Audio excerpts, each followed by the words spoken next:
my story is long and it's non-traditional. But I'll be honest with you, BDO has had more of an impact on my life than it has on anyone else's life in the entire world. Ever. For any reason. I went from basically being homeless and being over $10,000 in credit card debt to buying a house and a new car because of this community and this game.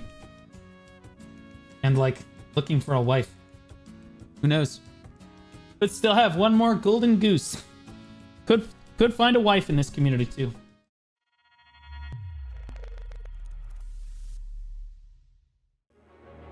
All right, so today we are covering my history in Black Desert Online.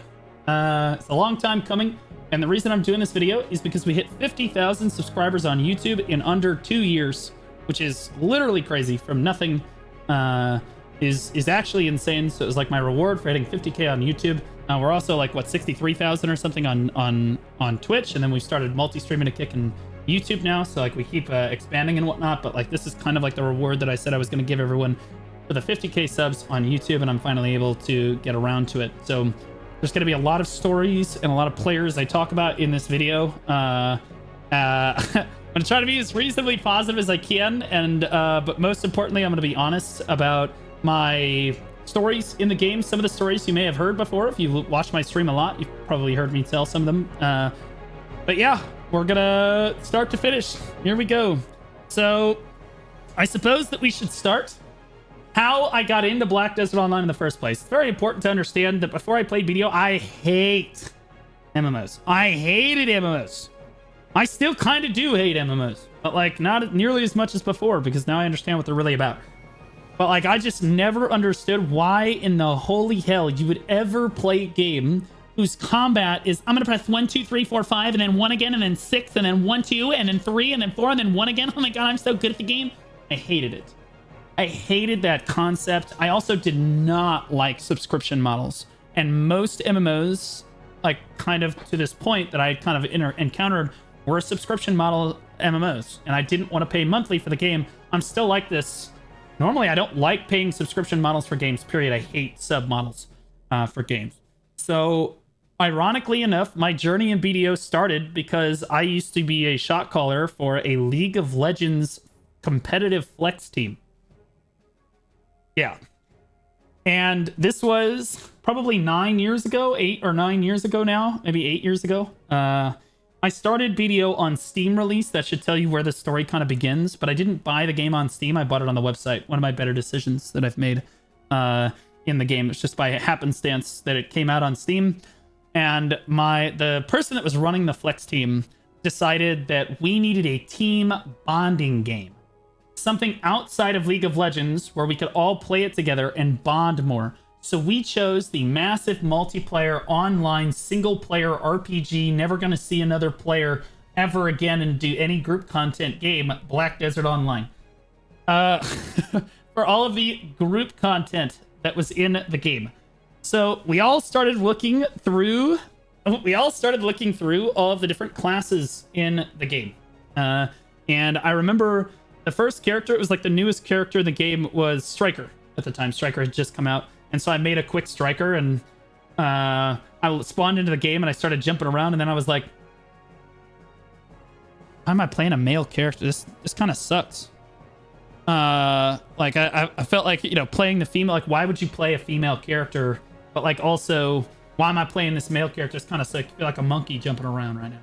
Yeah, it was fun, but like also it just wasn't hitting. So I went, and all of us in voice all watched the Awakening videos, because all the Awakening videos had just come out for each class.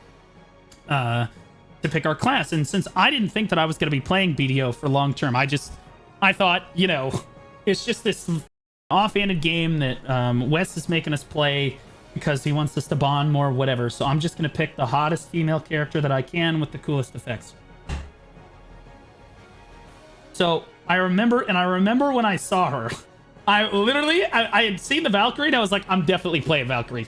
Valkyrie's my shit. I have always liked the Lance Paladin thematic. I loved it. I was like, oh, and she's a girl. Oh, excellent. And then I saw the Dark Knight. I was like, never mind. That's what we're playing. Not even a question. It's not even a question. The DK's Awakening video was clean in a way, the best Awakening video that they had done, and it looked so cool. Like, so cool. Plus, she was super hot. And so I was like, all right, maxed out the boob slider, and away we went. And I remember we all spawned in, and we were playing around on the road, and we were all showing off our classes, like what we had learned on our class, because I realized very quickly, this MMO isn't like the other girls. Like, I'm not pressing like 1, 2, 3, 4, because I was like, how do I hotbar my skills? They're like, that's the fun part. You don't. And then there were skill combinations. I was like, oh, there's like skill expression in this game. That's really cool. So we all like we got to like level 10 or 15, and we all met on the road outside of Olvia. It's just kind of like one of the core memories I have, like one of the earliest memories I have in the game. And we were all like experimenting, like, no, look out, look at my movement skill on my class. Look at the movement skill on my class. So Note picked Ranger, and he was like dashing down the road, like, whatever. And then like, because Note was on the flex team, which I'll get to in a second. And then I'm like, dude, check this skill out. So I remember air striking down the road, and DK's airstrike. I was like, that's so cool. And then I started dashing. I was like, dude, I have the most mobility out of all of you. It's not even close, because I started side dashing, and like, obviously, I'm like, okay, yeah, I have way more. And then this, like, he's on some kind of cocaine. My buddy goes by me on Maywood, just like running in the 90s. Like, bro, dashed straight by me on the road. I'm like, bro, how are you moving that fast? That's so cool. He's like, dude, this class is sick. Look how much I can run. And so we all had this like really cool thing where we started like experimenting with our classes for the first time. And like Maywa obviously had the most mobility. We didn't know it at the time, but she's not much else going on in that kit. Yeah, so we got off to the races. We started doing the main story and leveling up. And there were 2 people on the flex team who took... We really, like attached to the video. Like, we really had fun with it. The other 3 members of the flex team didn't have so much fun. And I didn't really know this person super well at this point, but this person is actually... Fun fact, this is my current editor. It's Note. Probably in the chat right now. Just resubbed not too long ago. Note was on my League of Legends flex team. That's how we met in the first place, was League of Legends. And then we came to BDO and absolutely degened this game. So like every waking moment that we were not on League of Legends playing for the team, we just started playing BDO all the time. It was like this crazy obsession that we had. Like, we fell in love with it. The game was so vast. There was so much to do. The systems were like insanely complicated, and like knowledge was power. That's the first thing that we learned, is knowledge is power. And Note was a knowledge nut, but that was for energy, but we'll get to that later. So I remember one of the first things, we were all like level 30-ish, right? And most of the people went to bed, but me, I said, oh no, I'm gonna get up. I'm gonna get in front of them. I'm gonna get in front of them. Because like, you do this with your friends where you're like low-key competing with one another. Like, you want to progress together, but you want to be like better. You know what I mean? So I found a super secret grind zone called Kron Castle. Ho ho baby. The EXP at Kron Castle through the 20s was absolutely awesome. And I got to like all the way through my 20s into the 30s, and then I got to like level 38. Like that night. I log in, and I remember everybody logging in and going, Blue, wait, you're level 38? What the hell did you do? And I was like, it's a secret. Nobody knows. Nobody knows. And then I looked over at Note, and he was level 51. I was like, what the? Apparently, Note just kept doing the main story and found an even better grind zone.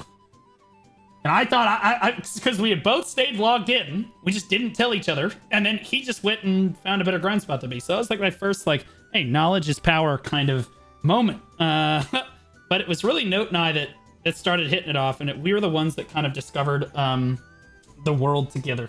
Okay, so now we're going to move on to initial world exploration. Okay, because the first... Note and I got all the way through about the Medaya questline, and this took us a while. Back then, it took us a long time because we were actually like exploring the world, talking to all the NPCs. We were looking up guides. Chris Polly, I don't even think was a creator back then. Like, it was like guides were tough to find. This is like a Blade Bow Quest era.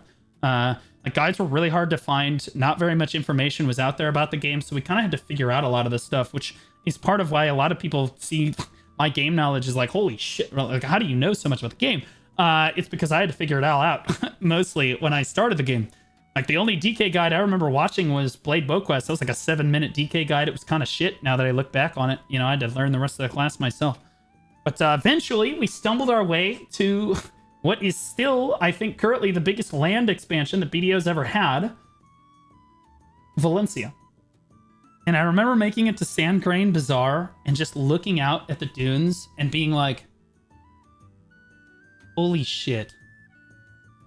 This is huge.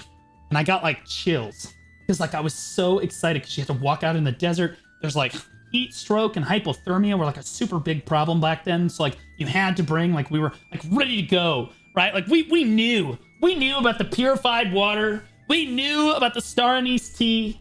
We knew about all this stuff at this point. We're veteran players, right? We're standing in Sand Grain Bazaar. We're getting ready to head out on our first adventure. And I noticed that Note is in a guild. I'm like, Note, what the you got a guild? He goes, yeah, dude. I got into this guild. They give me, there's no requirements, and they give me all the guild buffs for free. I could be a total leech, and then I get all these extra guild buffs. It's awesome.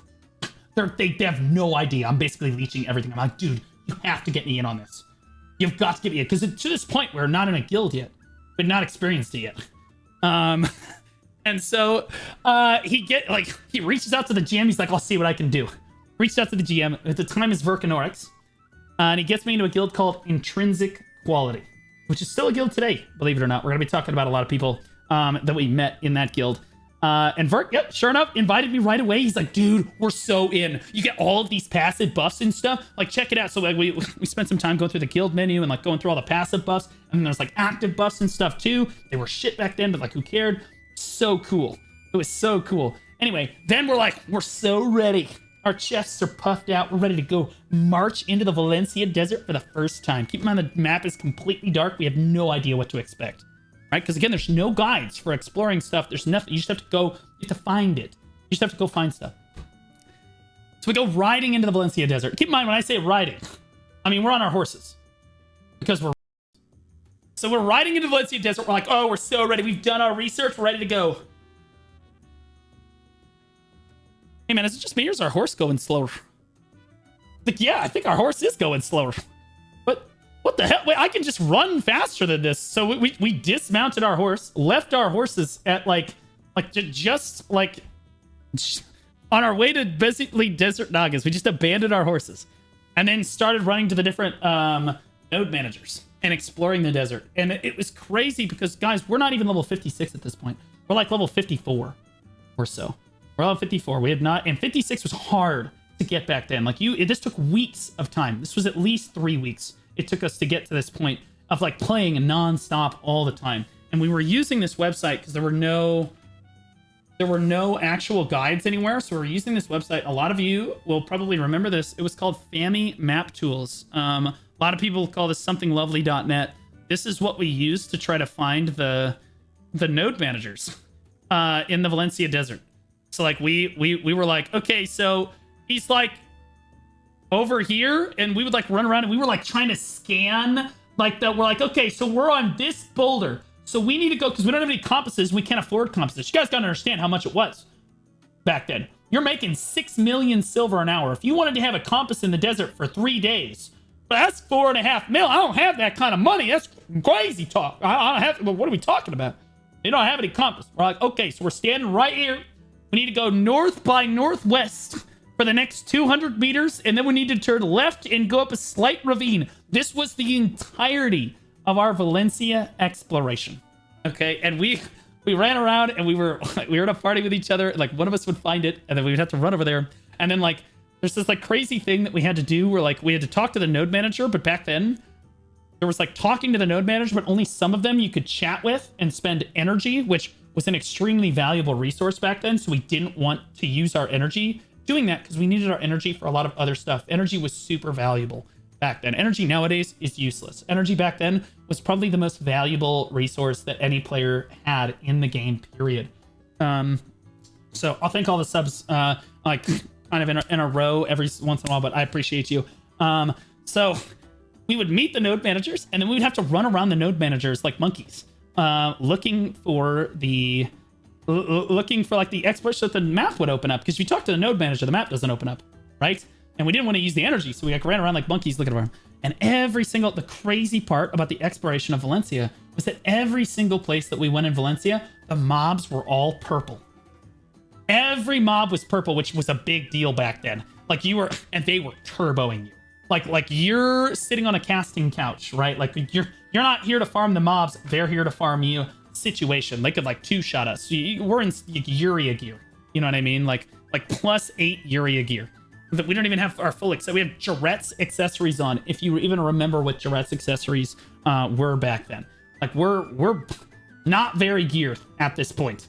And so, but we wanted the knowledge, bro. We wanted to explore. We wanted that knowledge. So like we had to venture into places that were unknown and places that were really dangerous, but you know, they got us that extra energy, which is what we were there for. So like, I remember we're running across the Valencia desert for the first time. And this is one of my core memories with Note at the start. And we walk up to this thing and there's like this portal sitting in the middle of the desert. And we're like, you do it. And Note was like, no, you do it. No. And I remember I was like, dude, this is like that scene in Finding Nemo. It's like, oh, touch the butt. I said, fine. We both do it together. Okay, on 3. 1, 2, 3. And we both ran into the portal because mama didn't raise no bitch. So we run into the portal only to find these giant ass men with hammers that are clearly way stronger than us. Okay? And we're like, oh my God, panic, because they're everywhere.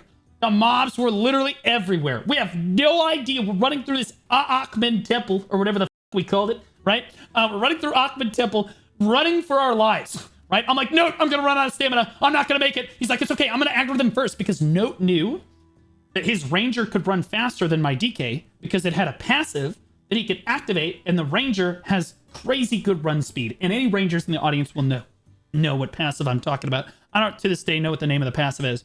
But what Note would do is he would activate that passive and he would run out in front of me. He would aggro all the mobs, and then I would run through, and then the mobs would unaggro, but I would get through before they would aggro me, if that makes sense. Like we had like a system, but it was like total pandemonium. We finally find our way out. It took like 40 minutes. And then we ended up at Illabab Oasis. We're like, oh, wait, another place. You know, so we discovered another place.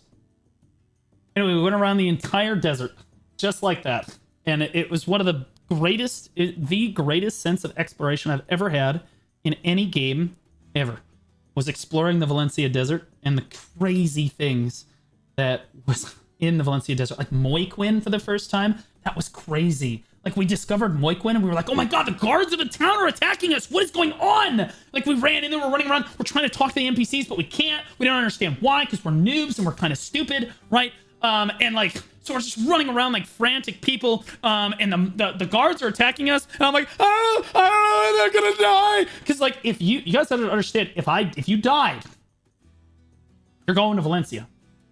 You're gone. You got to run all the way back because we ain't got no camel. Horse ain't gonna get you. You got to run all the way back. It was crazy. It was crazy. So like, oh man, it was so nerve-wracking. We had to find every node manager, every villa, every little like grind zone was new to us and really, really cool. And so we knew that's how we kind of accommodated ourselves with the desert. And then we eventually figured out that you can't discover Moiquin unless you're red, which I'll get to later. So we get through all of Valencia, and now it's time. We're both level 55 at this point. And something very important happens at level 56. Everybody knows it, and kids these days, they take it for granted, the level 56. But going from 55 to 56 back then, it was not very easy, guys. Because all of the grind zones, like you can't really grind anywhere yet because your skills didn't do very much damage, and you didn't have very much gear. So what Note and I figured out that we had to do was we had to go get boosted to level 56. And this is the first time I experienced Sawsons. We walked into Sawsons. Of course, the mobs are not like, they're like red, like dark red. And like, I can't kill anything. Right? And I remember going up to the first, like, where I'd ask like 4 different people. Keep in mind, server swaps were 15 minutes a piece at this point.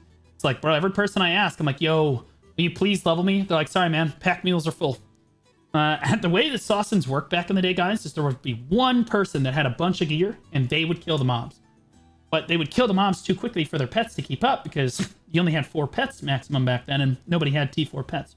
So you had 4 other people in your party and they had their pets out, and they were basically pack mules. They just run around with you, and their pets would just, you know, pick up all the loot. And then we had party deals on, which was this feature of the game that listed stuff to the marketplace for you as you went, so you didn't have to go after your grind and like list stuff manually to the marketplace. It was very, very convenient, especially since silver had weight back then, and there's a lot of the trash loot was really heavy and stuff, and weight was extremely expensive. This is kind of how people did it. Well, I was like, dude, I have T3 pets, please, because I was like a whale with T3 pets, okay? And Note, keep in mind, Note never spent a dime on the game. Note never spent a dime on the game to this point. He was a free-to-play player to this point. Whatever I did, Note had to spend way more time doing. Okay. But I had T3 pets, so like I got us into these Saucin parties where I walked up to this guy and I still remember his name. That's how impactful it was. The guy that leveled my Dark Knight from 55 to 56 at Saucin's was named Toilet Water. And he was an awakening wizard and an absolute unit of a person. Okay, because 2 people came to contest his rotation. You got to understand it. Back then, guys, just a completely different time back then. If somebody came onto the rotation and wanted to challenge for the spot, the 4 of us, like the 4 pack mules, we scattered like roaches. We would scatter like roaches while you hoped to God that your party lead was able to kill the person that challenged the grind zone. Okay, and if your party lead died like a pack of female lions, you would go to like that new alpha male lion and be like, can we be your pack mules, please? We'll for you. Him, he's dog shit. You killed him. That wasn't even close. You're so strong, right? Well, fortunately for me, I didn't have to beg at all because Toilet Water killed the shit out of everybody that came up to the grind zone to contest him. He was flagged up the whole time. He just ran them down. He just ran them down. It wasn't even close.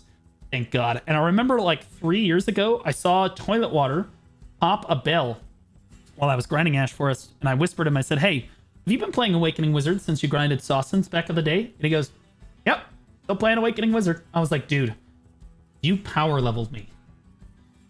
My first character from 55 to 56 at Saucins. He's like, you're welcome. Is there anything you're looking for? Or I was like, okay, it's fine. You don't have to recognize me. It's fine. It's fine. I don't even care. Doesn't even recognize me.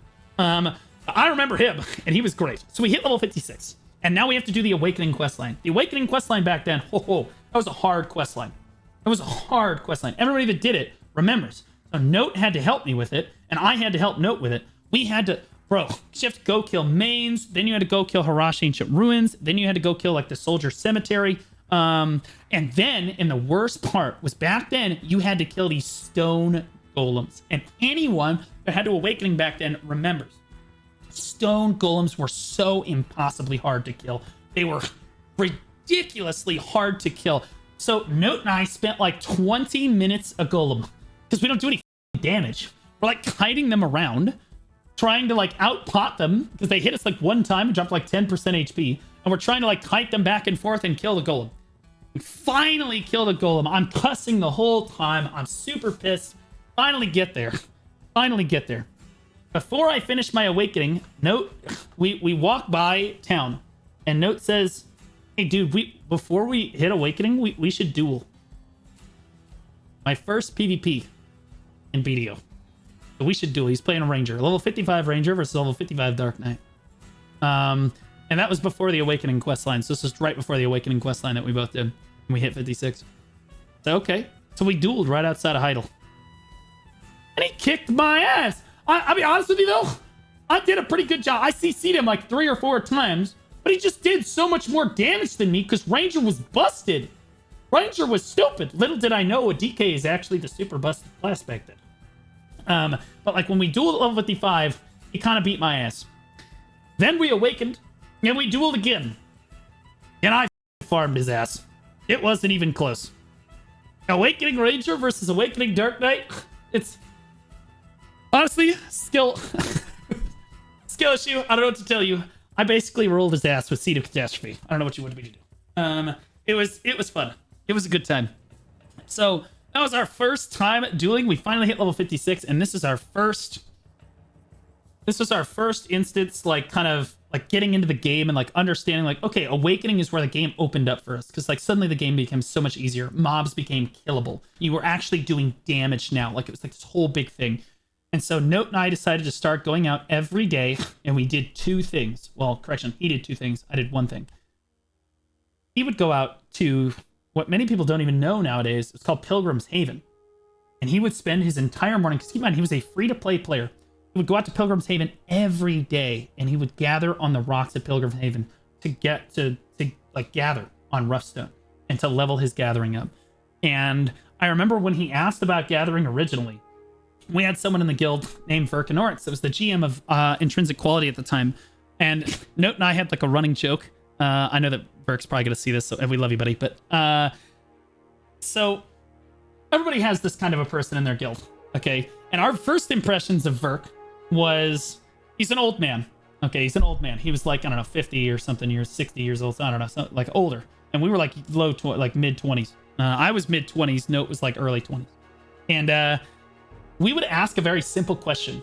Like Note would ask, hey, where's the best spot in the game to go gather? And the only thing that we would get as a response in guild chat, he would say, join voice. Oh, bro, I was really just asking like for like a location, and then like if you just the location. It's like, no, I don't need it to be like a 3-hour like lecture. Nope, bro.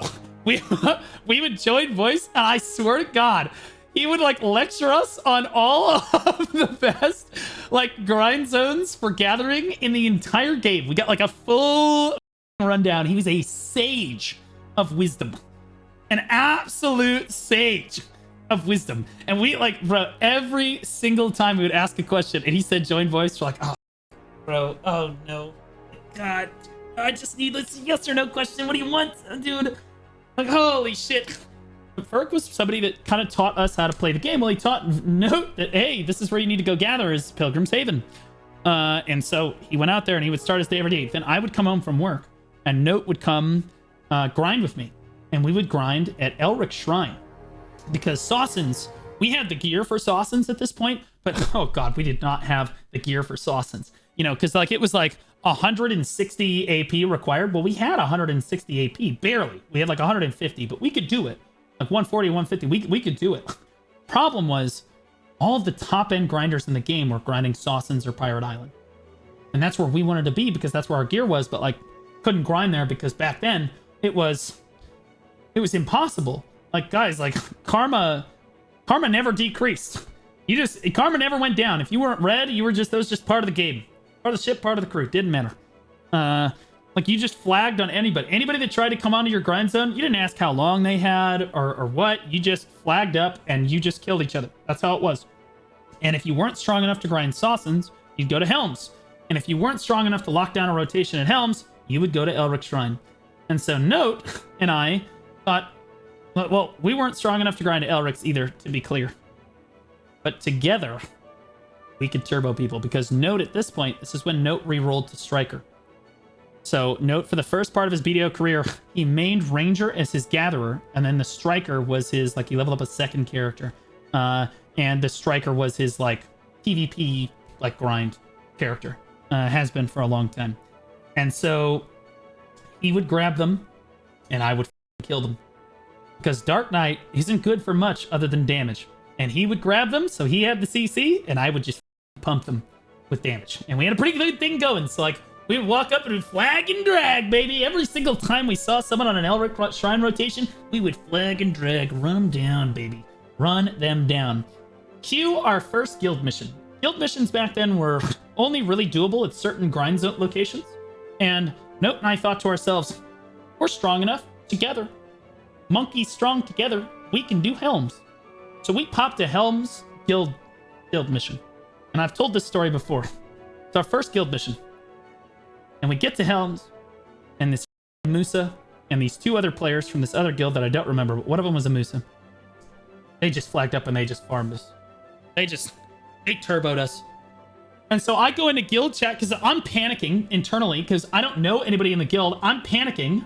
And I was like, oh God, I popped a guild mission. Now I can't complete it. They're going to be so mad with me.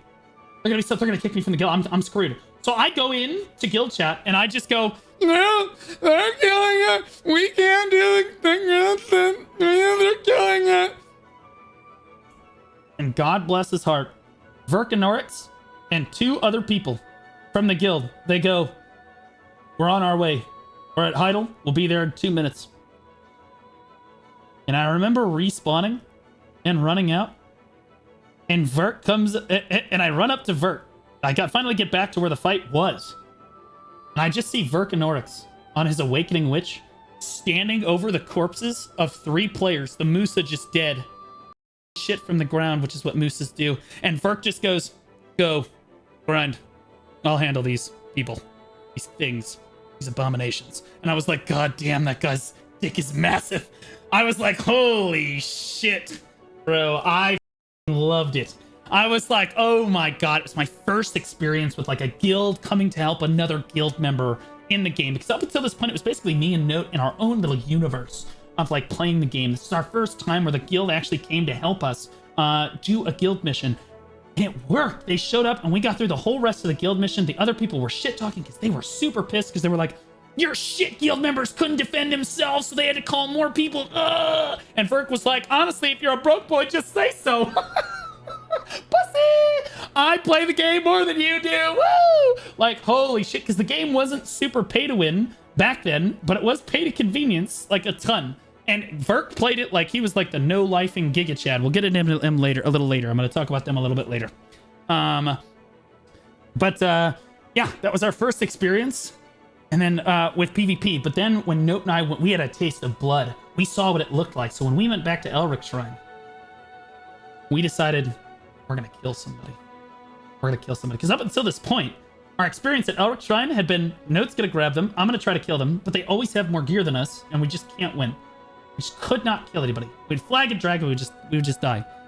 So I started playing a new character that I felt like was going to have damage because DK had been nerfed, but I didn't really care about that because I love the DK. But I wanted to play a class that I was like, maybe I would love this class because it's got like an ice thematic. So I picked up Mewa as the second class that I ever played in Black Desert Online, and I leveled it all the way to 56 at Awakening Mewa. I'll never forget it. So much fun. And I remember showing up. My first kill in BDO wasn't on the DK. It wasn't on a striker. It wasn't on anything. It was on the Mewa. Note and I found a witch grinding Upper Elric Shrine, like the shrine itself. And we just looked at each other. We were like, this is the one. We can breed this one. And we ran this bitch down. I remember we pinned this witch against the wall and she was screaming, please don't kill me. Don't kill me. I just swapped. I'll leave.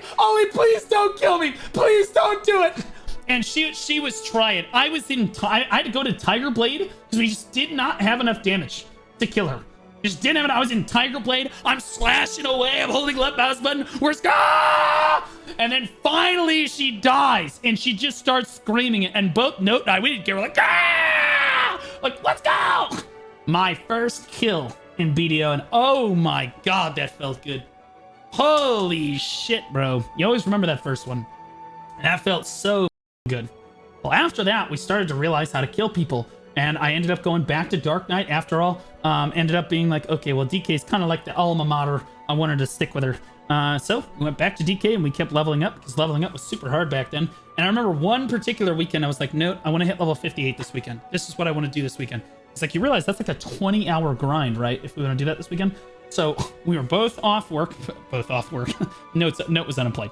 But like, I was off work that particular weekend and we grinded 10 hours a day, 2 days in a row. It's the most we had ever grinded in the game period to that point in one sitting like that. Just like grinding. And I remember we get to the end of the Elric and we're like, oh shit.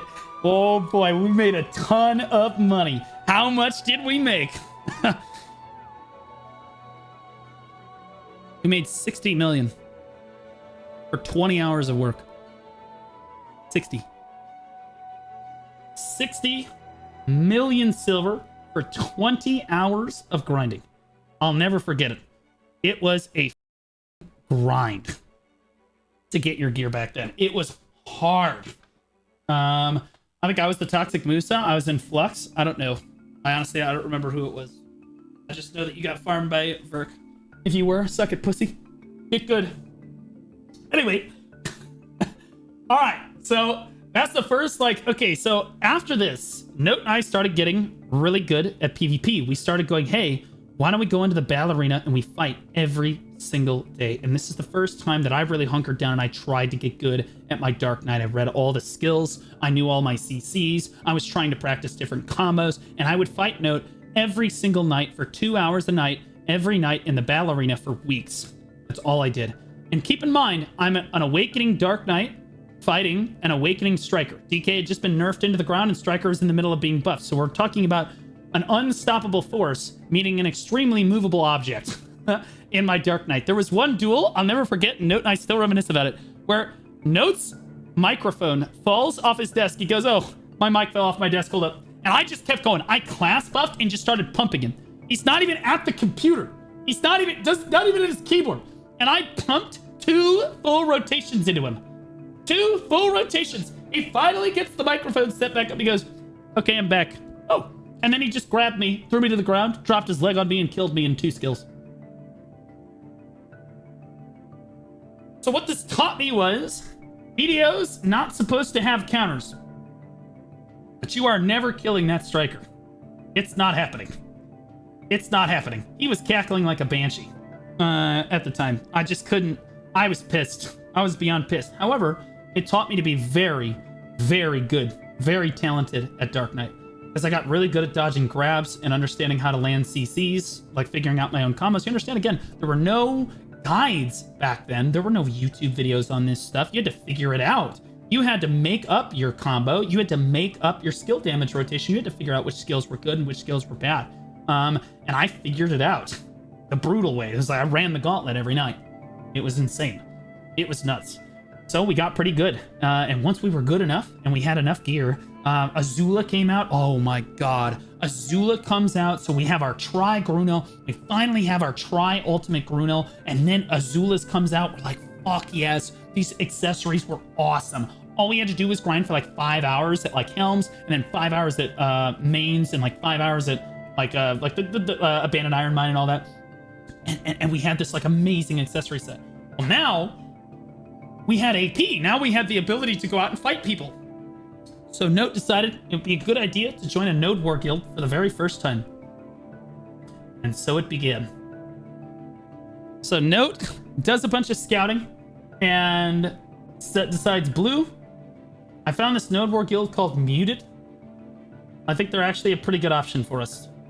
Like, we're newer players, but I didn't tell them that. Okay, so when they PvP trial us, you have to like pretend that you've done this stuff before. I'm like, okay.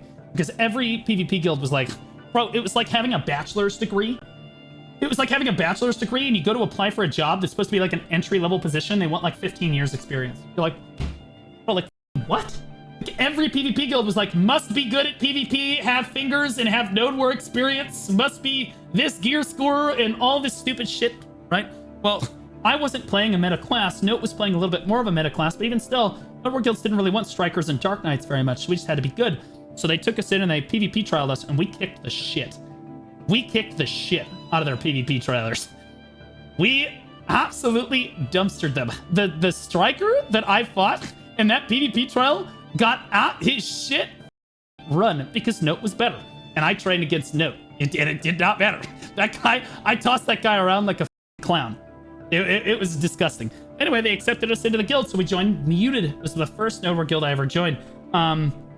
And I remember our first Node War, Note and I had gone and we'd like looked up a bunch of like the buffs and asked around, and we knew what buffs we were running, so we went out, we got Villa buffs for the first time. Like, holy shit, we had to go all the way out to Valencia, and God, we discovered all those nodes earlier, right? And we like walked out to the Villa, got the invitation, and then buffed, because there was no tent at the time. You had to like go out there and do it yourself. And we had the church buffs, and then we had Carolyn and stuff too. We were ready to go.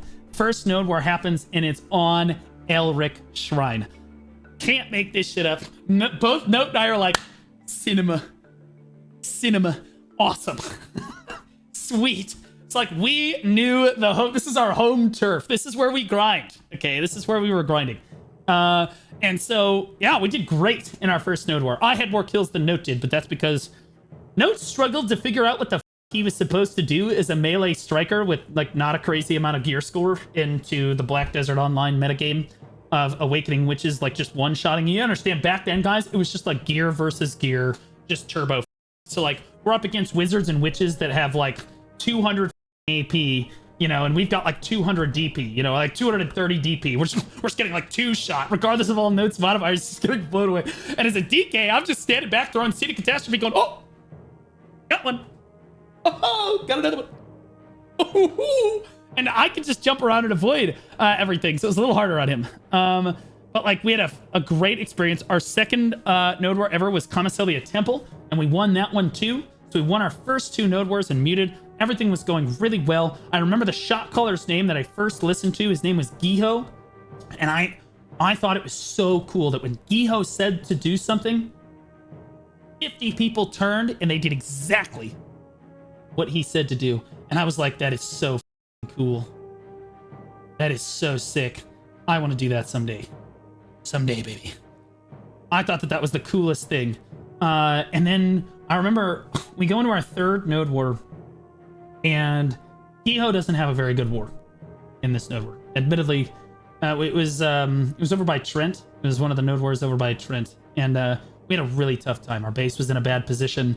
I didn't know any of this at the time, but like we were struggling to regroup. We were getting farmed. The other guild was hopelessly outgunning us. And I remember seeing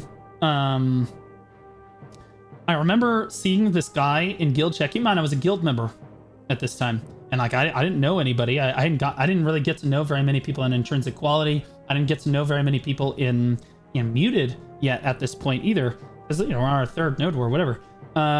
This guy just starts mouthing off to leadership and like shit talking Giho and stuff in the guild chat, and I was like, bro, you pompous little bitch. I said, bro, Giho gonna run this guy. Oh shit, bro, the leadership's gonna turbo this. Holy shit, this guy's such an entitled piece of shit. And I remember seeing the leadership's response in guild chat was like, yeah, we could have done that better, and yeah, we're really sorry, guys. It's our fault, blah blah blah. And I was like, what pussies? What? I was like, bro, what are we talking about? That guy's a little bitch. You need to put him in his place. I didn't like it. I did not like that we had one bad war and this guy was just popping off because he couldn't handle losing because he was an entitled little brat. He couldn't handle losing. But I remember this was like a big argument in guild chat. And Note decides at this point that, okay, the arguing in guild chat is enough, but he doesn't really want to do Node Wars yet anymore because he doesn't feel he has the gear as a frontline tank. He's like, dude, I either have to go play Ranger or I need to like back off and go like get more gear and then come back as the striker. And I was like, I wanted to play more, but like if Note was leaving, well, I'm just going to go with my friend. So I end up dropping guild. Note ends up dropping guild after like the 2nd or 3rd Node War because of that incident with that guy. And then Note felt like he couldn't really perform very much, but we did make an impression, or at least I made an impression. Because, and this is our first big figure of the community coming in here. A lot of people know this guy's name. Drift Panda reached out to me as a young DK, Blue Squadron. And Drift Panda reached out and said, hey, we own Serendia. You should join our guild. And I was like, you don't have to deal with any of this shit that you had going on in Muted. And I was like, I don't know, man. I don't know if I'm ready for like the hardcore like siege yet. I've only gone through like 2 or 3 Node Wars. He's like, yeah, but your performance in those Node Wars was really good. Like we want you, like we want you to come play for us. And then I remember going to Note and being like, dude, they own Serendia. The guild that owns Serendia. And Note just goes, I'm not going, bro. I'm not doing it. He's like, I'm already getting one shot fighting lower end guilds. There's no way I'm going to be able to fight the guild that owns Serendia and all of the people that goes into that. I said, I'm going to join. So I joined Legatum at the time that was being run by Drift Panda and his, I believe, fiance at the time, Alav. And I remember Drift Panda's, but the first time being under Drift Panda, it was night and day. Look, Giho was a great shot caller. Drift Panda was a step above that for me. I was like, holy shit. He would be like right before an engage. Drift was like somebody. Drift had the charisma. I didn't know it at the time. He was kind of, but Drift had the charisma. He didn't have any of the macro and stuff, but I didn't care about that at the time. He had the charisma. He had the attitude, the voice of a leader, you know. Like, he was the guy, like people, he spoke and they listened. You know what I mean? Like, it was crazy. And the organization that was in Legatum at the time was like second to none. Like, comparing it to Muted was just apples and oranges. Just crazy difference. The amount of gear and the difference in the offense that we had. And he would be like, flankers get wide. And I'd be like, oh, yeah, that's what I want to do as a DK anyway. Because I already naturally understood. I want to be out on the flank.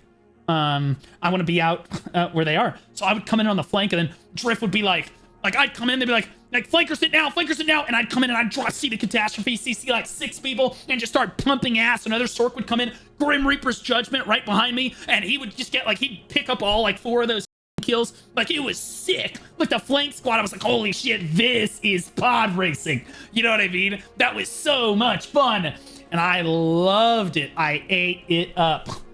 And so I fell in love with like Legatum, and the Legatum community was a lot of fun. That first Legatum community that I played in, it was very organized, but it was so hardcore, and I felt that Note was starting to quit the game because I was in a big Siege guild, and Note was back in IntrinsicQuality, and like, it was burning me out. It was burning me out so hard.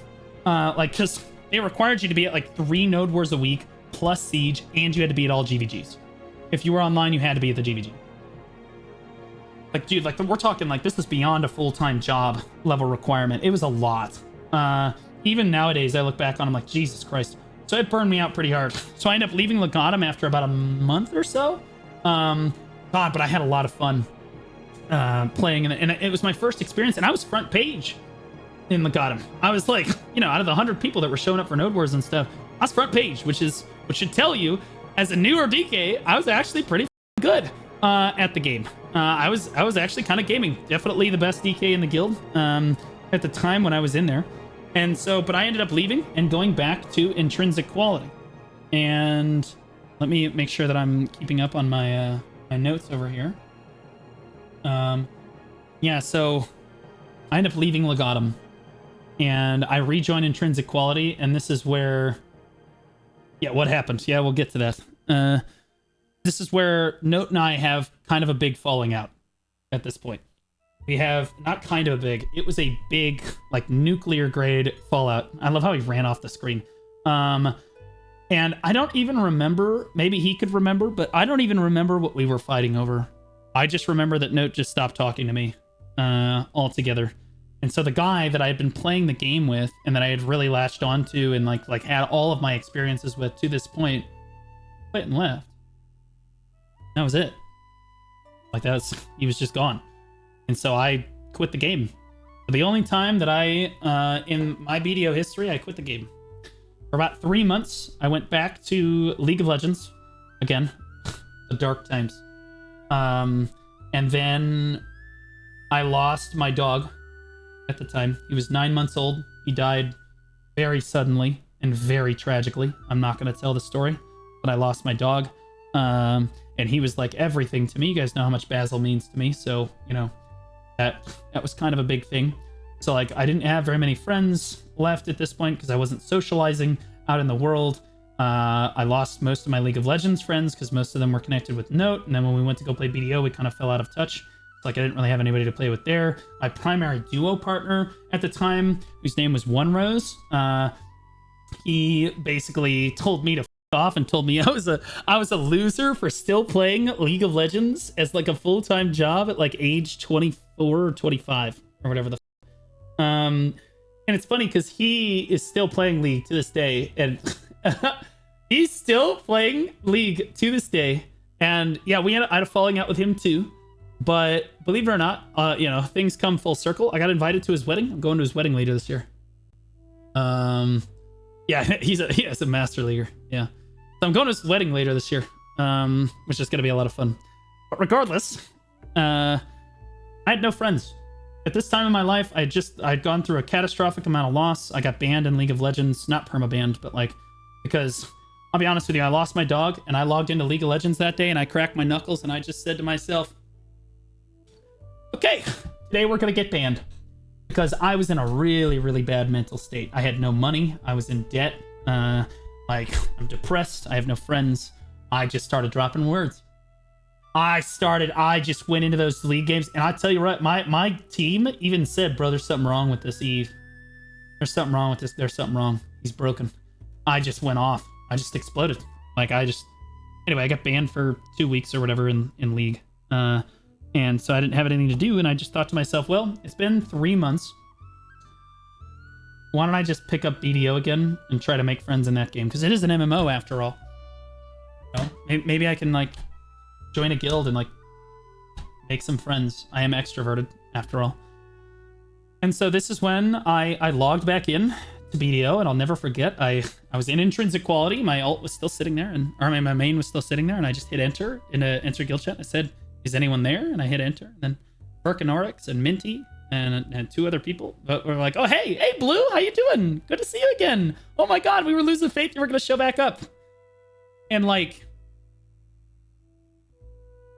that was like they probably don't understand it, but like that was such a big thing for me. That like, you understand, I had never really talked to these people in voice. I had never really, like we asked questions and Verk answered those questions, and he was long-winded, sure, but we didn't really hang out in voice with them very often. It was really usually just me and Note hanging out on our own. So anyway, I joined the guild voice, and instead of getting upset because Verk took his time explaining everything and was long-winded, I sat there and I listened. And I made a friend. And then Minty joined the voice, and I made another friend. Then Mike joined, and I made another friend. And then Zoda joined, and I made another friend. And then Drackle joined, I made another friend. So like, I met all of these people that like, you know, I could have met before, and I started to realize that like as I started talking with these people in voice, I mean, these are the people that I was clinging to, guys. This is all I had in my life at that point. I'm in debt financially. My job is like a dead end loserville job. I'm almost homeless. I have no other friends. I have the only life I've got that is worth a shit is in BDO, so because it helps me forget what just happened in the real world. So like, these people were so important to me in IntrinsicQuality, and I'm going to go through each of them because each of them had an impact on me. The first one, we're going to talk about Burkanorix. And Verk, you know, I've already mentioned him a few times. He's this old guy. Okay, old guy. And the best way I can explain Verk is he's a sage. Long-winded sage. Classic, like, life skiller, degenerate, like, perma online, min-maxing, life skilling degenerate. He had spreadsheets. He knew all the tech. All, like, bro, the knowledge that this guy had on the game was incredible. Absolutely insane. So it was about this time I decided to enter my do-it-yourself phase in BDO. It's my do-it-yourself phase. I literally, everything I did myself, I wouldn't buy anything off the Central Marketplace. I said I spent way too long trying to grind for gear in this game. I spent way too long trying to push for PvP, and it burned me the out. I'm going to try it Verk's way. I'm going to try handling it slow, steady. I'm going to do life skilling. I'm going to do all the life skilling. I'm going to gather. I'm going to cook. I'm going to do alchemy. I'm going to do all of this stuff. So I made my own simple cron meals. I would do underwater gathering. I mapped out the whole bottom of the ocean. Everything that was maximally inefficient that you could think of, I did it. And I loved it. This is how I learned all of the alchemy recipes off the top of my head. This is how I've learned cooking recipes off the top of my head. This is how I know things about all the different life skills. And every single day I would join voice, and Verk was sitting there. He was always that rock for me. He was always there for me. I would join voice, and he's like, hey, Blue, how you doing, man? Every single day. And if I had a question, he had an answer. There were no guides online. I had Verk. Fuck the guides. Chris Polly, who? Like, you get it. He wasn't making content yet. Blade Bocas was too busy putting too many workers on one node. I was dealing, like Verk was like my guy for everything. He just knew all of it. My sage of wisdom. Absolute Giga Chad. Absolute Giga Chad. So, that's Verk. And, like, most of the knowledge that I have on life skilling and stuff, its foundation was in Verk. And I remember he taught me all of these things about the game. And then one day I got to teach him something about the game. So the story that I'm going to tell about Verk is one that's a little bit self-centered. So I'm sorry, Verk. But it's the day that I was out trying to gather for Weenie Looney Elixir. You have to understand at the time, guys, perfumes in the game were unobtainable, basically, unless you wanted to go out and do like whale hunting and stuff. But spirit perfume elixir couldn't be gathered on. But nobody could figure out how to make it. The only people thought that you have to get that at Polly's Forest. You have to gather on the mushrooms. That's how it was. Nobody knew how to make spirit perfume elixir. Well, it's because one of the developers, and I'm finally going to share the story. One of the devs and when he put in like the tooltip in the game, he entered the tooltip wrong for how to get dead tree essence. And so one day I was out trying to gather on moss trees because like nobody knew where moss trees were, so I had to go out and fight. I'd go out and find these type of trees. There weren't any guides. Like, hey, where are the pine trees? Where are the ash trees? I had to go out and figure that out. That's why I have all this knowledge on the game. Like, okay, well, the ash trees are over here. The pine trees are down here. The loopy tree sap I need. Well, actually, I didn't need loopy tree sap. I needed moss tree sap at the time, so I had to go out and find moss trees. And I found them in Kama Sylvia. And so I'm gathering on the moss trees, so right about Navern's Step. And I came up to one tree, and something peculiar happened. I couldn't gather on the tree. It's the only tree in the game I've ever found, because everything is interactable in the game for the most part, unless you can't interact with it at all. But like pretty much everything, you can either pull sap from the tree, or you can chop it. And that's just how it is. I ran up to this tree, and I couldn't pull sap from the tree. I was like, what the hell? It looks just like a moss tree. And then I noticed this black robed figure appeared in front of the tree, sucked the essence out of the tree, and then disappeared. And I was like, what? And I was like, wait, what the f? And then he appeared next to me. He did it to the tree next to me too. So I ran up to that tree. Can't gather on that tree either. That's weird. And then I saw him on another tree. I started following him around. Well, I could use an axe. So out of sheer morbid curiosity, I pulled an axe out of my storage because, you know, I was a life skiller. I had an axe. Pull an axe out of my storage. I gathered on it. And I got a dead tree essence. And I was like, wait, isn't that thing you need for spirit perfume elixir? Because see, I knew the alchemy recipes at this point because I was a do-it-yourselfer. I knew. I was like, wait a minute. Wait. Then I ran to the next tree. And I mapped out every tree that he went to. And I was like, holy shit. I just discovered how to make spirit perfume elixir. I checked the marketplace. No one had ever sold more than 20 spirit perfume elixir at a time at this point. Nobody. And I checked central markets around the world. I was like, holy shit, no one has sold, nobody understands this. And it's because the tooltip for spirit perfume elixir, or for dead tree essence, if I pull it up, it's probably still like this, dead tree essence. They did fix it. So originally it said how to obtain when you moused over the dead tree essence, and then it said rarely from dry pine tree. It used to say pine tree. Well, none of the life skillers could figure out where the dry pine trees were, so people just gave up. And to be honest with you, it wasn't an elixir that people really particularly cared about because nobody used perfumes. At the time, perfumes were too expensive and too hard to get. Until me. I gathered spirit perfume elixir. And by the way, I came into voice. This is where Verk comes in. I come into voice and I was like, Verk, I have to teach you something today. So I told Verk all about it. He's like, holy shit, dude, this is amazing. So he came out with me. He's like, dude, this is crazy. Don't tell anybody. I was like, okay, let's tell Minty. So we told everybody in IQ, we were the first people. We were like the only people. It's like this, like the inner circle of people that knew how to do this one thing. And then we all fanned out all over the world looking for these. And Minty was the one that discovered Garmoth's Nest because Dregan had just come out. Minty was the one that discovered Garmoth's Nest. So I went to Garmoth's Nest and mapped out the entire like trees, like every tree around Garmoth's Nest. All these dead trees, they all give you dead tree essence. I mapped out every single one of them. I had a whole rotation. It was crazy. Anyway, I showed them the rotation. We were all doing it, and I listed thousands of spirit perfume elixir. I went from being undergeared, and to be clear, at the time, you were making maybe 40 million silver an hour, 50 million silver an hour if you were geared. Okay? Like if you were super geared, maybe you're making like 80 mil an hour was like crazy. All right? Like 80 mil an hour is like insane. I was making 350 million silver an hour gathering on spirit perfume elixir. Because I could sell it all at max price because no one else knew how to do it. And I started like spreading. I was like a prophet spreading the good word. I would like hop into Legatum's Discord, be like, hey guys, you guys need perfumes tonight for that fight?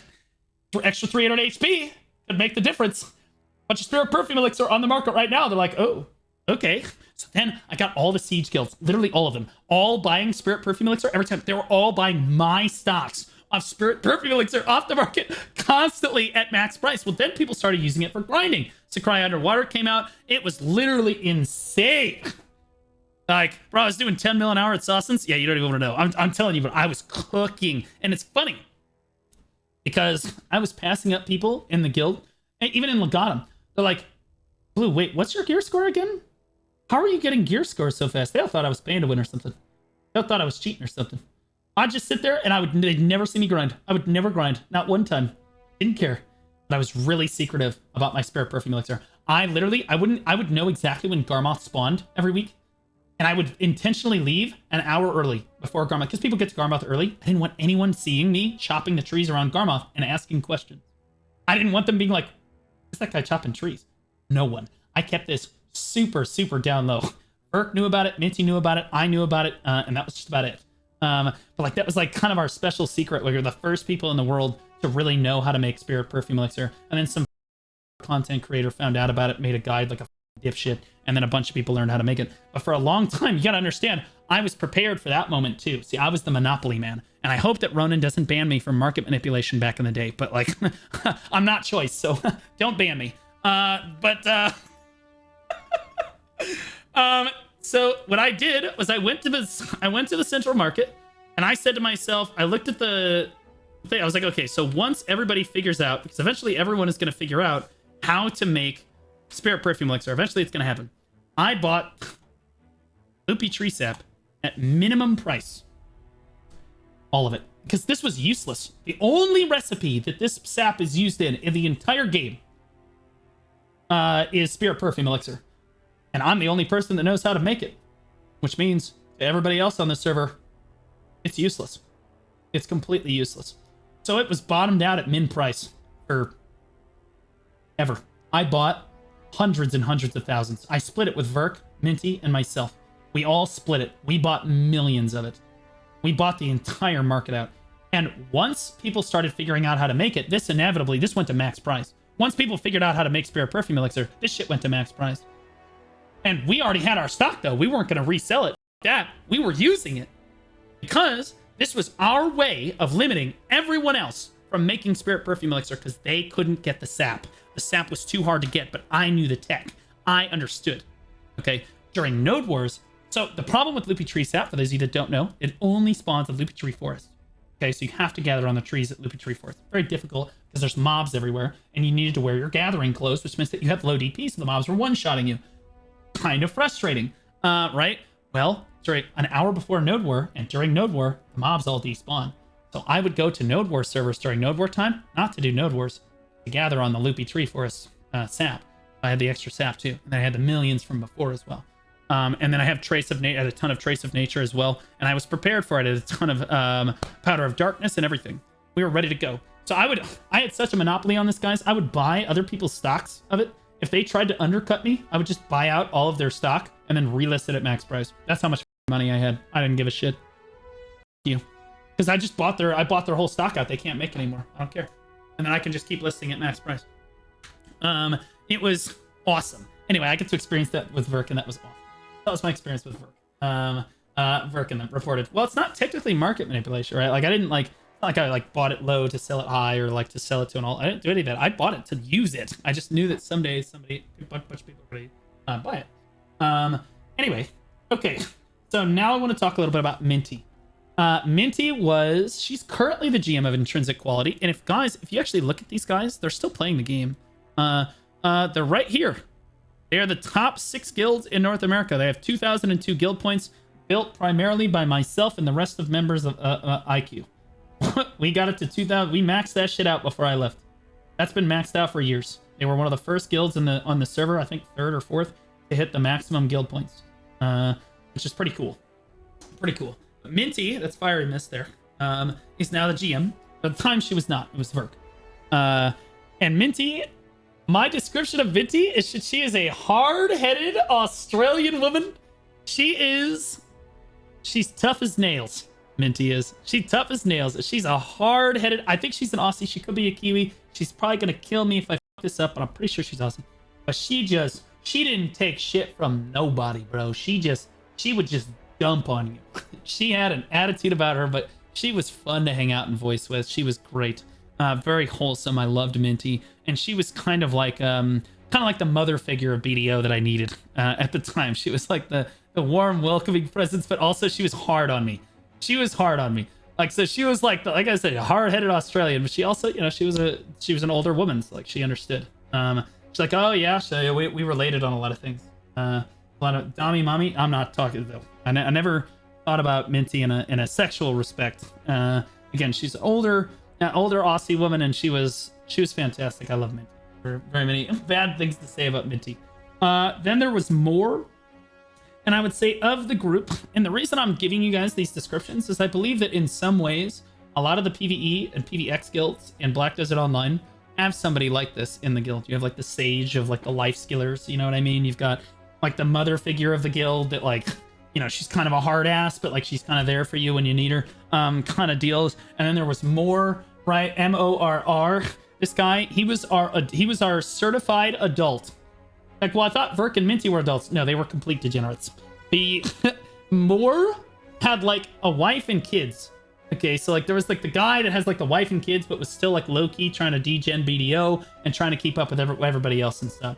But at a core, Moore understood that this shit is just a game. He didn't give a f. He was not too attached to BDO that he couldn't disconnect BDO from reality. And I'll be honest with you, Verk, myself, and even Minty, at least me and Verk, we were in on BDO. Like, BDO was our lives, basically. It was like the good thing that was happening with us at the time, because everything else in our lives was complete dog shit, basically. At least for my life, at least. But, like, Moore was kind of like the level-headed anchor that kind of kept me in line. Super good life skiller. Crazy good life skiller. And actually a pretty good PvPer, too, although he never really tried to explore it too much at the end of the day. And then two of my favorite gooners. One of them was named Michael, which we will talk about first. And everybody in their lives in BDO has a mic. You all know a mic. Okay.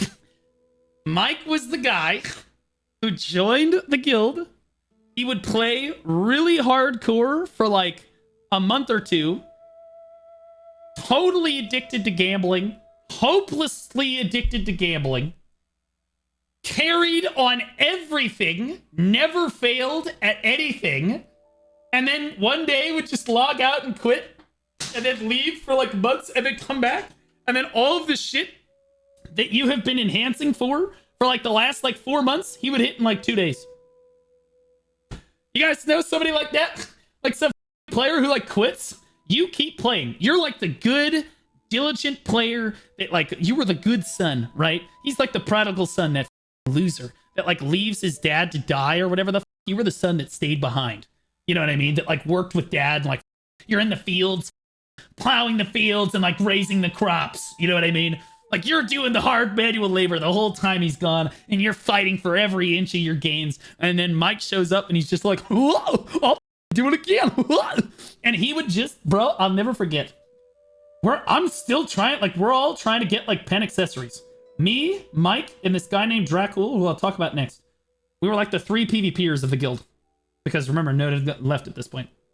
And Mike was so carried. It was cancer. And I was like the anti-carried. It took me 63 attempts to get my pen dandelion, which we'll get to in a second. Like, it was rough. So like we get to like the pen ogre and I'm failing it, Drax failing it, where everybody's failing their pen ogres, and Mike just like logs in and he's just standing at Histria, no backup, nothing, just goes, I'm kind of feeling it, throws it in the enhancement rack on like a 120 stack, ding, pen ogre, first try. I cannot even begin to tell you how carried it was to have a pen ogre at this stage of the game. Guys, this was like 7 years ago. All right. This was one of the first pen ogres that you saw on the server. One of the first few hundred pen ogres that were actually even created. This guy just started, and the worst shit, this guy joins voice and he's like, yeah, man, you just have to feel it. You just gotta feel it. Oh, God. Bro, we all have a mic. We all have a mic in our lives, okay? And like, whether like you have to be in window or you had to be feeling it, right? Mike just like, boom, ding this, boom, ding that. He like one tapped his pen Voltara, one tapped his pen ogre. Then he sold the Voltara, which is crazy. You don't sell pen accessories. You don't sell. It was like insane. Like you sold it. He's like, yeah, I'll just hit another one. He hits another one with a pen crescent. He just kept doing it. He would like sell the accessory and then just buy a bunch of tets and hit like 3 more pens. The dude just printed money. Just had to feel it. Like, I'm looking, I'd be like, so what gains are you going to get today? He goes, nothing. Not feeling it today. Felt like I was just going to go grind today. Try it the old fashioned way. Fucking ridiculous. Then one day he'd be logged in and be like, hey, I'm feeling it right now. I'm like, oh, not again. And like, bro, boom. Like, bro, he would just smack it. Like, I just couldn't fail at anything. God, I hated him for it, but I loved Mike. He was an awakening mystic main. The mystics in the audience. He's a mystic thoroughbred leg man. Thoroughbred mystic through and through. Loves it to death. And he was carried on everything, which made it even worse because you understand that, guys. I was a Dark Knight. Okay. I was a DK. Mystics and strikers were responsible for the genocide of my people.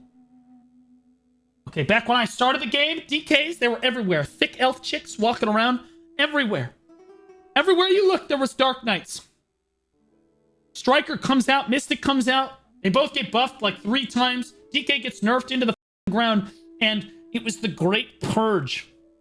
La Purga, as the Christians, as the Catholic Church calls it, of my people. Okay. I hated Mystics. I hated Strikers. I hated them. Because, like, Mystic was so overpowered, and, like, I just couldn't kill them. It was so frustrating. And to watch one literally just keep getting enhancement after enhancement was so frustrating. And Mike was such a nice guy, too. You couldn't hate him, right? He's like one of those people who's like, oh my god, dude, you're gonna get it. Don't worry, man. You're gonna get it. Fuck you! My god! Just be an asshole! So that I can hate you! Damn it!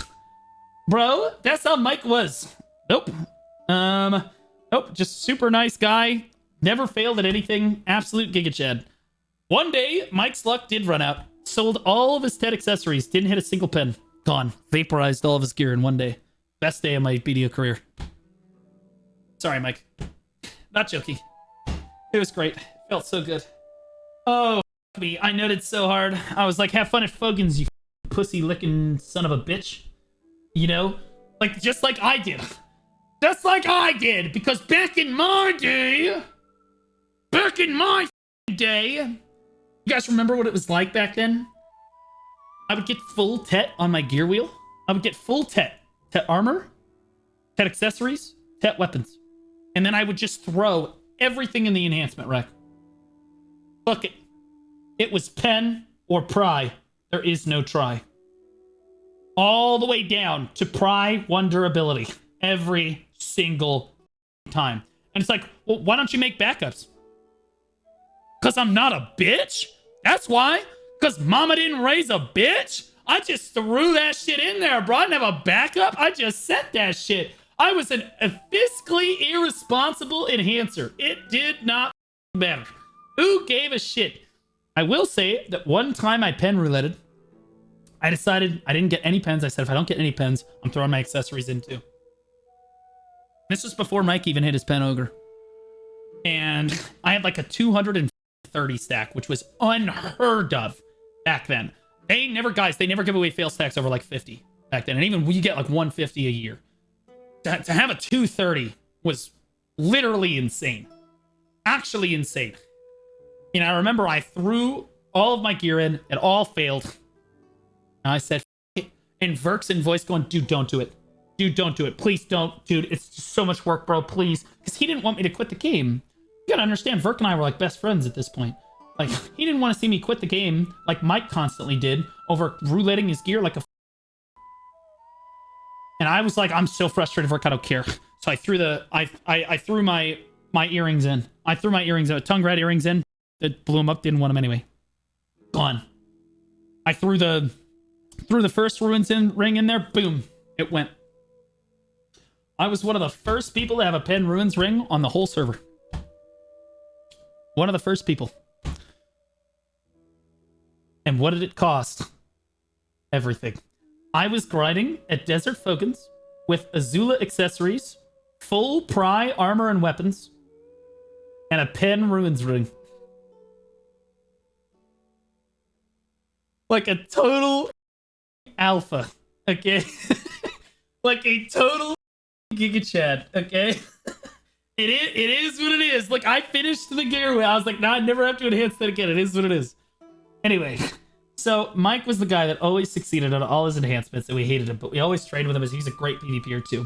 And this leads me to Dracul, who was one of my best friends in IntrinsicQuality. And we didn't know it at the time, but Drac and I are kind of prodigies. It's funny because you fast forward, and some people probably know who I'm about to talk about, but Dracul played a lot of different classes until Sage came out. And now he plays Awakening Sage. He's the best Awakening Sage on the server. It's not even remotely close. When Drac goes to play Sage, he made it into Cho Nation. The guy is just he's just a god. He's just a legend. Anyway, when Drac was in IntrinsicQuality, we used to train against each other in the battle arena because me, him, and Mike were the only people that wanted to do PvP. So, like, we would just beat the shit out of each other in battle arena just to try to get better because we were like, we're all dog shit. We had that mentality, like, we're all dog shit. We're trying to get better. That was trash. And so Drac and I started playing Valkyrie. Awakening Valkyrie, which, for those of you that don't know, it's an extremely difficult class to pick up and play on your own the first time. Fortunately for me, I knew a guy who knew a guy who knew Amu. Amu is an ancient Valkyrie. He is like the godfather of all Valkyries everywhere. And at the time, he was world renowned as the best Valkyrie to ever play the game. Probably is still the best Valkyrie to ever play the game. Period. Wrote the Bible for Valkyrie. And he taught me every day. We would go into battle arena, and he would train me. He'd say, this is your combo. This is how you're going to do it. No, you got to do this. No, you got to do that. He taught me all this tech and stuff. I would spend hours just going around the battle arena doing all of the different movement combos on Valkyrie because that's what it took. Repetition, repetition, repetition, repetition. Like just drilling it out. And I was still just so bad at Valkyrie. It was so hard to play that class, bro. Anyway, Drac picked it up with me, and I taught him everything that Amu taught me. And we were playing it together. And we trained on each other constantly. We would duel each other constantly, whether it was on the Valkyries, the Dark Knight, or whatever the fuck else he happened to be playing because he rerolled a lot back then. Like, we just tooled each other all the time. Anyway, Drac went on. Like I said, he joined Cho Nation. First, he joined Black Rose. And basically was like top of the front page in BR. And then decided he wanted to try Cho Nation. So just joined Cho, and you don't get into Cho unless you're like the best of the best of the best, you know. And he went on. He's one of the biggest. He's one of the best legends that he won one of my tournaments, one of the Blue Squadron Opens. He's just an absolute alpha. If you ask anybody, they'll tell you. He's lazy though. He didn't even try to play AOS this time. He's like, I don't want to grind it. Like, but you could win. He's like, I don't fucking care. Best Sage in North America, hands down. I don't know about EU, but they got some pretty good Sages. Anyway, that was my experience with Drac, and the final person I want to talk about, his name was Zoda. Z-O-D-A. Oh boy, my man Zoda in IntrinsicQuality. Zoda, he was the troll. Every PvE, PvX guild has a troll, right? Like that thoroughbred, I'm gonna troll doing everything, does irresponsible shit all the time, always gets himself into trouble trying to chat PvP people, etc. Right? He was like that textbook troll, okay? And I was Zoda's like henchman. I was like the guy that like he would get himself into trouble chat PvPing, and then he'd be like, Blue, come kill this guy. I'd be like, okay. But you gotta understand, at this time, I was a red Dark Knight. I was a red DK, yes. I went through a stage in IntrinsicQuality where I said, F it, I'm just gonna be a red player for the next few months. And so I did. I went to Sawsons and like Anakin in the throne room. But Master Skywalker, there are too many. There's only one of me, kid. That's all it's gonna take to kill your stupid ass. And I just slaughtered those younglings like it was nothing. Tanked my karma to -1,000,000 and lived like that for like months. It was awesome. Anyway, Zoda would get himself into a bunch of trouble, and then I would come out and farm whoever the was trying to farm him. And then he was a warrior, so like we were constantly just around doing shit, bro. We were just gooners, bro. We just be gooning all the time. We were just gooning, constantly trolling people. He would get himself into so much trouble. He'd be snickering.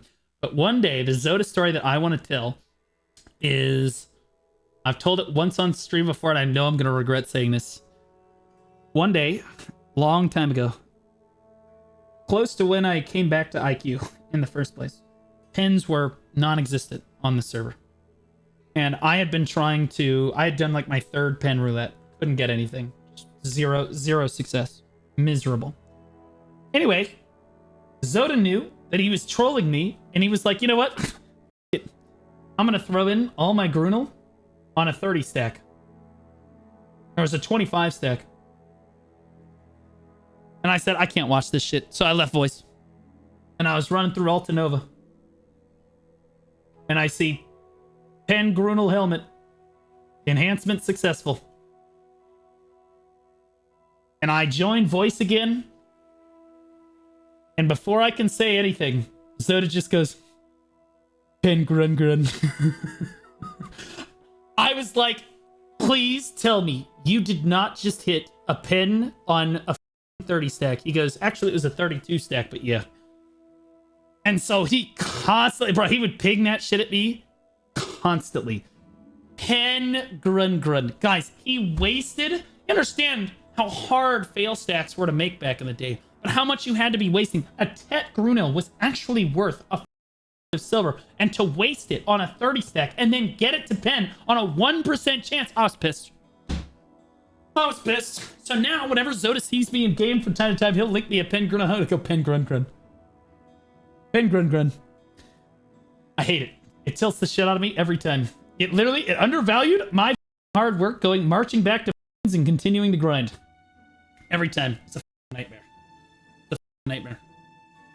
Okay, so now I've kind of walked through with you some of my better experiences with IntrinsicQuality and how much that guild and that community really meant to me, like as like a PVX community. Well, at a certain point, I decided to leave the nest again. I decided I was ready for Node Wars again. And I wanted to go back to the same place that I had had a great experience before. I decided to go back to Legatum. Except that this Legatum was a lot different than the original Legatum that I had joined. Drift Panda's Legatum, long gone. Drift Panda hated Legatum basically at this point. Well, not quite yet.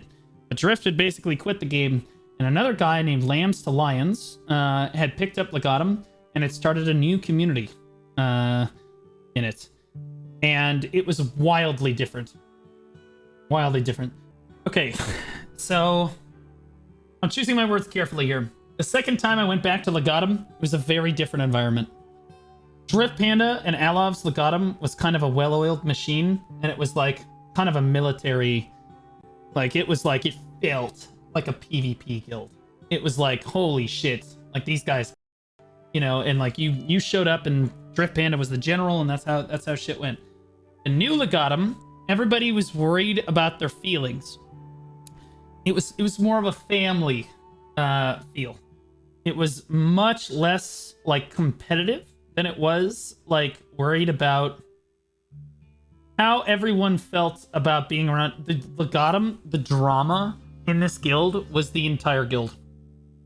It was the entire guild.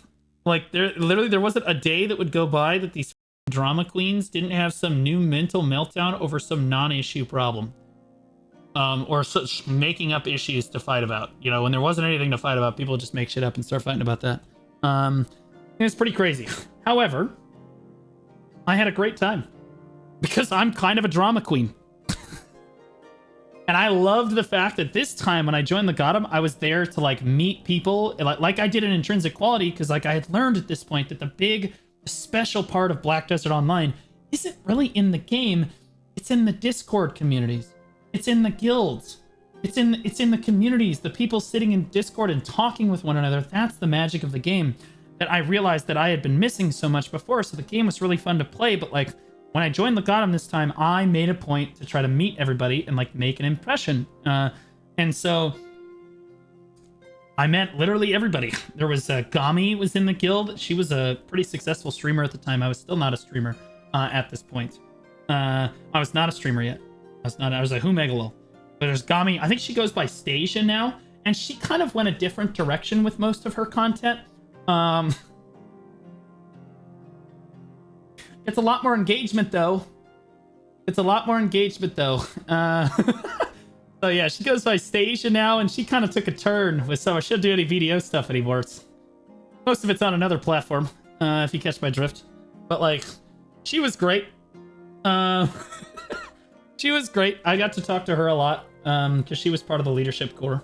But you gotta understand, like, this is like a leadership corps who we were sailing out to do like Link. I'm not getting involved. I only mention her because she was a great person to hang out with. She was great in voice and stuff, but she was a drama queen. She was. God bless her heart. She was a drama queen. And there's one time the guild was sailing out to do con, and somebody in voice goes, "Hey, what guild were you in?" I was talking to one of the other guild members in voice. And one of the guild members goes, "Oh, I'm in Blacked." Or I was in Blacked before I came here. And Gami just goes, "What? What did you just say?" He was racist. Kick him from the guild. Dude got kicked from the guild. Was this crazy blow up. Keep in mind, the guild he's talking about was named Black. That was just the name of the guild that the guy was in. It was a pretty common guild back then. It was it's pretty crazy. Like, this is the kind of people that you're dealing with. Like, it was like basically all the time. Like, there was something like that going on in the guild. And I love Gami. I love Stasia to death. She was great, like I said, to hang out with. Definitely a drama queen, but so was everybody else in the guild. It is what it is. And this is the first time. So I was just a guild member. Up until this point, I had always just been a guild member. I was never a leadership member, especially not for a PvP guild. But one node war, the Shotcaller died. And I'll never forget it. We were fighting Notorious. I could point to on the map. I know exactly where it happened. I'm not going to run out there right now. But the Shotcaller died, and he said, we had been getting farmed by Notorious the entire night. We were really struggling. We were trying to 2v1 him. Pax was the GM back then of Nodo. And they weren't even allied with Clash yet. That's how long ago it was. And I remember the Shotcaller died, and he was like, somebody take it. Somebody take the comms. And I had always wanted to be like the Shotcaller. So I just said,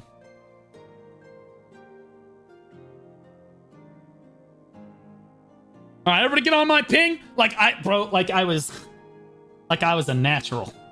Everybody get on my ping. Yo, I need range up on the high ground on both sides right here. Use this choke. Use the choke. Put stun traps in this choke right here. I said they're gonna push into us. Okay, they're gonna push into us. We're just gonna back up into the choke. We're gonna let the range on them from above, and then they're gonna we're just gonna engage on them when they're on their stun traps. Hope, where is Hope? It was Hope accurate. I was like, Hope, we're funneling BSR onto you. Hold on. We funneled BSR onto Hope and Kessel, who was another Valkyrie.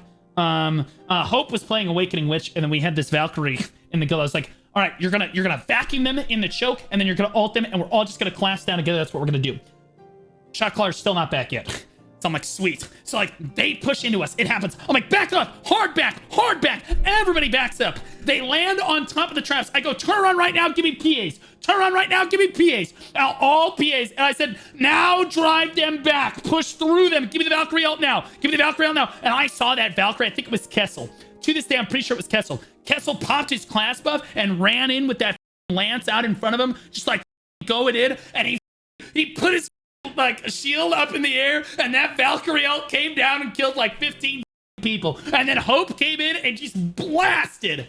The rest of them. We full wiped Notorious. The only time we full wiped Nodo that night was that push right there that I shot called. And it was the first time I'd ever shot called. And it was such a rush.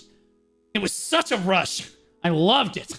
And like, we pushed up to the base. We killed a bunch of the Ricos and stuff. We didn't end up killing their base at all because we ended up just like... But like, I remember the Shotcaller like right after it happened. He's like, okay, I'm back now. Yo, who was that? It just called... Who was that? And we're like, that was Blue. He's like, Blue who?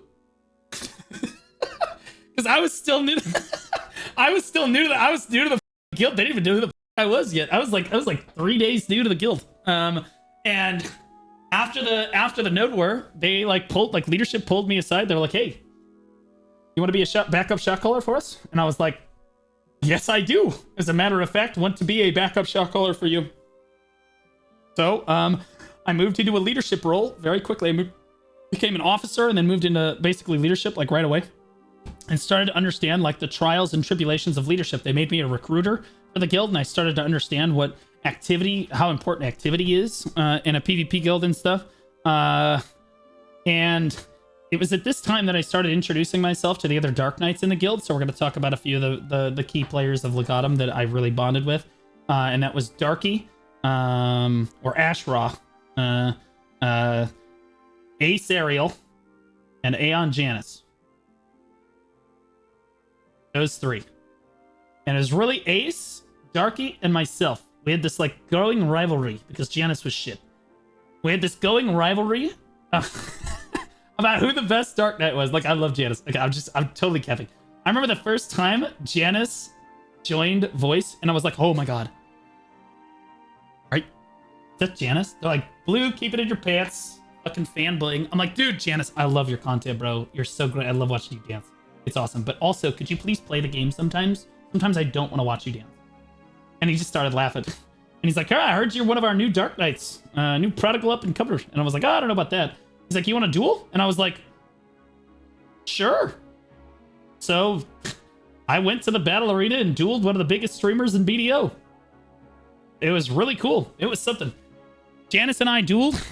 I lost. I started 0-3. I had a very reactive playstyle as a Dark Knight, and Janus has always had an extremely aggressive Dark Knight playstyle. He's like wildly aggressive, and I just was not ready for it the first 3 times. He caught me and just like basically dumpstered me for the first 3 times. And then I beat him 7 times in a row. Because once I understood, oh, he's gonna overextend. I let him overextend, and then I pumped him every single time. I'd nocturne him behind him. I hit him with the slanted balance. Jash right in behind him, get him with the Wheel of Fortune.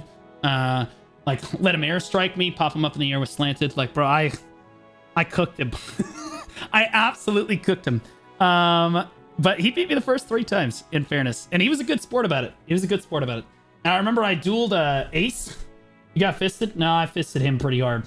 Again, I beat him 7 times in a row after that before he wove the white flag. He's like, okay. Damn. He's like, you got me figured out. It's like, I do indeed have you figured out. So then I dueled Ace Ariel. And I dumpstered Ace. There ain't never been a time in history when Ace has been able to drop my DK more times than I've been able to drop his. I blasted him. Then I fought Darky. His name was Ashra. And Darky was good. Darky was the first DK I ever met that was like as good or better than me. And I was like, holy shit. And then Ace brought it back, and Ace started getting really good. We had this like 3-way rivalry. Because Janus didn't play the game super, like a crazy amount. It's not that he was bad. It's that he just didn't play the game a whole lot because he was a streamer and he was doing all this stuff. And the rest of us were sitting there grinding out, trying to be the best DK possible. We would all shit on each other because in Node Wars, I always top frag in Node Wars, bro. Bro, in this version of Legatum, guys, I was top 3 to 5 every single war. Every single war, I was either like 3rd to 5th, sometimes top frag in the guild. Every single time we went to war. Because I had just been playing DK. You understand, I trained against Dracul, which I didn't know it at the time, but Drac was one of the best players on the whole server, and we played against each other every day. So when I got to Legatum, I just started tossing people around, and I just understood. So it was pretty cool, and I really enjoyed it. But like our rivalry as DKs kept us always like trying to get better. We were always trying to get better as DKs, and there were times when Darky was better, and there were times when Ace was better, and then there were times, well, Ace, sure. Ace was good, but not quite as good as Darky or myself there. And then, yeah, no, we would just go back and forth. It was super cool. It was the first time I'd ever found other Dark Knights that were actually good at the game. Everybody always teased us because DK was terrible back then, and we refused to quit. You guys ever play a class where it's like shit in the meta, and nobody wants you to play that class in an Overworld guild, but you still play it anyway because you're like, I'm a god, and I'm just going to play it. You know what I mean? That's how it felt to be a DK back in the day, because it was like total shit, but you were still out fragging people because you were just better. You know, me and a Corsair, it's exactly like Corsair is now, yeah. Like, if you perform super well in that Corsair, you know you're just better than all these other people. Because Corsair's not a particularly good class, and you're still making it work. You know what I mean? That's how it was. Anyway, so Legatum, I start doing leadership and stuff, and they start letting me back up Shotcall. Well, this is around the time that I started picking up Valkyrie. We talked about the Valkyrie earlier. I started picking up the Valkyrie because I wanted to Shotcall. I felt like I started being like, yo, what I really love about Node Wars is not even getting kills anymore. It's shot calling. I want a shot call. That's what I want to do. Like, cause dude, it's like a high, bro. I just couldn't get enough of it. Couldn't get enough of it. And Legatum told me no. They just flat out said, like, Lambs to Lions literally came to me and was like, no, you can't be our lead shot caller. I'm not gonna let you main call. I'm better than you. I'm gonna call. I said, okay, well then I am leaving. I left. I left the guild, and it was like, I don't know. They tried to get me to stay, but I said, I'm gonna go back to IQ, and I'll talk to IQ about something. So I depart Legatum, and I felt like my time in Legatum, I loved that family that they had in that guild. It's such a homey family. Like I said, drama every day. It was just drama, but good people, really good people. But I went back to IQ, and when I got back to Intrinsic Quality, I told Verk, I said, hey Verk, I have experience running a large-scale PvP guild now.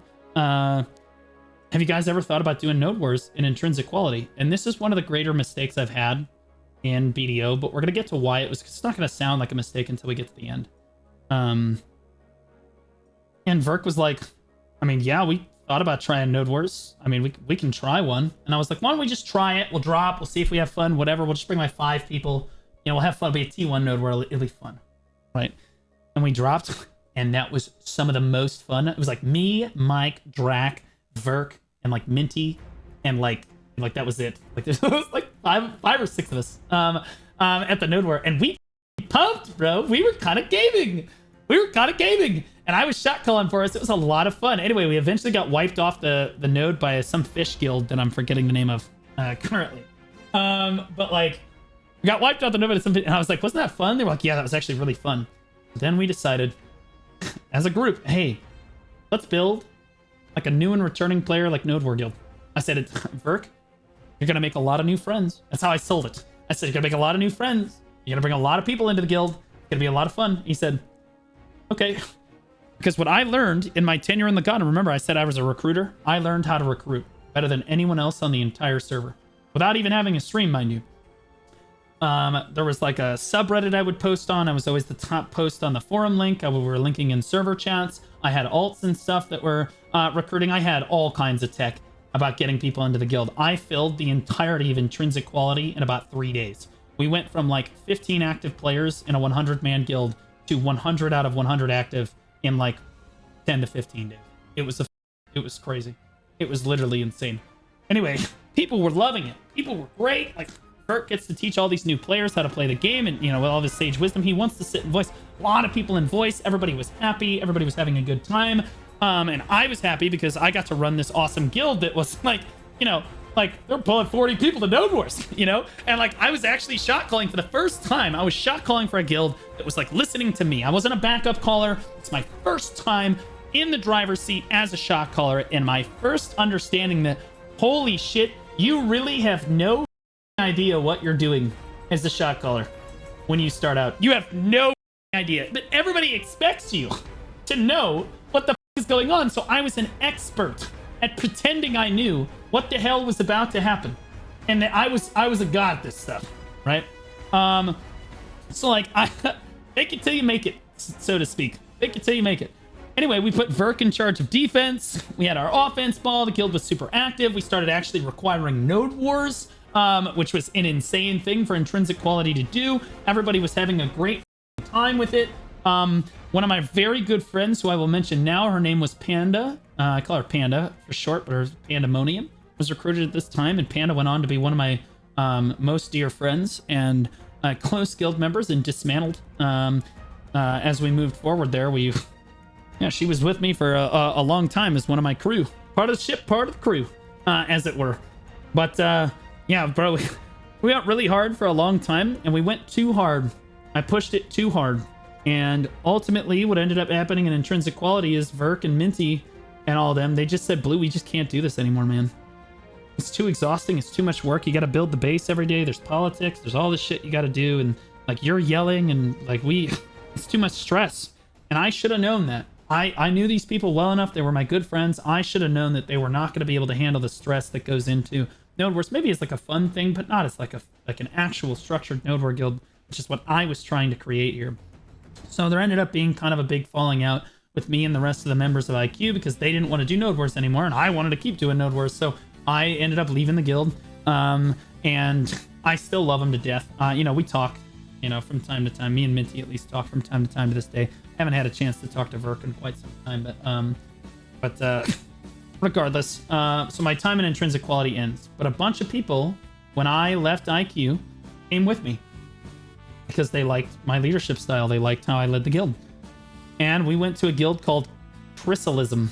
And it's around this time that this is enter one of my better friends in life now.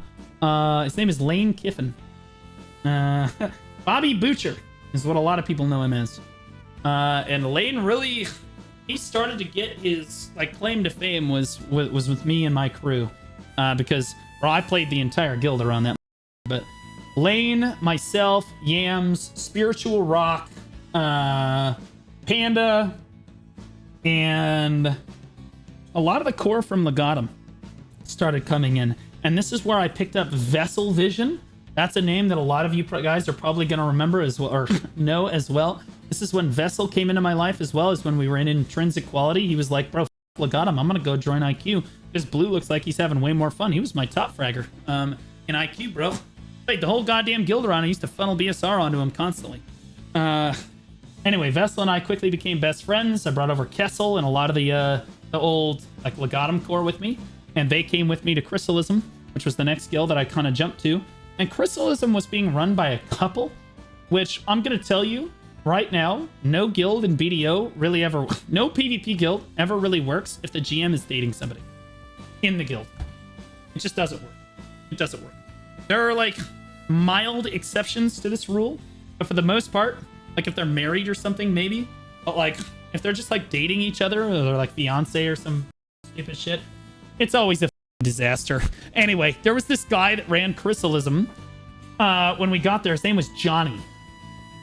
Fucking cocky little bastard. Guy ran a hybrid ninja build, thought it was God's gift to the universe.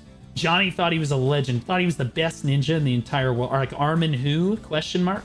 Thought he was the best ninja, thought he had the tech going like the evasion boots with like the DR gloves, and all this shit. And I remember my group very quickly kind of became like a boys club. You know, we're always just dogging on each other, like making fun of each other, calling each other and all kinds of shit. And that's how kind of like the atmosphere for my stream, when I started streaming eventually, that's kind of the atmosphere that I've kind of adopted for the stream, has been like an old boys club, where people just dog on each other all the time.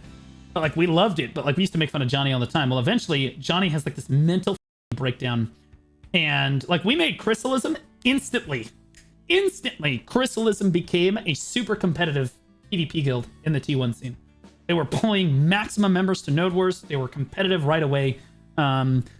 Like me and my crew, we were plug and chug. We could just join a guild and make them competitive. That's just how it worked at this point, because we just understood enough about the game and how it worked. And so what I did is every time I would have all the shit players in the guild, they would funnel BSR onto the guild's best players. In this game, like Lane Kiffin played Awakening Valkyrie. Spiritual Rock was another member. He played Succession Berserker. And if you guys remember Suck Berserker, you guys know how there's a 30-minute cooldown on 200% now? That used to not be a thing. The reason that that's a thing is I'm taking full credit for that. Because I was the first person to realize, like, the Spiritual Rock was like, dude, my 200% kind of man. It's like really good. I was like, all right, well, it, let's try it.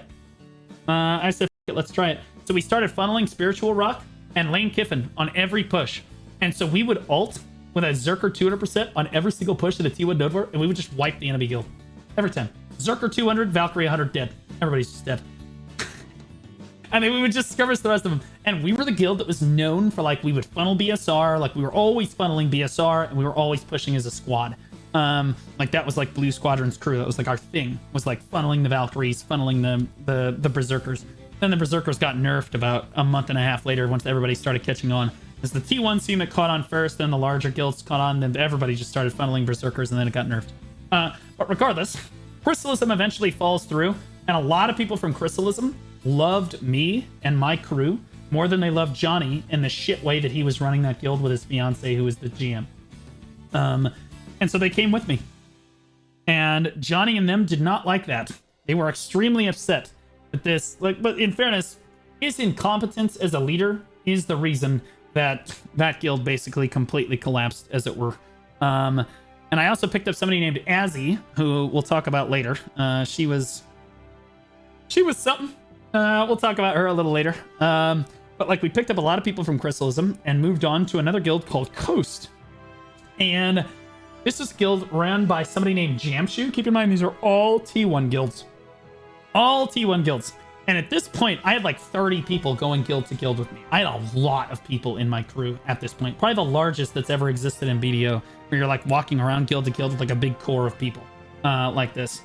Anyway, Jamshu was like, hey, dude, why don't you come shot call for me and my guild? We're a bunch of gamers. We need a shot caller. And yeah, we think that you guys would be a great fit because you guys are gamers. Like, okay, we joined. And I shot called, but you need to understand my shot calling style at the time was not, guys, I wasn't very good at shot calling, but I was very entertaining. I'll tell you that. I was good at screaming at the top of my lungs at the guild. And I'm going to show some clips of it because I dug up some of my ancient clips to show today. But like Jamshu and the rest of the guild did not like my shot calling style. And in fairness, I was a dog shit caller at the time. I was not like, I was good. I was like Drift Panda. I was really motivating and I was really solid as a caller, but I didn't understand the game enough to really be a good shot caller at that point. I was good at like micro, macro, just didn't have it. And like, I was just screaming belligerently at people like a moron. I didn't understand how to like work around a cannon team or a flex team or any of it, like defense team and whatnot, and how to coordinate with people yet. It's all still kind of a new concept to me. So I get kicked from Coast and my entire core ends up leaving Coast. And it's at this point, I feel super demoralized. I'm like, I don't want to... I said, I don't want to do it anymore. I'm demoralized. I got kicked because I wasn't good enough. Whatever, right? I was kind of down on myself. So I joined a guild called Reflection. I said, I'm retiring. I'm just going to help this PVX guild like get on their feet. So I joined this guild called, and this was one of the bigger mistakes I made in my BDO career, is I didn't just immediately go and make a guild. Because I let my crew that had been traveling around with me guild to guild to guild at the time, because we were guild hopping. Like this happened like, we were in Crystalism for a few weeks, then we were in Coast for a few weeks, and then I was in Reflection for a few weeks, and then like, and my core split up, and they went to various different guilds like Miracle and Bird Blitz, and all this other shit at the time. So they split up because I said I was like, I'm done, right? Well, I joined Reflection, and Reflection was being run by an 18-year-old kid, 18-year-old boy, and he thought he knew everything, and I was trying to teach him about the game, and I was trying to be as helpful as possible. Well, let's enter again the Crystalism GM and her dumbass fiance named Johnny. Johnny comes in and they go like talk to the GM behind my back. Keep in mind, I'd been in the guild for like 2-3 weeks at this point, and I had recruited a bunch of people to the guild. I'd been making the community active. Everybody loved me in Reflection. And then Johnny talked to the GM and like convinced him that I was trying to poach a bunch of people from Reflection, and like he's like, yeah, he poached a bunch of people from Crystalism. That's the only reason he joined Crystalism. And look what happened. Our guild just completely collapsed after he left, and all this shit. Like completely selling this lie bullshit to this kid. And of course, yeah, he's an 18-year-old kid. He believed it. No evidence, nothing. He believed it because he's a idiot. He's a kid. And so he just kicked me from the guild, and I was like, all right, that's it. I've had it. I'm done. I'm making a guild. So I did. And that guild's name was Dismantled. I picked up a guild shell from someone named Sagal, who's one of the old Legatum homies who eventually did end up joining Dismantled and was one of my better players in Dismantled for a long time. The guild's name originally was Juxtaposed, and I changed it to Dismantled, and we had to level it up. It only had like, I don't know, 30 guild points at the time or some stupid shit, like 100 guild points or something. So we had to get a bunch of guild points, get all the guild skills. And so Dr. Frost and a bunch of other people, we ran 10 guild missions every day, just like hands down, to try to get the guild in a position that like we could do node wars, right? And a lot of my core, like Lane and a lot of his friends were starting to play the game, came back and came to Dismantled. And this is where I recruited my first 100-man core of like super active players. To Dismantled. And this is like in my guild. I had the red border in this guild. And so like, this is my way or the highway, basically, at this point. Although that's not necessarily the way I ran it. But Lane brought in some of his friends who now are some of my closest friends. Seagoods particularly. The the legend himself, who still comes around my Discord from time to time. Doesn't really play very much anymore. He got a wife, or he's got a woman and a kid now, and yeah, f him, you know, for having sex. Fucking loser. Anyway, he joined the National Guard or some pathetic shit. What a loser. But he was a Kuno main, and he caught on to the game really quickly, and we hit it off, and gosh, dude. Those first few months of Dismantled were absolute cinema. Absolute cinema. We got the guild in fighting condition. We got all the guild points we needed. We were training people, so we made up this team system that was kind of like the Harry Potter house system. It was like team blue, yellow, red, and green. And I wish I could show you guys the Discord things, but I've since lost control of that Discord, and it's been stolen from me. So I can't show everybody, but I used to have the channels available, but the Dismantled Discord is no longer mine, and I can't show it. But there used to be 4 teams, and when you joined the guild, you would join one of the 4 teams. And every time you showed up for a PvP event, whether it be like if you're doing just arena of or like a battle arena, guild war, like a GVG, dueling, node wars, or anything else, any like RBF, whatever, a guild RBF, whatever, you always got points for your team. Always got points for your team for doing that, and you got different points for doing different things. And so the teams like had their own chats and stuff, and they couldn't see each other's chats, so they were trying to do stuff. And then we had team battle nights where we would all join the like a special battle arena, and all the guilds would, or all the teams would, like push each other, and the last team standing wins, right? And they would win points and stuff. And the team with the most points at the end of time, or at the end of like the season, like the Dismantled season, got to tell me to do one thing, and I would have to do it on stream. And I was a new streamer, so I didn't really know what that meant.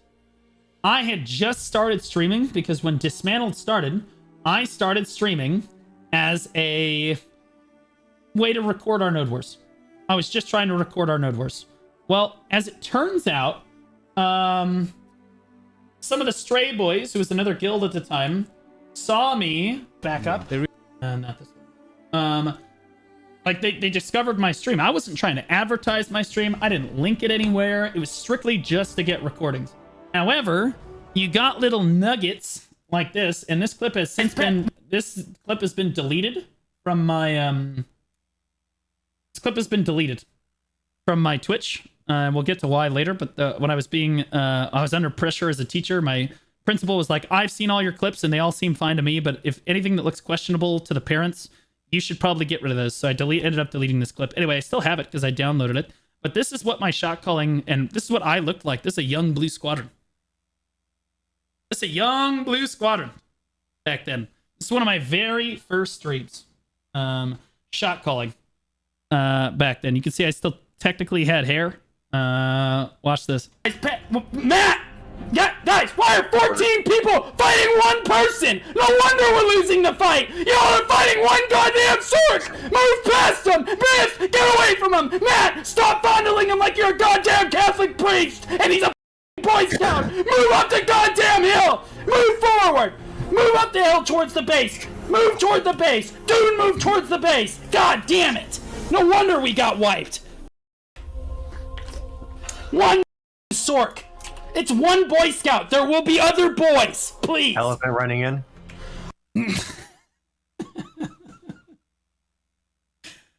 Anyway, so that was like one of my first streams ever. Keep in mind, this is to no one. There is no one watching the stream. There was no one. This was just me to myself. Everybody that was following at this time, these were all just like guild members at the time. And that was like one of my first streams. Anyway, the Stray Boys start clipping shit like this because they were the ones that clipped this, and they start linking around and be like, yo, you gotta see this guy's crazy. This guy's literally insane. So I start very quickly gaining notoriety for how I run my guild and how I shot call in Dismantled. It's kind of like, it's just like one of those legendary things. What is this? I have another clip too. What is this? All remaining heals. Any and all remaining heals. Where in the is my Ellie going? Oh. Bjorny! Why did I just see my Ellie run off into East Jesus? All remaining heals. Any and all remaining. Brother, the motherfucker was on a crusade to Jerusalem, which is something I said right after that. Like, Some of the clips from my early BDO experience were like absolute cinema. Absolute cinema. BDO made him bald. No, guild leadership did that. Guild leadership did that. So, yeah, and I've got a lot of shot calling clips I'm going to show you guys today. But this is like, that's kind of like, to put it in perspective, that's kind of what was going through, like, the guild at the time. I'm screaming. I don't know what the is going on. I'm just like recording stuff. Either way, I told whichever team won that they could get me to do whatever they wanted on stream. And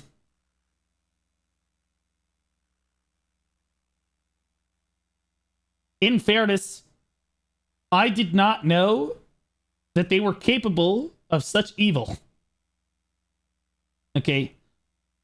They said, we want you to dress up as one of the maids in game, but you gotta have, like, you know, hair and shit. And like, that's, yeah. So so this happened. And if I go to my Instagram, I think that, like, they said they wanted me to put a few things on Instagram as like part of the, oh, it's so cooked. Bro, it's so cooked. Like, so yeah, that's what they had me do. DEI, no shit. No shit. So yeah, they had me dress up as a French maid. It wasn't just for any fight, because it wasn't until this point.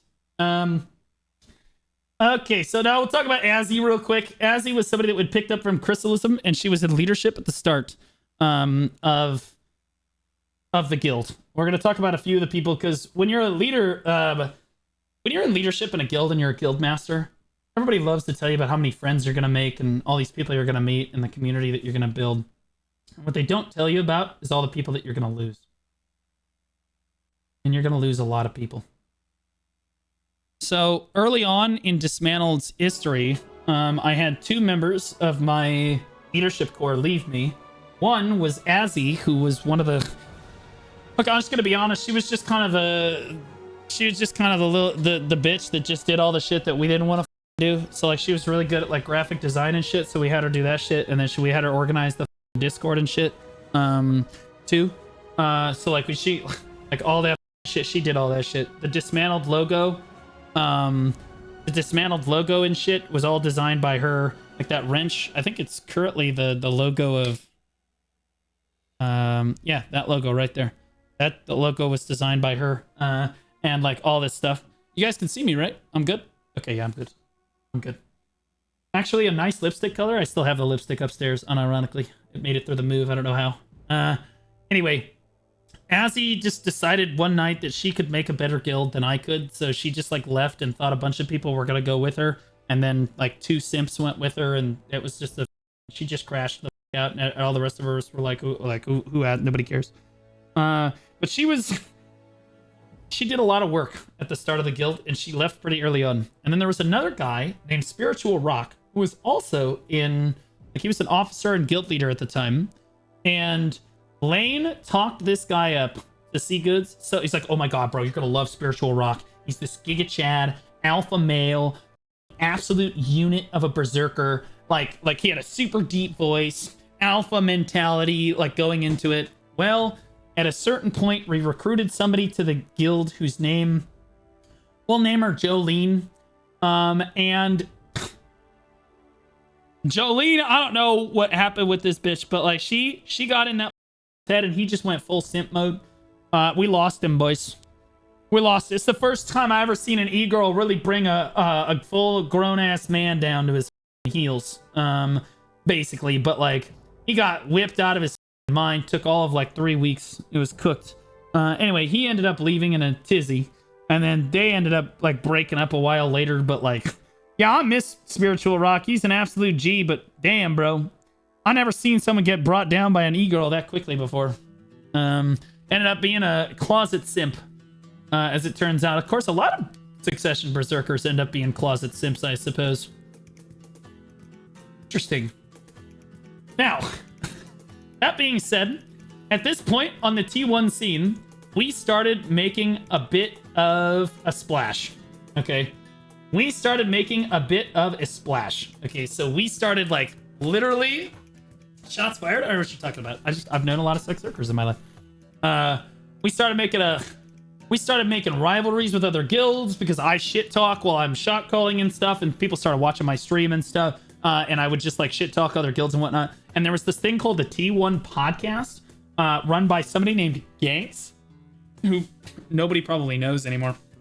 But there's a T1 podcast made by Ganks where all like 20 or 30 T1 guilds would show up, and we would all just shit talk the f out of each other for like an hour and a half. It was the best content you've ever seen in your life. And me, being the young content creator that I am, I just got in there and I just f***ing farmed people, guys. I mean, like, dude, I would just get in there and I would just start flinging shit because everybody else just a bunch of pussies. I would just tell them how it was. Like, no, you're just trash or kill this trash. I would just go in and just go pop it off on people. One of the guilds I popped off on was Bird Blitzed, which was like bird brained and like blitzed. Blitzed, I think, is still actually a guild today. They're on and off. They're run by the same people. But we had a big rivalry. Dismantle and Bird Blitz were a massive, massive rivalry.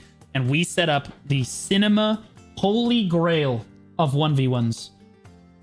On Olvia Coast.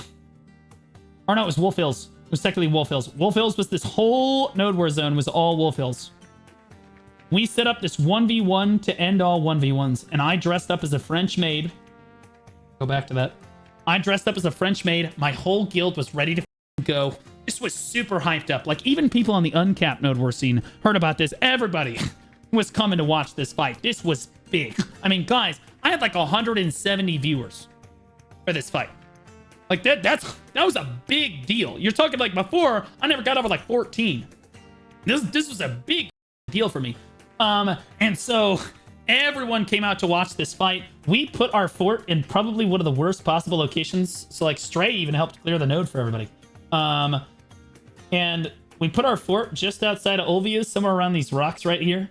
And Bird Blitz actually got the fort that's up here. There's like a plateau somewhere over here. I think it's actually over here somewhere. I don't know. It's like up here. They put their fort up on like this plateau, this mountain. Okay, where like it slopes off. It kind of like looks like this, right? Yeah, I can draw this better, I promise. Okay, so it looks like this, and their fort is sitting on top of this mountain. Okay, it's like basically impossible to get to. All right, like literally impossible because they knew more about the game than I did. Well, little did they know, I had picked up a bunch of. Well, they did the same thing. In fairness, they invited Armin to their guild. They had a bunch of really high end. So the thing back then, guys, was to take like Cho Nation players and Black Rose players and digital players and to bring them like on an alt into your T1 guild and have them fight with you. So Blitz did this with a bunch of players, and then we did this with a bunch of players. Anyway, our 25 versus 25 lineups were absolutely stacked with some of the best players to ever play the game. Okay, literally, and bro, I benched anyone that like we literally had like a draft, right? Like leadership got in voice, and like we had like a draft. Like, no, we're gonna bring this player. We had the exact like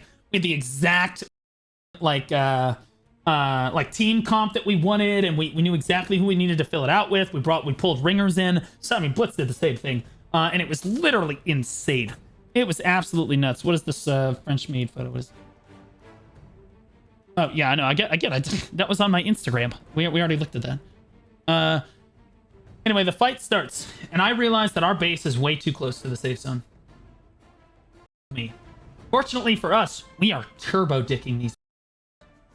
They pushed into us, and I swear to God, solid blue feed. Solid blue feed. So everybody in Stray in the chat, all like the other T1 goes like, oh shit, bro, they're dogging on him. They're dogging up, the chat's going ballistic. Everyone is going apes, just like, holy shit, Dismantle's actually gonna come out and beat Bird Blitz, because we were a new guild. Bird Blitz had been around for 2 years or whatever at this point already. It's like an established T1 guild. And we were brand new, and we're gonna come out, we're gonna beat one of the most established guilds in T1. Like one of the strongest guilds in T1. And like we were just turbo shitting on them like really hard. In fairness, I had people in the guild that literally won the NA versus EU like 3v3 tournament. The winning team that was in like the live one in San Francisco. Yeah, I had that team in my guild for this fight. I was around. I had Klops in my guild for this shit, bro. I had some OGs in my guild. Lane's in there. We're just running them the fuck down. Anyway, we're winning hard. And I decide about 40 minutes into the fight, we need to CTG to get up to offense. I've got to get them off the base. Otherwise, we're slowly going to lose because they're going to get chip damage. Okay. They're going to get chip damage on the fort. Eventually, we're just going to lose. Because we're right next to the safe zone. So I run out and I laid in the grass while my boys were sitting by this fort. They were all defending the fort and just wiping them on repeat every time they came out. Just hard wiping them. And I was laying in the grass, like inching my way closer to their fort. And I was like, are we ready? Everything good? We wiped them? Good. Okay. And I popped the CTG. And I'll never forget this because my heart's going like 200 beats a minute. This is a big deal. This is a massive thing. The whole scene is watching this. This is my big moment. I drop the CTG. The whole guild takes it except for defense. I'm like, let's go. We're running. The CTG is way too far from the base. We have to run all the way through the woods, then up the side because I don't know how to get to their base. We have to run around the mountain, then go up the mountain, and then get to their base. We get to their base. No one is home. I'm like, base race, baby, and we have a lot more gear. Let's do this. And then defense goes, dude, blue, we're burning. We're already at 80%. I'm like, my heart just sank. We got their fort to about 35%, and our fort just died in a base trade at like the 40-minute mark when we had been farming them the entire node war. We lost. It was entirely my fault, and I looked like a clown in front of thousands of people because, you know, the T1 Discord started going ape shit. The T1 Discord, the memes in the T1 Discord were legendary. I mean, like, bro, like the toxic cesspool, I still have them. I have all of these memes. Bro, like, it was rough, man. Like, bro, we got memed on so hard, dude. Like, we got absolutely dicked. Bro, we got absolutely dicked, dude. Go, take the CTG. Bro, so rough. Like, you gotta understand, guys, this is like my first, like, this is the first time anyone was seeing me as a creator, as a guild lead, as a guild, because like the whole PvP scene saw this shit, bro. And like the amount of memes that like that came out of this, I mean, like, they just keep going. And Gank's trying to think of a good meme, like T1 scene 50 years from now. Oh shit, Coast version 101.8. Oh, that was Jam Shoes shit. Oh shit. Oh, here's another one. Dismantle defense when they take the CTG. Yep. Cooked. We should probably just play it slow, rebuild, and fight on even footing. CTG their base. Like, bro, it was pretty rough. It was pretty rough.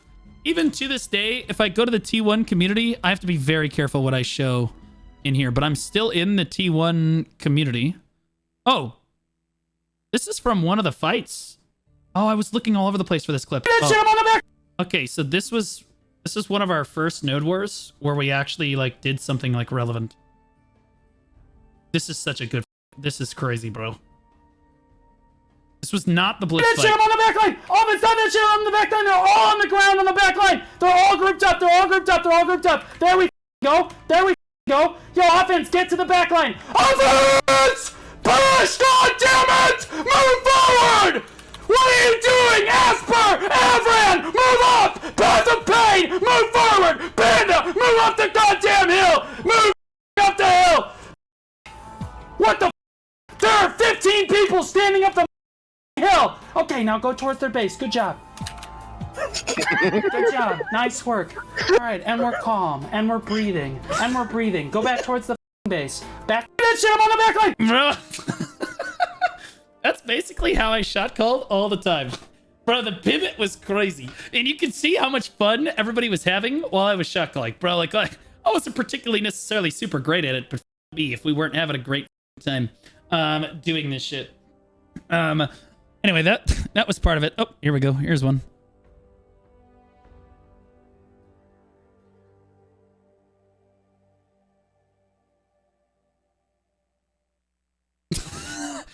Bro, these memes were crazy, man. Like, this shit got crazy. Like, these guys, they're so creative. And then there's these, bro, because I was dressed up as a French maid and I look like a clown. Like, I look like an absolute, like, holy shit.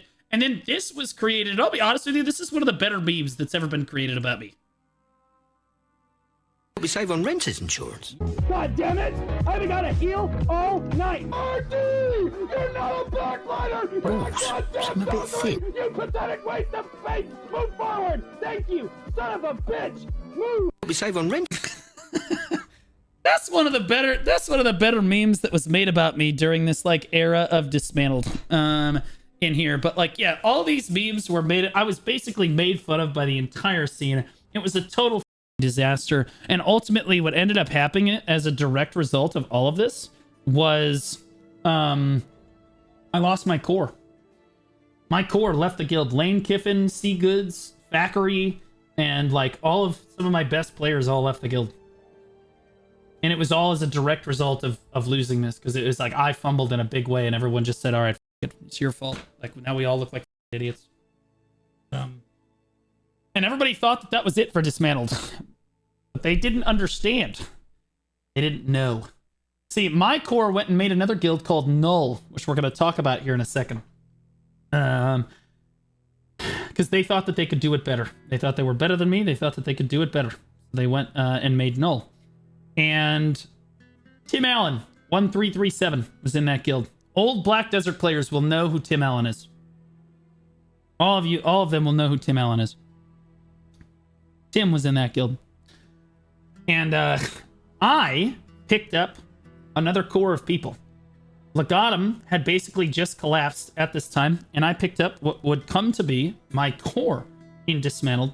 A group of players that were some of the most loyal, good-hearted, nice people that I've ever met in my life, that now all hate me, but at the time, phenomenal players and good core members and people that I needed at that moment.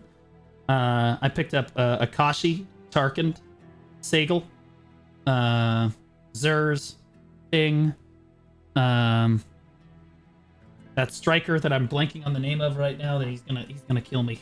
But like all of them came over. I had Neptuno in the guild already. And like we'll call them the Sid boys. These guys came in and they picked up the slack where the other people had failed, and I pulled in a bunch of new players and started training a bunch of new players to rebuild Dismantled. Well, is Tarkin still playing? He helped me a lot back in the day. I believe that Tarkin is currently playing, yes. I'm not sure for what guild, though, and he does not like me very much anymore because of things that I had to do. Just different ways that I had to run Dismantled. They don't like me very much anymore, which is fine. I have nothing bad to say about them whatsoever. They're good people. But one of the best orcs you'll ever meet in your life. But regardless, I picked up this big core of people. Fisher was in there as well. Picked up this big ass core of people, and I trained a bunch of new players. And at the time, bro, I was getting run down by Tim Allen. Keep in mind, I was still a brand new streamer. I looked like a clown in front of everybody during that 1v1. This was kind of a hard thing on my mental, guys. It's the first time I'd ever been like a big public figure and like looked like a absolute clown and like really fumbled it badly. Everyone just constantly dogging on me. I was the laughing stock of the T1 scene for months. Not only that, I had Tim Allen, who was a much bigger streamer at the time. He had like 120 average viewers. That was a lot of viewers to have at the time. Anyway, I had Tim Allen basically watching every one of my VODs and just dogging on me about every single thing that I did. He was such a piece of shit, loser asshole. Every single time I would go live, he would literally just pull up my Twitch VOD and he would just make fun of me. Pause and make fun of me. He had like 3 different like chat commands in chat. Like he encouraged everybody to keep pushing it, take it further, antagonize me, harass me, whatever. It reaches a point where I start getting death threats if work from Tim Allen's deranged community. It was pretty bad. And keep in mind, it was made even worse by the fact that all of the people talking in his chat are all my old, really, really good friends. Friends make the worst enemies. And that's a pretty common theme that you'll find across most of life. And they basically ran me the down. So I had to sit there every day and watch my friends just absolutely run me the down. Call me dog shit, trash, fucking, and everything you can possibly think of. Constantly nitpick everything that I said and did, even if it was right. Didn't give a Anyway, the beef, though, between Null and Dismantled was legendary. I used to go because I wasn't a bitch, bro. I would show up to the T1 podcast, and Tim Allen and I would just have it out. And I would make Tim look like an absolute fucking clown every week. Because, man to man, Tim's kind of a total pussy. And has no idea what actual content looks like. So, but I didn't know that I was such a good creator at the time. I was still a new creator. I didn't fucking know. He came to me and was like, no, I will not allow it. You are a fart in the wind. Fart in the wind. Describe me as a fart in the wind streamer, as that I'll never amount to anything blah blah blah, right? And funny now, looking back on it, because Tim is a Omega lol at this point. But like, I remember Tim like left the game for a few years and came back, and then realized I was like the shot caller for Vertex, and I was sitting at the top of the category, and he was like, what the Anyway, he tried to make nice, and I was like, go yourself. At the end of the day. But like, Tim basically antagonized the shit out of me, and so did the rest of Null. Until one particular day, we set up a 1v1. I said, it. You guys want to lay the rubber? You want to lay it down? Let's lay it down. We set up a 1v1, and again, this was another epic 1v1 T1 all out bare knuckle brawl. And to be clear, it's my new core and my rebuilt guild versus Null, my old core, and like their Tim Allen and the rest of the. Although Tim wasn't allowed to play because he was dog shit. And so the fight happens. It's on Valencia. And this time, I had a really good flex team. Fisher, Akashi, Tarkin, and Zoranith. Zoranith, another phenomenal player. The plan was to play defense, let them push us, because Null was super aggressive. They thought they were hot shit. I was going to use their ego against them. That was my plan. I'm just going to use their ego against them. I knew that they would just plant a flag and just start pushing like crazy. And we just played in our trap field and just kept like BSRing them, and we just kept wiping them off the base. And I sent a squad of 5 people to their base, a flex team of 5 people that just completely stripped their entire base of annexes. And then I sent the Ellie across, and the Ellie charged the base to 50%. And we were still at 95% with both flame towers and all annexes. They were at 50%, no annexes, and they were still pushing because their ego was just too high. And I said, CTG, do it. And they were like, you sure, boss? The last time you did that, it didn't end very well. And I was like, do it.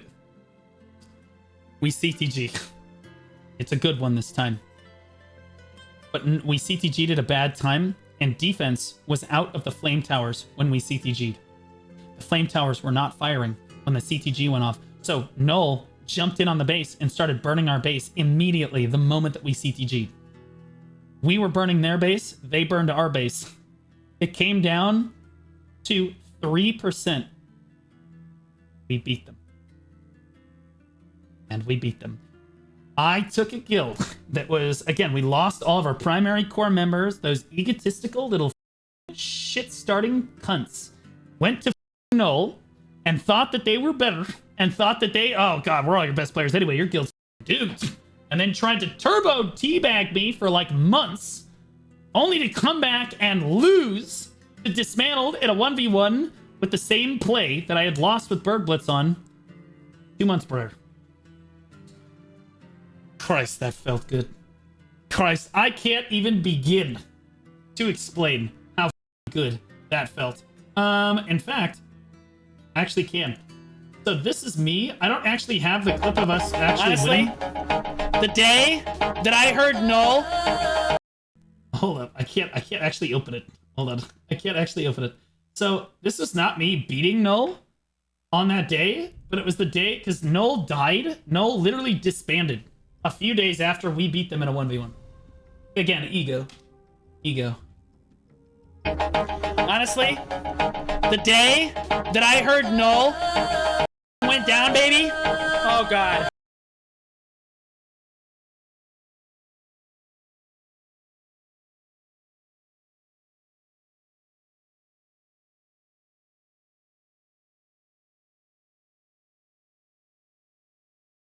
Absolute insanity. I was so happy. Yeah, you're all pussies and absolutely deserve that. Your guild is dog shit. You're all dog shit. Eat my ass. Anyways. Actually, I'm on a pretty good standing relationship with Null now. God, that pit stain, always. Always. Anyway, I remember just like freaking out the moment that we got it. And after that, Dismantled was pretty smooth sailing. After we got through that really shitty 1v1 in that time for me, because it was hard on my mental. Dismantled was pretty smooth sailing, and I don't want to get bogged down on it too far. I actually really like the Null guys. We've come a long way. It's many years ago that all this happened anyway, so I actually love all the people from Null. I'm actually pretty good friends again with Lane and Seagoods and all of them. And I mean no ill will, but honestly, bro, start shit, get hit. Basically, right there. Everybody's got a plan until they get CTG in the face. Is it butt doing online? Honestly, yeah. I mean, like we're all wearing the new Coomer outfit. It is what it is. What are you gonna do? Anyway, okay. So we're gonna step up. So after we beat Null ended up dying, and then we moved on to uncapped Node Wars. Like it was time for Dismantled to like spread its wings and fly. And so we went up to uncapped Node Wars, and this is my experience in uncapped Node Wars. Okay, I should have PA2. I should have PA2. Okay, so everybody just watch Berserkin. Right here. This is one of my core members that I had trained from the ground up. One of my current officers in the guild. And that's Amu right there. If you can believe it, that's the legendary Valkyrie himself. This is our first uncapped Node War. This is Berserkin's first experience getting smoked. Watch. Your witch e-buffed. Let's PA2 right now. Zerkin Q. Zerkin. Nope. There's a not effect. Can't get that happening. Just vaporized it. He literally just got immediately destroyed. I should have PA2. Your witch e-buffed. Let's PA2 right now. Zerkin Q. Boom. People were just not used to taking. That was our first Node War. We got absolutely dicked.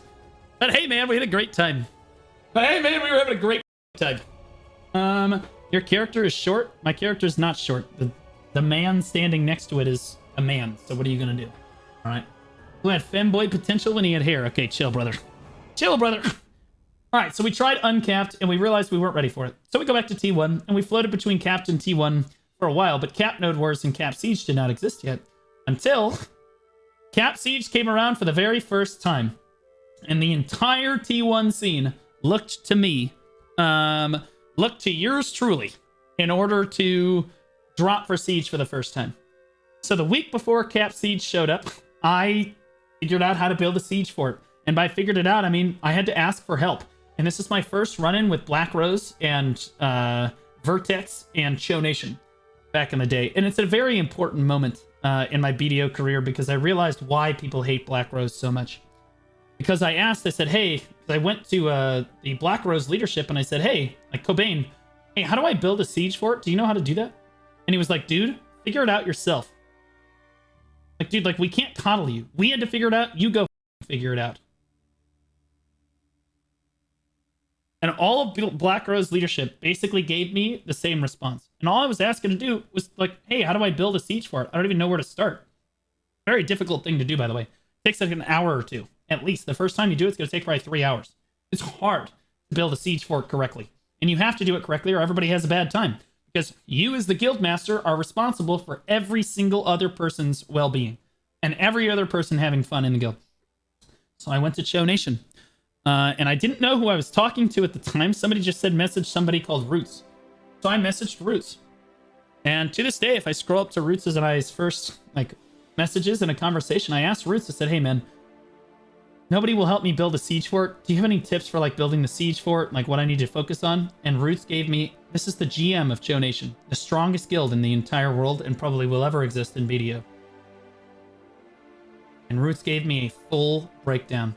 Took a few hours out of his life to explain to me how to build the fort, how to do it, where to put the flame towers, how the Rico should be positioned, how you should position the walls, that you should have somebody else there. He didn't need to do that.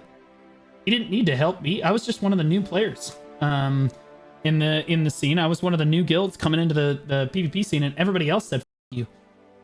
Cho, to their credit, Roots is actually a good person. He actually helped. Like, he actually helped me. He's the person that taught me how to build a siege fort initially, the first time. And I remember I built it on Valencia, and I went to Schisms, who was the leader of Vertex, and I was like, hey, I'm building a fort on your region. Just so you know, here's where it is. We're not actually showing up. You guys can come kill it. I'm just trying to practice building the fort. He's like, hey, man, appreciate that. Because I was just trying to suck dick. I'm going to be honest with you. I was a dick sucker. You just couldn't do politics back then unless you were a good dick sucker, and I was the best dick sucker. Oh, I sucked so many dicks. Holy shit, I was the best dick sucker. I had the best knee pads. It was like a joke that we ran with in Dismantled. But like, it was my first run-in with Skiz too. And you gotta understand how politics was run back then. There was the Cho Nation Alliance versus the Black Rose Alliance. And you needed, if you were gonna be competitive in Siege, you needed to be a part of one of the two alliances. It was Cho Nation, Vertex, and then it was Black Rose and Corrupt and Apocalypse. And at the time, there was a guild called Relevance. I've actually seen a few people running around recently. Relevance was really strong. Okay. And the Cho Nation Alliance in a 3v3 always beat the BR Alliance. Every time. Hands down, wasn't even close. Wanted to be on the winning team. I played with Cho. Well, I was not somebody that always wanted to be on the winning team. I felt that Dismantled was strong enough that someday we were going to make the difference between these two alliances. And we did. But we'll get to that later. BR, horrible people to work with. My God. Holy. Misery's Black Rose was exactly that. Absolutely miserable people to work with. Didn't communicate. Constantly secretive. Wouldn't help us for shit. Just ass. Corrupt was actually pretty good. They had egos, but like they didn't give a f. They kind of just did their own thing. APOC, Pax, and Noah ran APOC, and that was rough. If you were gonna work with the BR Alliance, you went to Pax and Noah because those two, the leaders of APOC, understood how to do politics. They understood how to get allies and how to win a fight. They understood how to macro. They understood how to fight. They understood how to build a guild and how to build an alliance. Because the other two were just untenable. Just couldn't work with them. Barcode was basically a street hooker. You gotta understand, Barcode was basically the guild that like do you guys know that friend when you're playing like League of Legends and you're like, you have like 4 of you, you look at Discord and you see that really annoying, terrible player sitting in Discord by himself, and you're like, how badly do we need a 5th? That player was Barcode. Okay? Barcode was the street hooker losers. That literally, whatever team thought they were going to lose, they would try to pick up Barcode. And Barcode really only cared about castles. They didn't give a f about anything but castles. They didn't give a f about fighting. They didn't give a f about anything. They just wanted to get castles. Right? What's a Pinoy blue? I'm not going to talk about it right now. I don't know what you're asking me that question for.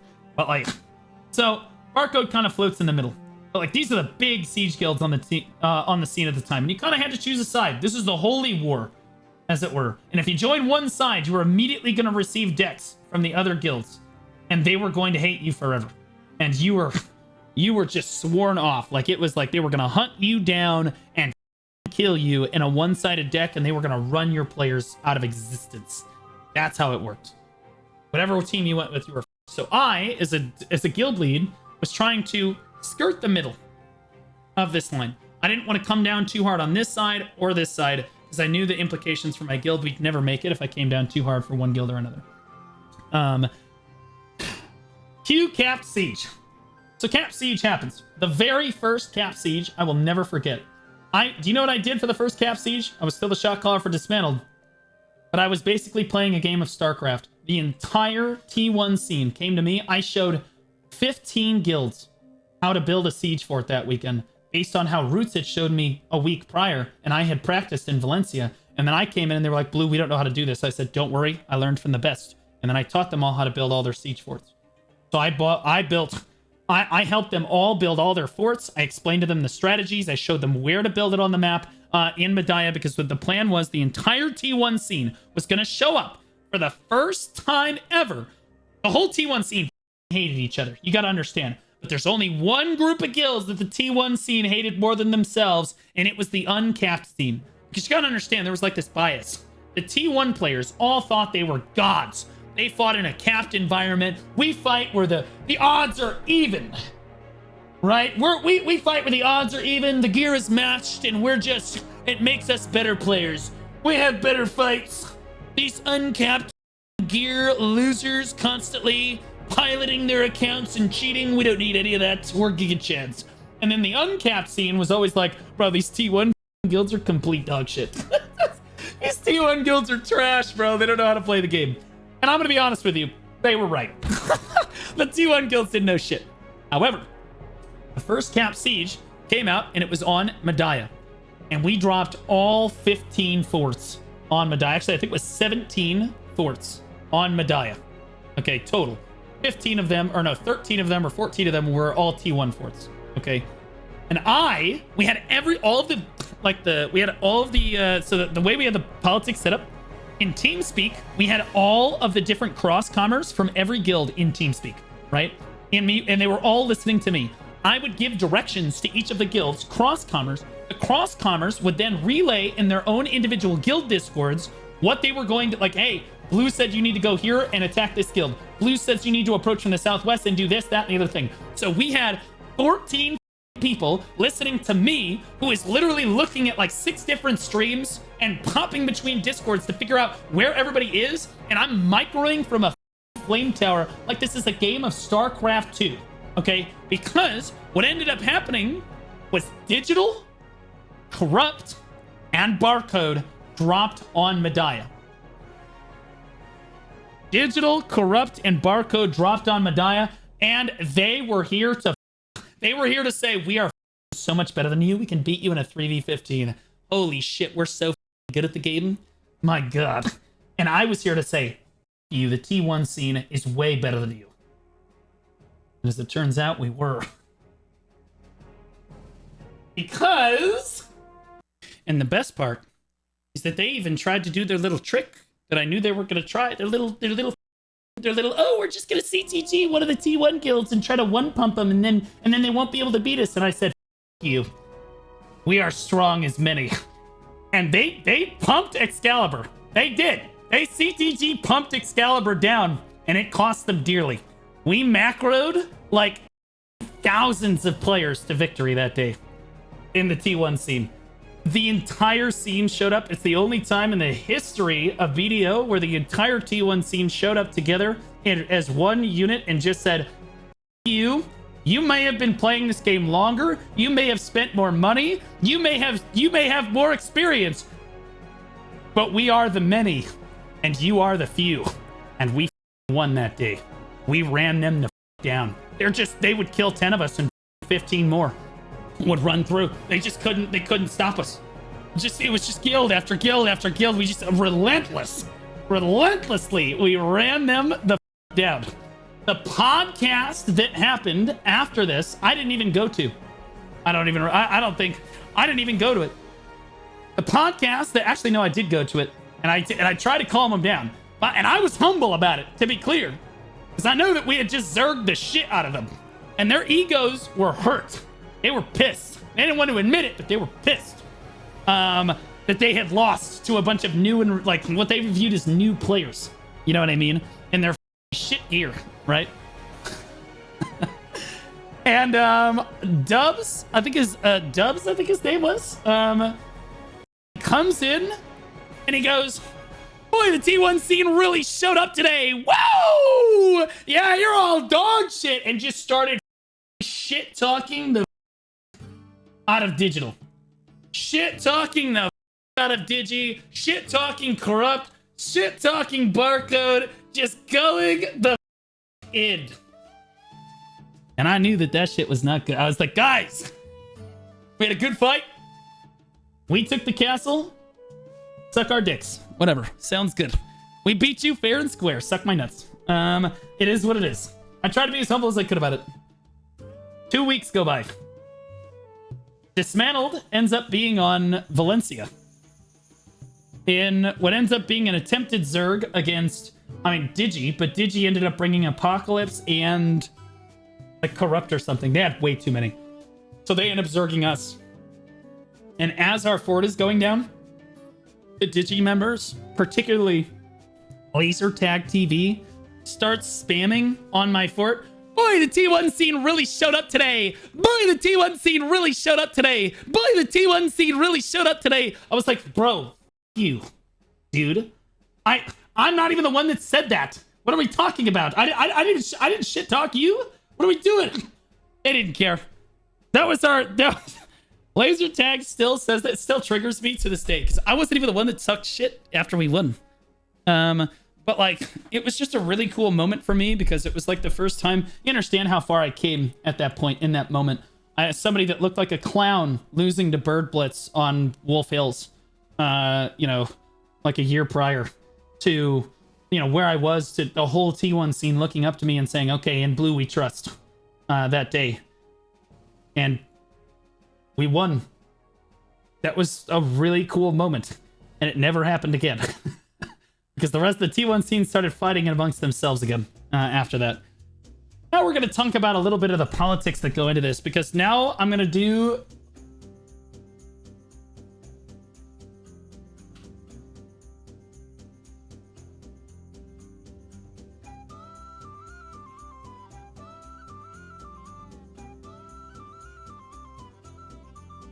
on theme. This is my certified Lady Olenna moment. Okay. Tell Cersei I want her to know it was me who killed Joffrey. So now I'm gonna reveal it. So there was one particular week where Dismantled wasn't even on this region. We were on a different region. Dismantled was on Valencia.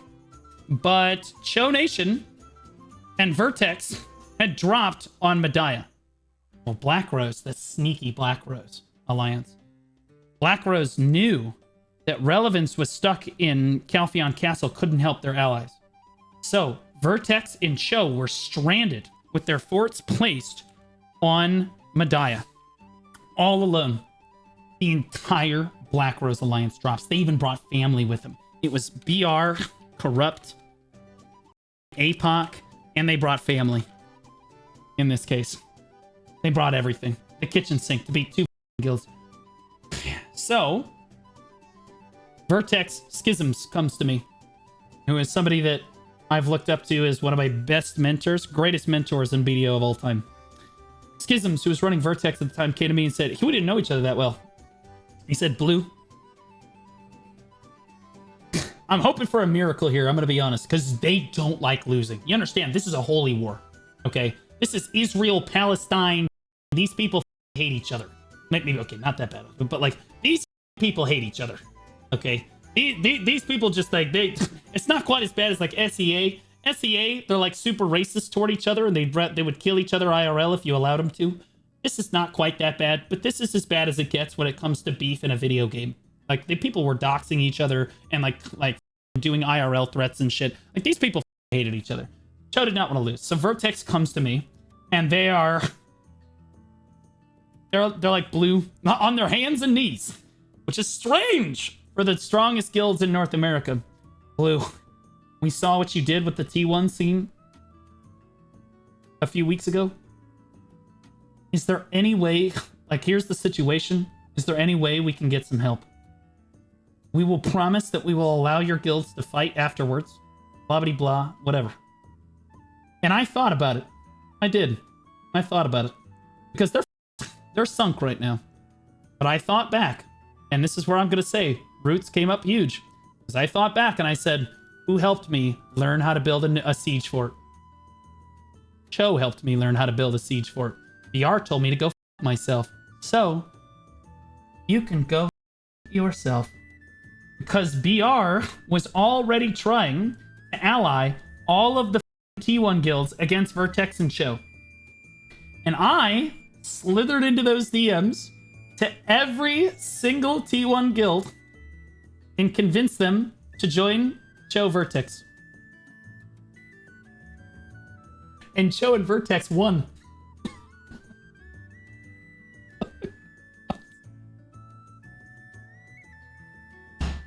Karma, bitch. And then we come back, and we come back, and they never knew. Miz never understood. Miz was like, I don't understand why all of the T1 guilds unanimously went with Cho. They killed the whole PvP scene.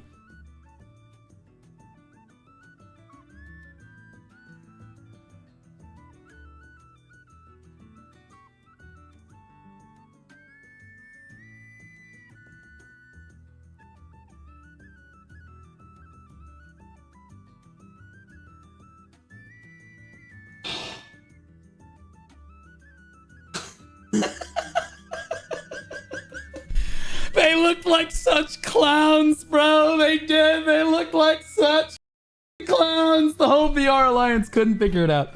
They were so pissed that all of these T1 guilds went with Cho, who's the strongest guild. They're destroying the PvP scene. I don't know why they would do that.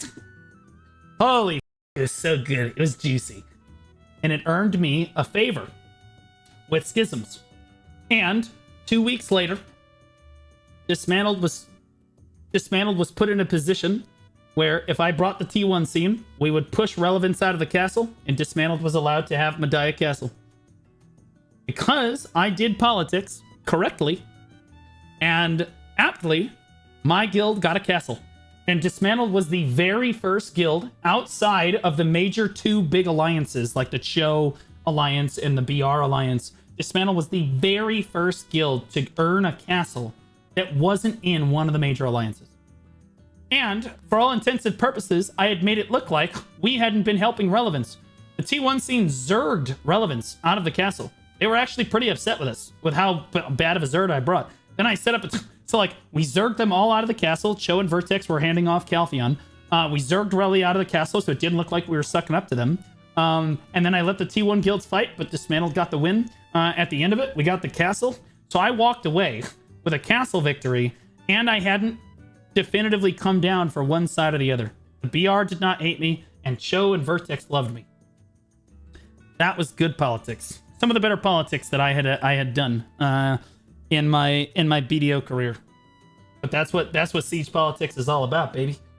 You gotta, and to be clear, I regret nothing. The T1 guilds got a much better fight with Cho and being on Cho and Vertex's side. Cho and Vertex just allowed the T1 guilds to fight each other after they wiped off the BR Alliance. All the T1 guilds got to just fight each other for the rest of time. They were having a great time.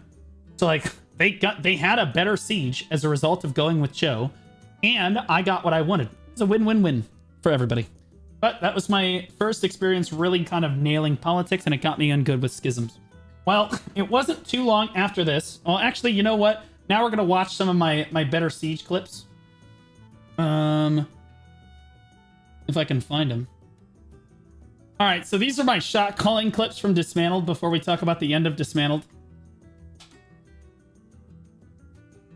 Right now. Give me PA2 right now. Give me PA2 right now. Give me PA2 right now. Give me PA2 right now. PA2, is it? Hello? PA2! Hello? PA2! Hello? PA2! Is this, you know what, fuck it, just fight. PA2, you let us all down. You let your entire guild die. Do you understand? When you don't hold shift Q, you let the entire guild just die. The whole guild is responsible. You're responsible for everyone. Was dead. Speak!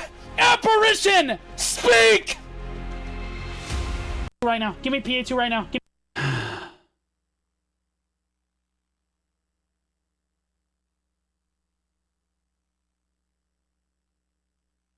spawn. If you're dead, strategically hold your spawn. Give me spawn timers in chat. Spawn timers in chat. Spawn timers in chat. Spawn timers in chat. Fuck, 10 seconds. Okay, next, first group's gonna spawn and text it. Tell them we're at 40% and dropping, and we have all 3 guilds on us right now. All 3 guilds. What are our allies doing? I'm sorry, but what is Guilty doing? Where is Black Dragon? Okay, I'm done. I'm done. Spawn up now. Spawn up now. Spawn up now. Spawn up now. It's dismantled against the world? Hello? How many people do we have to hold? Your spawn. If Shit. Oh god, bro, my microphone's really come a long way. Look northwest, guys. Go northwest. Go toward the base. Gonna work? These are ancient clips, guys, so I don't know if they're actually gonna. The Chrome's You're being staying back to kill 1 person. Beryllium. Move northwest. North left. Damn it. Can you say that in Spanish? No, Muvo el northwesto domino. Shit. Look northwest. Danny Destroyer, bro. Straight up. Fucking Danny Destroyer, bro. This unicorn buff is out. Who the f is to the south? Oh god. Who is that? Is that Oh god. Yo, off your horses. Oh, me, bro. This tilts me more than anything. This used to tilt the shit out of me. One guy comes in and kills like 4 people, and some loser Valkyrie, or what the is going? Wait, I guess. I don't know why the clips aren't loading in Chrome right now. Probably because I have too many tabs open, I think. No, they weren't working. Get up, before get up, either. get up, get up, get a heal, heal, heal, heal, heal, heal, heal, heal, heal, heal. Oh! Dude, what the heck, dude?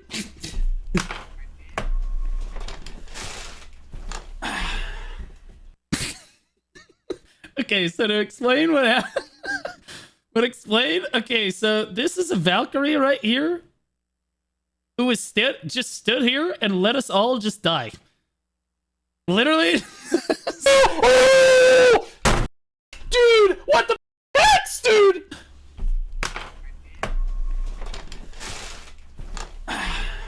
No, I just can't, bro. It's so completely cooked. It's so completely cooked. Here is, what is this?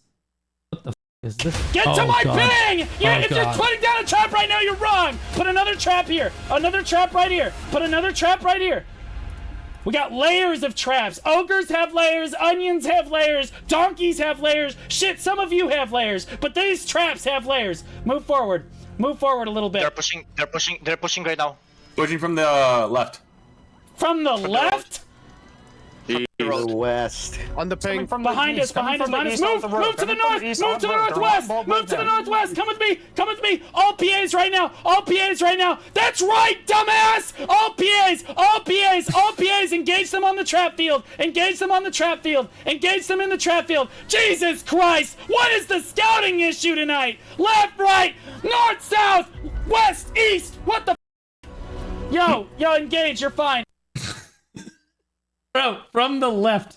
Bro, there are 2 possible engage paths, bro. Northwest and southeast. And this guy said left.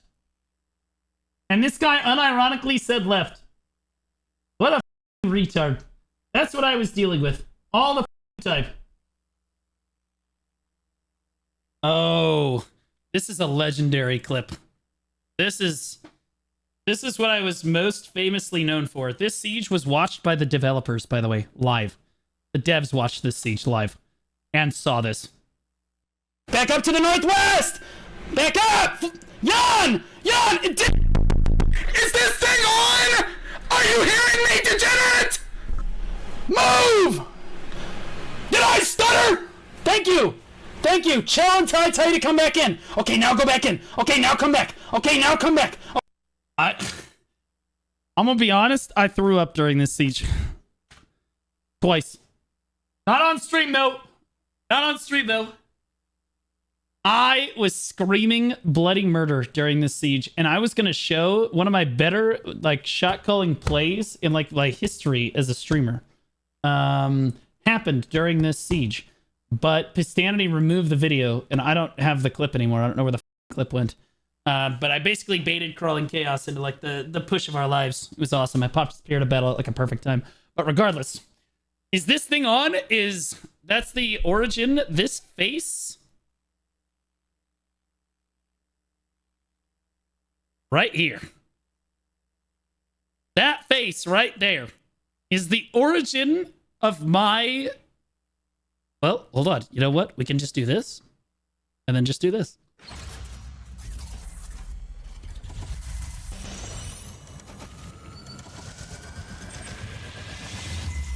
Look, there it is.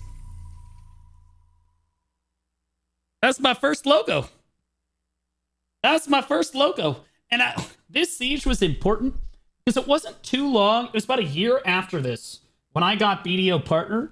And I remember meeting like the CEO of Perlibus America.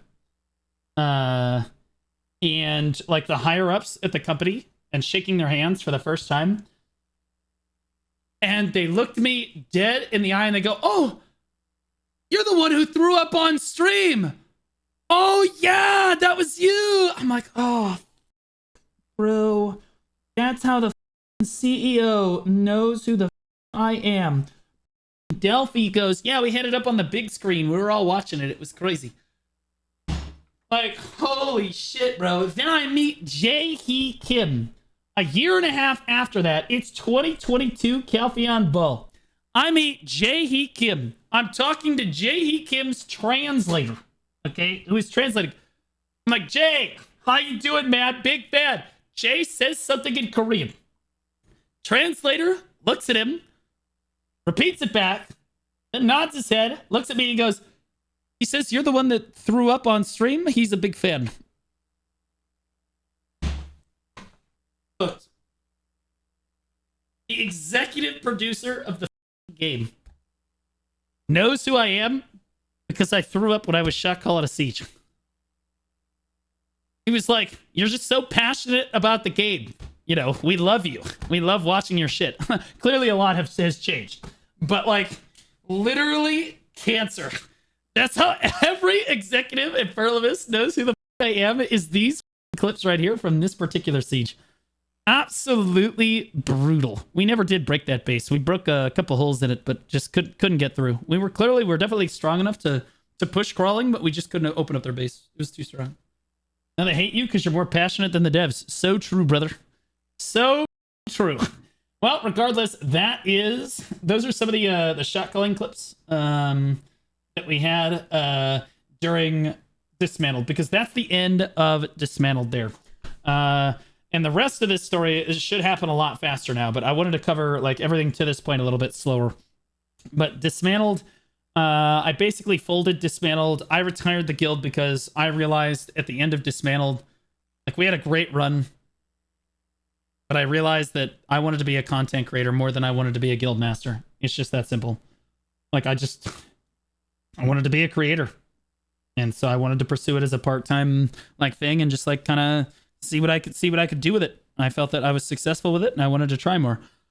So I retired the guild, which a lot of people were upset about because they loved it. Dismantled was kind of like it was the place to go if you're a new player trying to learn PvP. We would pick up anybody. We'd pick up bums off the street and I'd put a staff in their hand or put a weapon in their hand of whatever kind. I didn't even tell them that they had to play a certain class. They could be playing a dog shit class. I'd just teach them how to play the game. That's just how it was. What class do you recommend for beginners getting into PvP? Whatever class you feel like is the most fun, because all the rest of them you won't have the dedication and the time to actually you won't have the dedication or the time to actually learn the class if you don't love the class. So you should just play the one that you really like. They're all approachable. You can do it. Some are a little harder, but you know, it is what it is. So retired the guild and decided I wanted to go to Vertex. I talked to Black Rose about potentially joining them, but Miz said, "No, we're all good on the shot caller perspective. Don't really need a shot caller," which was stupid because they didn't actually have a good shot caller at the time. Miz just thought he was good at it. He wasn't. He was terrible. But like, it is what it is. I ended up going to Vertex with about 20 or 30 people. We merged into Vertex. Relevance died shortly thereafter. And this is where I met somebody named Schisms, who was like my mentor of mentors. Up until this point, my definition of shot calling was what I just showed you guys. screaming belligerently at the microphone. Like, it was super entertaining. But I didn't know shit about macro in the game, right? I was pretty, like, I had a vague understanding, but I just didn't understand it. I was not good enough to understand what the fuck was really going on at the time. So Schisms was really the one who taught me in Vertex, because he would sit in back-end comms and he would let me shot call the main ball, and then in back-end comms he'd be like, you need to do this, you need to up your tempo, we need to go push this base, or we need to do that, and he would sit there and macro for me and tell me where to go and what to do. And then after the fight, he would explain to me why he was doing the things that he was doing. And it taught me an immense amount about large-scale PvP in any game mode. How important tempo is, where the flags should go, cannons, flex, like how to coordinate with a flex team, like how to manage offense ball and everything else. Like, it was so cool, the dynamic that we had. It was like, basically, we were the best shot calling duo on the server. It wasn't even a question. I handled the micro stuff, he handled the macro stuff, and eventually I started to learn how to handle the macro stuff even when he wasn't around, because he taught me. But from the moment that I joined Vertex, I'm not saying it was because of me, but certainly the boost that they got from Dismantled, like retiring and then taking Dismantled's best players and like being in Vertex, we never lost to Black Rose again. Vertex became the second strongest guild on the server. BR until that point had always beaten Vertex. They had shit on Vertex forever. And then once I joined Vertex, BR was already like starting to die at that point, and Vertex was showing a lot of promise. And I will tell you this, that when I joined Vertex, it was tooth and nail. Those really do. They hate Black Rose. Holy shit. I would join the voice call and one person would be like, I hate Black Rose. And the next guy was just out of nowhere, I hate Black Rose too. It's like, oh, those losers in Black Rose. And then they would say some things. Like, it was insane. It was constant. BR was rent-free. But I'm pretty sure Vertex was rent-free in their mind too. However, it was the best, count it, the best GVGs I've ever experienced in my life. I used to sleep with like an Apple AirPod in one ear so that if we got called in the middle of the night to a GVG, we could show up and go. It was amazing. Guys, it was better than Siege. Like, you understand that we had full-on shot callers and flex teams and like flank squads and stuff for these. Like, this is when Mountain of Eternal Winter had come out. To put this in perspective for you guys, it was 120 Vertex versus 120 Black Rose. Like, because the alliances are 150 man strong. Well, it's only 100 versus 100 in Siege. Open world, holy shit, it was wild. The GVGs, and with just 2 guilds, the GVGs we had were absolutely insane. Nowadays, you're lucky to have 240 people that want to open world PvP on the server, much less than 2 guilds, right? You got smoked by Mafia Kick W. We are not close to BR for more than a week. You were not close to BR for more than a week. I don't know who you are, but sounds good, Hobie. The fact still stands that when I joined Vertex, we never lost to BR a single time. Not in a team fight, not in a 1v1, not ever. And then BR died while I was in Vertex. And I was there the day that Black Rose died, because I was the person that killed you. Well, I was the final nail in the coffin. But we'll get to that in a moment. Either way, Black Rose really used to show up for GVGs. They were absolutely crazy at showing up to GVGs. And they were kind of roaches about it too, because if they got outnumbered or whatever they would like map to town and like disappear. And then all of a sudden they would come back. They would like let a few of us leave and then come back. And then like go ape shit again. Like they did some rat shit, but we did rat shit too. So you know, it is what it is. They would hunt me down while I was streaming, but then the guild, bro, I had like the hot boys sitting in, like laying in bushes waiting, like while I was streaming, and they're like, oh shit, come on, gank him. Like, I had a bunch of Vertex over sitting in the bushes just wait. Like, I was out there like his bait. It was crazy, bro. Our GVGs were amazing. They were so awesome. They were so sick. I guess we'll just go ahead and talk about the last fight that Black Rose was ever in, at least as a guild and as their own alliance. It was the Medaya Siege, and Cho was in the castle. Cho owned castle, and for those of you that don't know, You have attacker's advantage if you own the castle and you're attacking, or you're trying to like go on offense. It's extremely hard because you can get backdoored and lose gates. And Vertex, we were really close to. We were like in like the really close castle position. I think we're like over here or something. We were somewhere around here. We were really close to the castle, but it was Cho and Vertex. I'll say we were here. Versus 3 guilds, straight up 2v3. Black Rose was sitting here. Corrupt was sitting like back over here. Actually, I think they were back here. Corrupt was back here, and so was APOC. Like Corrupt and APOC. So it was literally 3 guilds versus 2 with Cho in the castle. So all these 3 need to do is cannon the shit out of Vertex and kill us. That's all they need to do. I was shot calling that night. And I remember we kept coming this way around this this Sunil Siege Fort. Or around this what is this, Kusha, wherever the f this is. I forgot the name of that. Sarma Outpost. We kept going right around Sarma Outpost. Well, one time I was like, yo, Skiz, I'm gonna go right and around. Actually, I think Cho was out in front here. Actually, don't think Cho was in the castle. I think we wiped the castle. Cho was right here, and Cho was dying, and Vertex was behind them. Now that I remember correctly, because Cho was dying, because they were cannoning Cho down, and Cho was just perma screening off their base on repeat, and we were behind them. So I said, Skiz, I'm gonna run around the backside of Cho. He's like, that's gonna leave him open. I said, no, trust. I took the whole offense ball and I walked around this side and I backdoored. I killed all 3 flags for all 3 of the enemy guilds at the same time, and then wiped Black Rose on the same push. Cho got full rebuilt. And then I just kept doing it. I kept doing it over and over and over again, and they never adjusted. And then we CTG'd Corrupt and killed them. And then we obviously just 2v2'd down the rest. That day, Black Rose lost a 2v3 against Cho and Vertex with their strongest guilds in Alliance, and that just, it crushed their spirit. Miz broke down the guild shortly after that fight. It was like a few hours after that fight happened. The game in which you have all the fun memories is gone, drowning just below the surface. Why did they ruin it? Yeah, I stopped playing Black Desert for the PS4 since they're not doing anything for the PS4 anymore. We don't get Deadeye. I quit. The reason I was still playing was because of Deadeye.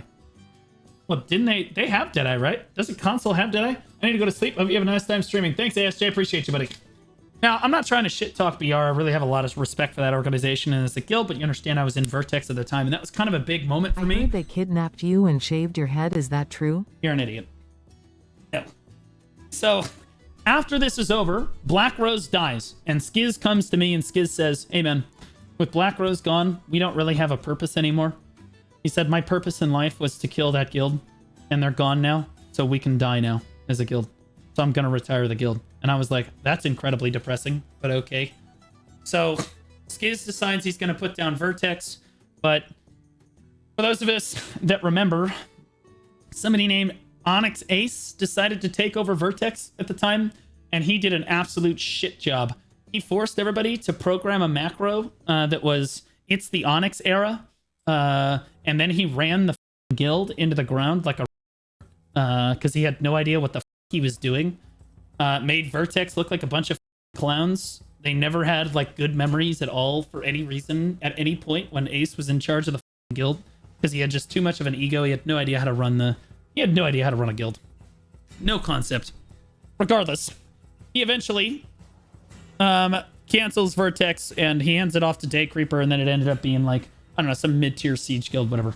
So I end up leaving Vertex, but at this point, I'm becoming a much more big boy streamer. I have not quite started my YouTube yet, but like I'm definitely somebody that's pretty well known in the community. I'm actually a much better shot caller now because I've studied under Schisms. I know what the I'm doing. Okay, I finally I'm on track now, and my stream's starting to take off. I have about 200 average viewers, and like I'm starting to enjoy it a lot more. Well, it's at this point that I kind of start like, hey, I kind of want to be a teacher, and I start initiating that path. I wasn't quite a teacher yet, but I was looking at like getting the job at this point. And we decide that we're from Vertex, we're going to go to family. So my group of about 32 people or whatever the hell decides to join family with Don Skeptic.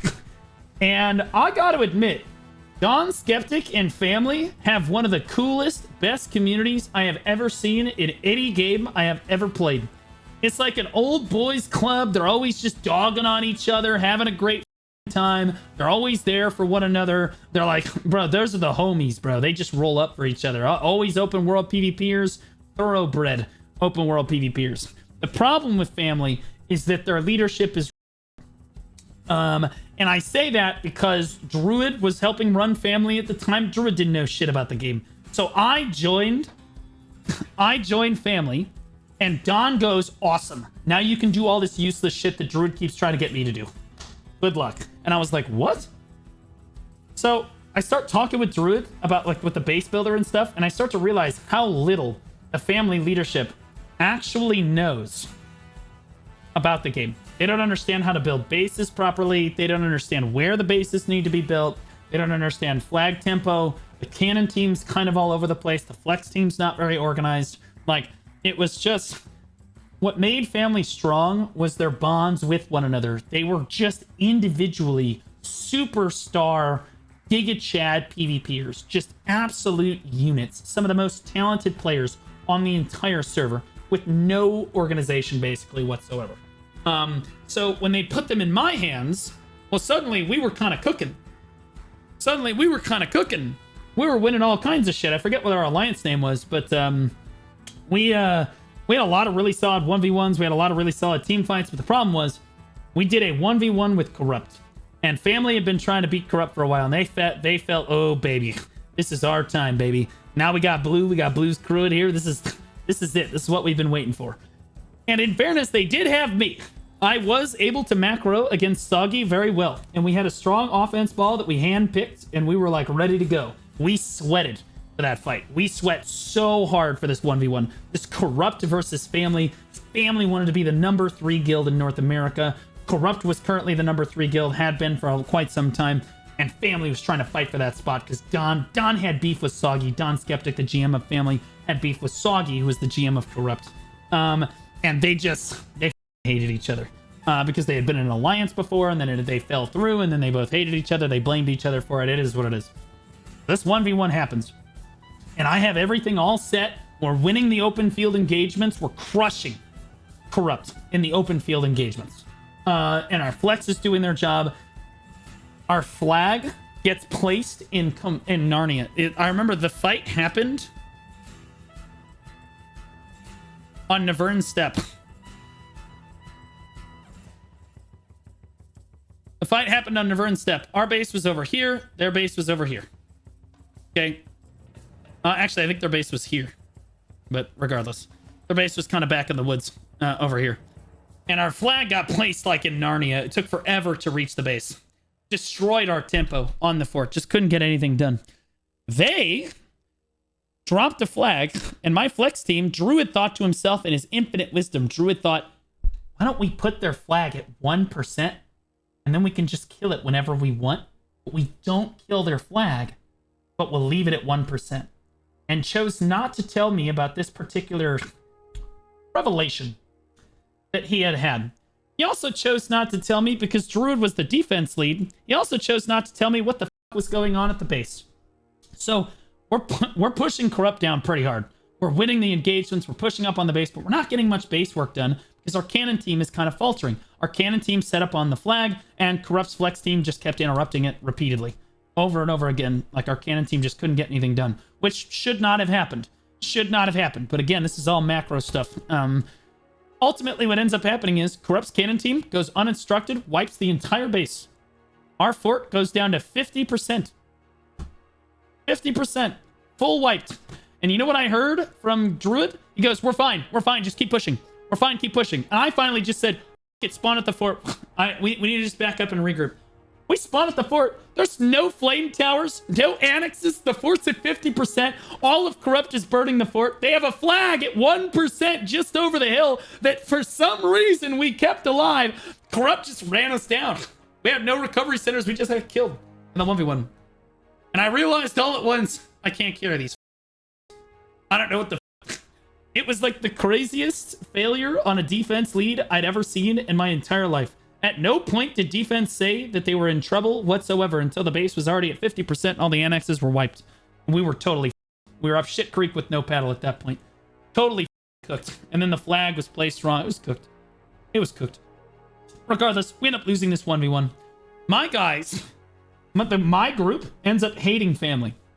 A lot of them were like, we don't like family. We do not like it here. We hate the culture. We don't like Dawn. We don't like how the guild is run, blah, blah, blah. So my guys decide they're going to leave. And me, being a guild lead that I was, I've always been someone that's been accustomed to loyalty in BDO. I've always been about loyalty. I want people to be loyal. I want them to be loyal to me, and I will be loyal to them. Just like when we went to Throne and Liberty. I will not leave my men bleeding on the field. I'll sit there and I'll bleed on the American flag to keep those stripes red for my boys. Basically, kind of mentality. You come out to play for me. You put on that uniform. That blue squadron uniform, you come to play. I take it seriously. So I went with my boys. Don did not like that very much, but in fairness, I loved family. I didn't like how disorganized it was, but I loved the community there, and I was willing to make it work. But my crew didn't like it, so they left, and I left with them. Well, we decided to go and make Dismantled again, except that we allied it with Corrupt. So we kind of joined Corrupt at this point. And Corrupt was actually a pretty good few months because I started as a teacher when we started in Corrupt, and I met Soggy and a lot of the Corrupt the Corrupt players in there. Motherfucker be cheating on console, especially if the game you playing is crossplay with PC. I've been on a console. Okay, I don't know what the fuck that guy's talking about. Awakening Wusa is low APM and one of the prettiest classes in the game. Bullshit. I don't think Awakening Wusa or Succession Wusa. Well, Awakening Wusa, sure, pretty low APM, yeah. And it's really pretty. I agree with that. I thought you said Succession. I agree with that. Okay, so we join Corrupt, and I meet some of the coolest people. I think that Corrupt, of all of the flex teams I have ever played with, had the best flex team I've ever seen. The best flank squad I've ever seen. These guys, they were loyal to a fault. They would sit there and run. They were some of the best players in the game, and they would sit there and run their heads against the wall all night if I told them to. Just absolute homies. And some of the coolest people I ever met were in Corrupt. I'm not going to mention all their names. Like the Corrupt core, I have a lot of respect for them. And it grew when I joined Corrupt. And I liked Soggy. Soggy and I saw eye to eye on a lot of things. We didn't argue too often. We became actually really close friends. Pretty close friends while I was in Corrupt. And everything seemed to be going really well. And then all of a sudden, everything just started falling apart. We're going to call this person Trinity. Trinity, who is the person that I had handed the guild shell to. See, because I was a teacher now. I didn't have the time to run the guild. I could show up and shot call and like be there to help like train the guild, but like I couldn't run the guild. Like I needed Trinity to do all that. So I made her guild lead. And she started having a lot of issues with Corrupt leadership, like a lot of issues with Corrupt leadership. Best spot to farm a Torch Flame, probably Darkseeker's Retreat if you're on console. Because the artifact primarily drops from the highlands, from the oil fields. So they started having a shitload of problems with Trinity, and Trinity, I think, kind of intentionally drove a wedge between us and Corrupt, and we ended up breaking off from Corrupt. Have guild lead, pass guild lead to a girl, guild went to shit. Oh, look, I'm not... Actually, the guild was actually really well run for quite some time. Trinity did a great job with me. Because we left Corrupt a few months after we had attached the guild over.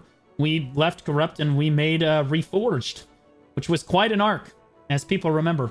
Reforged was like a sanctuary for new players to come and learn the game under the tutelage of someone like me who had been playing the game for a long time at this point, one of the best shot callers in the game, and someone who knew a lot about the game and would VOD review and teach them how to play the game. So I taught hundreds and hundreds of players in Reforged as we shuttled players into the guild. Players would go inactive, we'd kick them, we'd replace them. We had a wait list like a mile long to get into the guild, because at this point my stream started taking off in a big way. Just resubscribed for 3 months. I started Izio, welcome back for 3 months, man. Really appreciate you. Thanks so much, man. Oh, I gotta turn off notifications. I'll thank all the rest of the subs at the end here. We're getting close to the end. So Reforged is going super well. I started my YouTube. For those of you watching on YouTube right now, there's like 230 people watching on YouTube right now. That's pretty sweet. Like that's when my YouTube channel started, was kind of like June of that year. I started the Choose Your Class Guide series, and I started really focusing on being a content creator. And I told Trinity and the rest of leadership I wanted to focus on being a content creator because, like, you know, the goal was to eventually go full time with it. You know, and maybe potentially drop teaching, but like, you know, otherwise I really liked teaching because I was teaching with my dad. We were at the same school together. It was really cool. But so everything's going really well. The guild is pushing forward. There's a lot of problems in leadership that I'm not going to get into. I'm not going to try to go into the specifics here. But things start breaking down from a leadership perspective, but the rest of the guild is doing really well. And, you know, you give a shout out to Fabi, who's one of the best players in the game now. He started in Reforged. He learned the game through me and the leadership in Reforged. Hunter Blue, Leifonda, and all of his crew were with me in Reforged. Godslinger was in there as well. Like, I loved all of the Reforged boys and girls. I loved them to death. I did. Because I, in my opinion, I've always had a different mentality when it comes to recruiting players for a PvP guild. I felt that it was my job as a guild lead to invest in the players, not the players' job to invest in the guild. Every other guild lead in BDO feels that when they want to recruit for a PvP guild, you need to be a certain gear score, you need to have a certain skill level, you have to do a PvP trial, you have to do a merc trial, right? Show that you have fingers and whatnot. And to me, you don't need any of that. We need to teach you about all of that stuff. We will invest in you as a player, and then that will build the loyalty that will get you to stay in the future. The problem with all these shit mid-tier PvP guilds, oh yeah, meta class preferred, yeah, exactly. The problem with all these shit tier PvP guilds that still even exist today is that they don't build loyalty. They're not willing to train players. The leadership's not willing to put in the work. They're not willing to take a player and train him from the ground up. Like, they're popping simple crown meals to show up to Node War because they felt like monster damage applied in PvP, right? They're not going to train a new player like that. It's just not going to work. I will, though, right? I felt it was my duty as a guild lead to teach them how to play the game. And these other guild leads, they just, like, they would only take people that were already really good and already had gear. Well, the problem with doing that is that means that since you have invested nothing into this player, they're not going to invest anything into your guild. That means that the first available opportunity, they're going to leave your guild to go to the next best thing. We see it all the time. How many players leave to go to a stronger guild? Happens all the time. Well, not in Reforged and not in Dismantled, because I had the same mentality in both guilds. I'm going to train my players from the ground up. This will build the loyalty that gets people to stay with my guild. It also led to some phenomenal VOD reviews, which were pretty funny, I'll be honest with you. Because I started doing VOD reviews. Like, VOD reviews were some of my best content at the time. I think that I have a clip of one of my old VOD reviews. They used to go on YouTube a long time ago. You have a Zerker right there. You just you funnel that Zerker. Maybe he's already got... Oh, this is so good. Oh, I forgot about this. I was like, what is this clip? Oh, this clip is crazy. Hold on, let the clip roll. Hold on. Pause. Okay. Just get ready. You funnel that Zerker. Maybe he's already got 100%. There he is right there. Beautiful, beautiful. Okay, this guy, you wait for them to push up this little choke here. Bro, what a loser. I'm not even using the circle tool. What a bitch. This Zerker jumps in, gets the fattest 100% of his life, and everyone just drags out on top of it. I mean, we've already got this meteor coming down right here. We've already got this meteor coming down right here. We're all set up. We're all set up. All right, engage. Oh, baby, there. Follow your Zerker in. Follow your okay. We've already got this meteor coming down right here. We're all set up. We're all set up. All right, engage. Oh, baby, there. Follow your Zerker in. Follow your okay.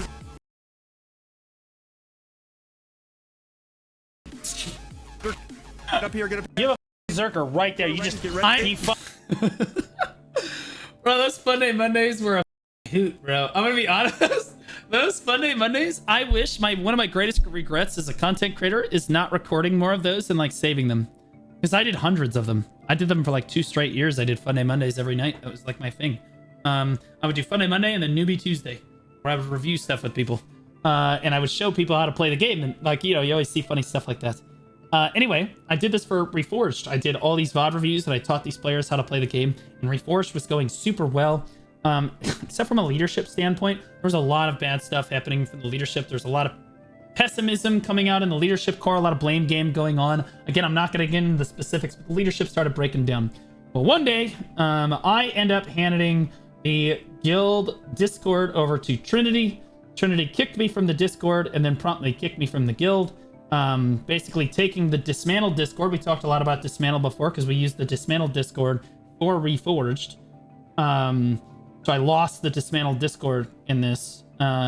Kicked me from my guild that I had built. Like, again, that guild shell was mine. I built it from the ground up. That was the dismantled guild shell that they took. And so they kicked me from the guild, and like I go live and I explain all of this entire situation and whatnot. And the next day, all of the students at my school suddenly know that I'm a streamer and suddenly have all the necessary social media links that link to my stream. Please bear in mind that as a teacher and a streamer, I was very separated. I had a huge separation of the two jobs. I was basically Batman without any pussy or money. At work, I was like a PG rated, like just a biology teacher, right? Forensics teacher, astronomy teacher, teaching high school to students. The students loved me. I mean, the students used to ask me if I cussed, guys. Like, hey, do you cuss outside of school, ever? Like that. Like that's how watered down I was when I was a teacher. I was a pretty damn good teacher because, as you might imagine, I'm an entertainer, right? And your best teachers in high school, they weren't necessarily the smartest teachers. They were the most entertaining teachers, the ones that could keep you engaged. And I could keep students engaged. I could keep them off their phones. I could keep them engaged. Not every student loved me, obviously. There were students that hated me too because I was hard. But I kept it very secret. Nobody at school knew that I was a content creator except for the administration. When I told them when I got hired, I said, here's the link to my stream and all my content stuff. You should review this before you hire me. I do this on the side.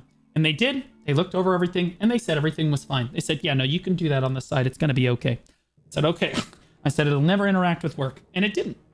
Ever. However, I get kicked from the guild and kicked from my Discord. The day after this, the students find out about my streaming. So we went from literally no one at school knowing about my streaming to pretty much every student at school knowing about my streaming within 48 hours. Okay, kids were watching my YouTube videos in the hallway. Not good. Not good. I never wanted those two lives to collide. Not while I was still at the school or anything. It was a mess. So I got called into the principal's office, and so it was pretty clear to be just to be 100%, I was pretty clear that somebody in the Black Desert community had contacted the students via Instagram or Twitter or social media on an anonymous account and just linked them all my social media and said, hey, here's your teacher, by the way. And I have a pretty good idea of who I think it is, but I'll be honest with you. Like I said back then, I have absolutely no definitive proof either way as to who did it. I'm probably never going to know who actually ended up pulling the trigger and me in that particular way. I have my personal idea of who did it, but based on the timeline and stuff, but yeah, we're not going to get into that. Because ultimately it ended up being the best thing that ever happened to me, but the principal called me in the first meeting. She was like, dude, everything's fine. I've already looked over all your stream and stuff and everything is good. But you should probably delete some of your clips and stuff because the parents are going to look at this. You should probably delete some of the clips and stuff that are maybe a little bit you're cussing a lot. And because we don't want the parents complaining. I was like, okay. So I deleted some of the clips, and that's why, again, I deleted that clip before, but I downloaded them all, so I've got them all. Deleted a video or two, deleted some clips, and because again, the principal already knew about all this shit. She watched my videos, for Christ's sake. And so she was cool with it. But then the next day she comes in, she's like, all right, so now I'm getting calls all the time about this. Parents are not happy that you're cussing and you're over-sexualizing the female video game characters in the game that you play. They think that that's sexist and not good. And I'm like, they're not real people? And she was like, I know, again, it doesn't bother me, but the parents are complaining. Parents will be parents, right? And so eventually I get called into the principal's office one more time and she fires me. So we went from everything is fine to she fires me in about 2.5 days. Like, just like that. My whole life basically turned on its head because of my BDO online nature. Now, again, somebody definitely me here. Somebody was trying to me. But ultimately, what ended up happening is I kind of took off as a content creator. I was already on the upswing. I already had like 700 average viewers before it started. Then I ended up getting interviewed on Asmongold, and that was a big bump for about a month or two, and then things went back to normal again, which is pretty normal. So we had a big bump there. That helped out tremendously, and then yeah, I basically went full-time as a content creator. Reforged basically completely imploded overnight. One of the best organizations that had ever taught new players how to play the game imploded overnight over all this shit. Literally crazy. Fast forward a little bit, I end up joining Barcode. BDO does that, to be fair. Not you. Well, yeah, I there's something about the BDO community. Look, I love the BDO community, but like, let's be honest, guys. We've all been playing together for many years, and we like, if you hate somebody, it's like a thoroughbred hate for each other. If you hate somebody, it's because you were probably friends with them once already, and they've wronged you in some way. So like, friends make the worst enemies. We have like a long, lingering hatred for each other. League of Legends, it's like a boil over hatred. You see these players like one time and then you move on. Maybe you see them 2 games in a row, but that's it. In BDO, you'll roll up on a grind zone and some like Guardian will be like, you griefed me in 2018 at Elric Shrine, you mother. And now I'm gonna show you who the boss is. You know what I mean? Like who? And you're like, who are you? You know what I mean? Like these people, like they hold grudges in this community. It's crazy. But that's just like kind of the MMO community in general. You know what I mean? That's just how it is. Anyway, Reforged dies. I end up joining Barcode. And this is where enter one of my now best friends. His name is Vizus. Very popular man on the scene. And to be clear, Viz and I had a very rocky relationship initially. When I was the GM of Dismantled, Viz and I hated each other. Vizus. Viz. We're just gonna call him Viz. We're just gonna call him Viz. We hated each other because our guilds were rivals. We wanted to be where Barcode was. Barcode was trying to fight us off to try to be the one of the best siege guilds in North America. So we did not like each other. But then I joined Vertex and we started talking a lot. Then I joined Corrupt. We started talking a lot more. And then I joined Reforged, and Viz was one of my favorite people to do politics with. Holy bro. Like, bro, Viz and I would do politics. We'd have the whole fight set up one night. I would go to bed. I would wake up to like 1,500, not joking, 1,500 missed messages in the group politics chat. And I'm like, dude, Viz, what happened? And he just goes, soggy happened, Blue. Soggy happened. And like... Anyway, I grew to love Viz. I think Viz and I like hit it off in a really big way, and I ended up joining Barcode and ended up being a shot caller for Barcode for a while, which was awesome because I joined Barcode and they immediately just started dumpstering crawling chaos, which they had never really been able to do before.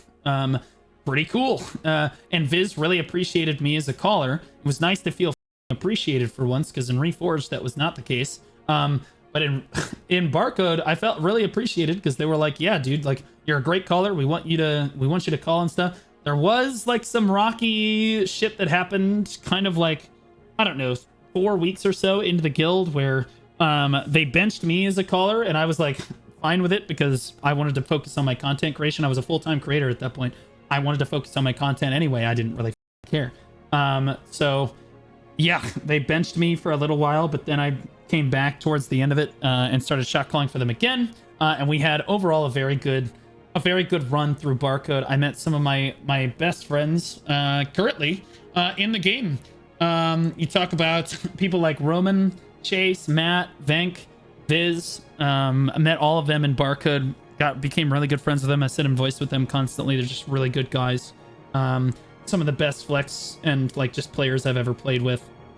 Period. Like, one of the most, honestly, that offense ball listened almost better than almost any other offense ball I ever played with. It's so impressive. So impressive. But at a certain point, Kai, who is the GM of Barcode, and this is kind of rough, I'm just gonna give it to you guys straight and tell you what happened. Kai was the GM of Barcode, but Viz was the one that ran Barcode. Viz did all the politics. Viz built all the bases for the most part, or like Viz did all the work in organizing the fights and everything, which basically means you run the fucking guild. You're running the goddamn guild. Okay. Kai was basically an AFK GM most of the time. Basically an AFK GM. And he would come back every once in a while and he would shit on Viz to express his dominance. Viz would say, okay, yeah, you're the GM, you're the one in charge. And then Kai would be like, okay, and then he would go AFK again. And like that's how it was. Like everybody knew that Viz basically ran the show. It was what it was. Well, eventually a certain member of the BDO community, we'll call her May Won't. May Won't joined the guild and started talking to Kai, the GM. And May Won't did not like Viz very much. May Won't did not like Viz very much. And they started talking a lot. If you guys catch my drift. Keep in mind, Barcode had been around since the servers were created. Since before the server merged in general. Okay, all right, guys, chill with the... We're just trying to do like a fashion show here. Chill out. So like, May Won't comes around, starts talking to Kai, getting friendly with Kai. Kai kicks Viz from the guild. The guy that has basically been hard carrying the entire guild for the last 4.5 years is removed from the guild because May Won't left the guild and refused to come back if Viz was still in the guild.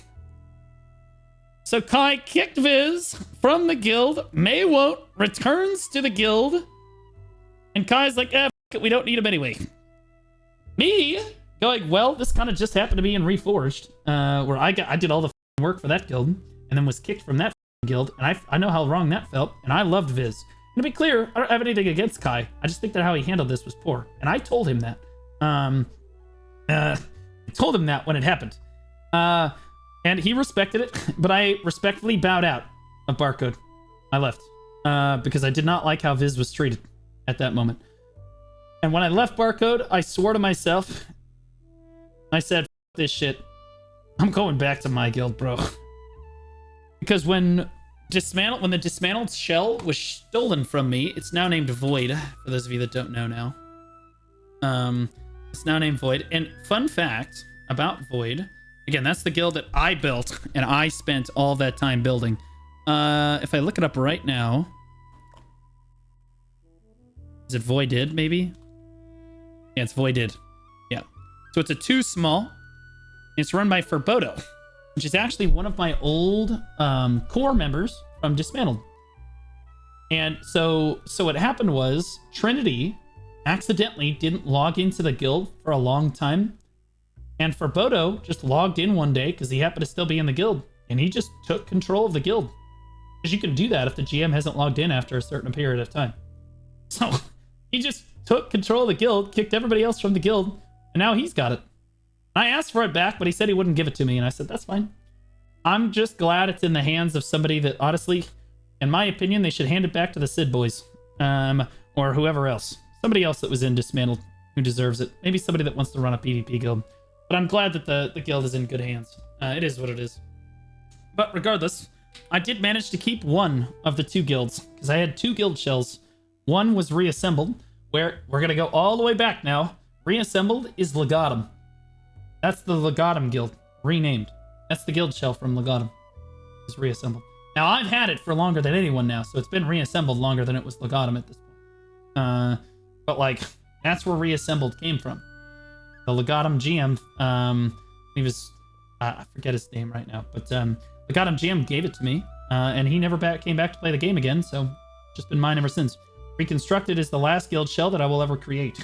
And we allied them together, and I have been focused on content creation ever since, and basically trying to widen my content. After I left Barcode, I decided to myself that I wanted to start making PvE content. I wanted to make life skilling content. I wanted to make guides. I wanted to focus on reacts, and I wanted to focus on non-PvP content because I felt that there was much more to content creation than just doing shot calling and VOD reviews and stuff like this. And so that worked really well for me because, you know, now I'm here. You know what I mean? Thanks for the invite. No problem, buddy. So that worked really well for me because now I'm here as one of the largest content creators in BDO, which is pretty cool. So yeah. But is this the end of it? It was a nice listen. Holy shit, Ronan has been here the entire time. Oh, you know, I should say something. There's actually a little bit I do want to add. I do want to add some stuff. I left this out earlier, but I've decided that I'm gonna add it. So I want to give a big thank you to Armin TF. I know that sounds random, but I want to say thank you so much to Armin. What a hero. And I'm going to tell the backstory. I went back and forth about kind of explaining this particular situation. So what you got to understand is Armin hates my ass. He would never admit it. If you asked me, like, no, Blue's fine. He hates me. He's hated me for at least a couple years now. See, Armin and I go way back. Now that you guys know all the lore, I can kind of speed run through this. You guys remember the Bird Blitz fight I talked about a long time ago? Armin was in that fight. He was playing for the other team. And at the same time that fight was going on, both Armin and myself had applied for jobs at Pluribus America. And we had both made it through second interview phase. We all love you, Blue. And my grind ever depend heavily on what heavily on you, and I can't do it without your voice. Well, you're gonna have a lot of this voice to, like, honestly, I'm hoping that people like listen to it and take it to heart, because I'm hoping that there's some of the lessons that I learned along the way that they can learn too. So we both made it through second interviews to be community managers with Pluribus America. And this is when, again, this is some of my first streams. I was a brand new content creator at the time. Armin was like I don't know, he's like a 20 viewer Andy at the time. He was a small content creator too. Like, we were both small. We didn't have a following. But they knew who Armin was, and they hired Armin instead of me. My first L, actually second L to Armin. The first L I took to Armin was losing in the Bird Blitz fight. Not that, like, he was just a member in that fight, but the first L. Second L to Armin was he got the job and I didn't. What I didn't realize was that was the best job I never got. So Armin used that job. He made sure that he was basically the face of the CM team while he was there. He was like always the guys answering like the questions. He was the guy that would come up on stream. He would be like the face and like answering the community's questions. He was who players really felt like they understood. Like hey, Armin listens to us. You know what I mean? And all that while, because I got rejected, I had to do it the hard way. I had to go and build my own community. I had to go build my own stream and my own like brand from the ground up. I was like, we're just going to be a content creator then. We're just going to push really hard on this. Right? So like I grinded and I grinded and I grinded. I set up Fun Day Mondays. I prepped content, countless hours, like prepping content, setting up fights, managing a guild, all of that stuff to try to push my stream forward and my guild forward and all that stuff. Well, you fast forward a year, I'm finally at like 200 viewers. I'm like proud of that number. I was at like 130 viewers. I was proud of that number. I was like, holy shit, I'm gaming, you know. And Armin leaves Pluribus. And to be clear, Armin was the shoutcaster at Pluribus for the whole duration that he was with the company. He was the shoutcaster, so he got all the shoutcasting gigs. And I always thought to myself, man, wouldn't it be so cool if I got to shoutcast a tournament? My whole life, I'd always wanted to be a shoutcaster. God, I'd always wanted to do it. It's always been a dream of mine. That's why I always put on the Blue Squadron Opens and stuff. I low-key, guys, I love it because I get to shoutcast. And I try to make it look as professional as possible because it makes it look like a professional tournament I'm shoutcasting for. I take shoutcasting very seriously for this reason. It's always been a dream of mine. Anyway, Armin always got those contracts. Well, he left about a year on the money that he joined Pluribus. He left, and he used his leverage as a community manager to springboard his content creator career. Dude came out of the gates. He had like 20 average viewers before. He got like he was like 700, 800 viewers on day one. Just for nothing. Just looking vertical line. Prolibus did not like this at all. They did not like this. But I was still grinding. And so Armin farms another W on me, by the way. This whole time, I've been grinding my ass off. I'm like, well, 100 viewers. He's like 700 easy. Bitch. Like, he farmed my ass. Right? Farmed my ass. And, like, made it look easy. Made it look easy. So, but Armin's greatest weakness has always been his ego. His ego has always gotten in the way of everything he has ever tried to do in his life. At least when it comes to this game. And he's tried to do a lot with this game. And so when he left the company, he told them, I don't want to be your shoutcaster this year for the Best in Guild tournament. He said, I don't want to do it. Because they asked him, this is for 2022, mind you. They asked him. And he said no. Flat out just said, find somebody else to do it. I couldn't care less about your company basically anymore. And this put Delphi and the CM team in a very tough spot because they didn't really have, I'm going to be real with you. A lot of the content creators in their creator program are worthless. They're not going to do anything. They're lazy as shit. And they're not going to come shoutcast on the desk like that. That's just it's not something they're going to do because Prolibus doesn't pay that much to do that. Like you make more money just streaming, like straight up. Well, I, at the time, was really struggling. I was trying to get BDO partner. My problem was I was a brand risk. Plain and simple, I was a brand risk. And Delphi never wanted to give me the chance. He didn't feel like he needed to. He didn't feel like he needed me in the program. Until... And this is a big until Armin decided he didn't want to shoutcast that Best in Guild tournament for 2022. That forced Delphi to turn around and look at me and say... He ran the Blue Squadron Open. That went really well. He's already shown that he can do shoutcasting stuff. We just need to take a chance with this guy. So he convinced the CM team to take a chance with me and make me a BDO partner. And they made me a BDO partner and gave me the contract that year. And again, this is Armin's fault. Thank you, Armin. Got me in the door as a BDO partner, got them to take that risk, and got me that contract for the 2022 Best in Guild tournament. And for those of you that don't know, Etsu, who was not a community manager at the time, was my co-caster on the desk that year. And Etsu and I really hit it off, became very good friends on that trip. And I was the one that told Etsu, I said, hey man, I think that you should apply to be a community manager. I think you'd be really good at it. And I walked him through the whole process because I had done it before. I just told him what not to do on my end. Not that like he carried himself through the process. He was going to be fine. But like, yeah. He's community manager now. But this trip, we went our separate ways on that trip. It's pretty cool.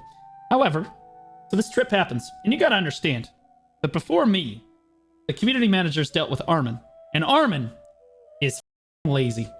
I'm sorry, Armin, but it's true. You're lazy, and you got a fat ego.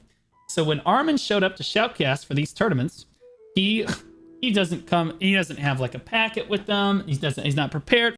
Like if he's wearing a tie, shirt, or if his shirt's ironed. Okay, he would just show up. I remember him shoutcasting with Onlave, and Onlave would be like, "Well, Armin, what do you think they have to do in this next round to succeed here?" And Armin's just like, "Honestly, I just need to play better." And Onlave's like, "Well, okay, sounds good." Like, holy shit! Like he just took it all for granted. When I showed up to Shoutcast for the Best in Guild tournament 2022, I brought a packet. I had a handout. Keep in mind, I was a teacher, a coach, and managing content creation at the same time. I had someone watching Basil covering my classes. I'm juggling like a million things, and I still managed to show up for this contract with a packet that was like 25 pages long. I had every single player in the tournament was profiled in the packet, how long they've been playing for their guild, how long they've been playing their class, what spec of the class they play, what are their previous achievements, what are their previous tournaments they've won, etc. And I handed it, I had like 7 packets, and I handed them all out to the community management team. I come prepared, that's right, because you know why? I appreciated that they gave me that opportunity. I cared. I didn't, like, I still have it. I still have it. You know what? I'm going to pull it up right now. I think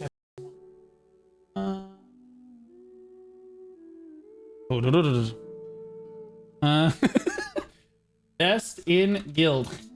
All results. Oh, here's the 20. If I just type in. Yep, there it is. Here it is, right here. Here it is. Blue's got investigator tournament, infograph, and hype guide. I had barcode team 1 average gear score 730. Afawaru, that was Kai. Pronouns. I even had pronouns in here. Awakening Berserker, unranked at AOS 730. Sub top 4 finishes in 2v2 tournaments. GM since the guild since release. Been on Berserker since closed beta 2016. Despair Bruh, unranked AOS 730 gear score. First tournament ever. First. I had every single player, what they've done in the any accomplishments that they had, and class breakdowns as well. For everything.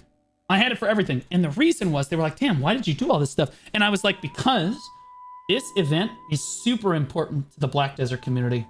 This event means the world to all of these players. And I said, if they see a community management team that knows anything about these players at all, you don't necessarily need to know anything about the players. Just look at the cheat sheet and then just spat out a random fact. Like, oh yeah, I remember Despair Bro from that 2v2 tournament a while back. That's a big deal. And that goes a long way to the community trusting Pearl Abyss as a company and like building that trust. So like, it also meant that, again, I turned to the production team and I said, if you guys fuck up, when you guys fuck up, and there's problems with production, because I've run productions before, so I know, we will be able to talk forever because we all have these infograph guides. We could just talk forever. We have all kinds of talking points in here. Like, we're ready to go.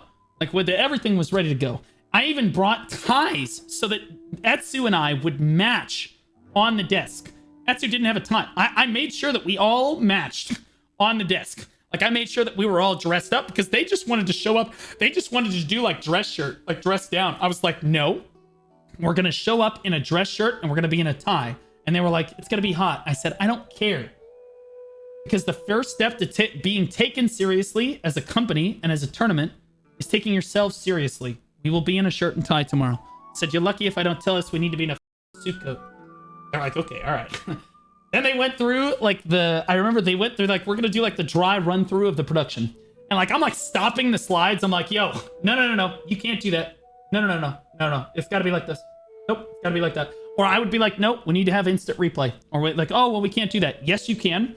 Let's work out how we're going to do that. So we would talk about it. They were like, normally the dry run is really just supposed to be testing audio and stuff so that you know. I'm like, no.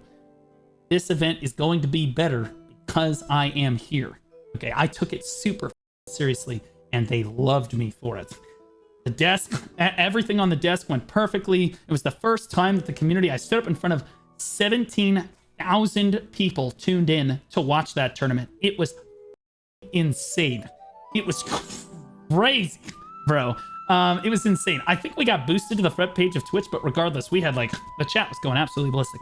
And it was so cool. It was such an amazing experience to fly across, like halfway across the United States and then shoutcast like that, take it seriously, really nail the project, and then fly back. Well, now we're going to explain why Armin hates me. Let's fast forward the clock a little bit to 2023. Okay, because in 2023, Armin has had a change of heart. Armin now feels that he should be the top. He should be chosen to be the shoutcaster for the 2023 Best in Guild tournament. Armin basically begged them. He messaged them the moment that the announcement for the tournament went live. He started asking the CM team, please let me do this. Please let me do this. And me, I got the DMs to prove it, or don't actually, because I didn't say anything.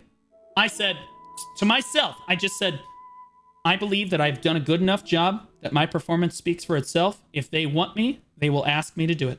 I should not need to ask. If they want me, they will ask me, but I don't need to beg. But I really wanted it. Oh, I wanted it.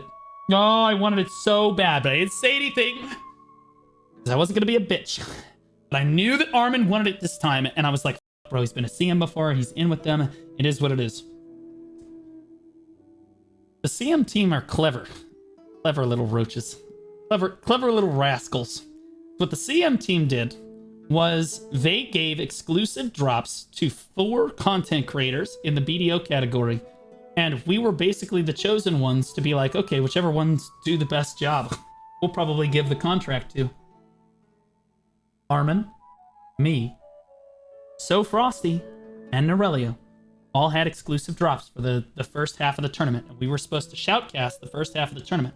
Well, the first weekend of the tournament comes, and me, being Blue Squadron, being the person that I am, I had the whole production ready. I had cards. I had interviewed all the players. I had player cards. I had instant replay. I had a caster desk. I had Johnny 5 on to cast with me on the production. I was managing all of the productions with transitions and shit in there too. It was crazy, right? So my coverage of the tournament was cleanly the best. And I was in the top slot of the category as a direct result, right? Everybody else was behind me. And I remember watching on that Sunday, I went back and watched Armin's VOD because somebody told me, you need to go watch what Armin did right at the end of his VOD. Armin at the end of the VOD, when he realized that I was still above him in the category, maybe it wasn't about me, but I know that this happened because I watched it. He looked directly into the camera because he was pissed. He looked directly into the camera. He said, I'm the best shoutcaster in North America. I don't care. Everyone's going to know it. Yeah, bro. I've been taking L's to Armin for years at that point. All I did was take L's to Armin. I just farmed him. L after L after L. That's my first W I ever had against Armin. And it's because I had worked really, really hard to get where I was. And to be fair, he opened the door for me. It's your fault. You got no one to blame but yourself as far as competition for this contract goes. If you had just taken the contract in 2022, I wouldn't be here. Well, maybe I would be there from a content creator standpoint, but I might not be a partner, and I might not be in the running to get the contract for 2023. Well, the next week rolls around, and it's not over yet, guys. Because what Armin decided to do, and think I didn't notice this, you little roaches, Armin and Norelio decided to stream it together. Armin said, I will throw my entire community support to you, Norelio. We will stream together, and we will start streaming like 10 hours before the drops actually start. 10 hours before it actually starts, we're going to start streaming. That way we ramp, and we're already in the top slot of the category before the drops even start, and then we'll be casting together, and since we have joined forces, we will be at the top. I went live about 10 minutes before the tournament started and passed them within 30 fucking minutes. That had to be a little rough. I'm not gonna lie. That had to be a little rough. I'm just gonna be honest, bro. Like, I didn't, and to be clear, I didn't say a word.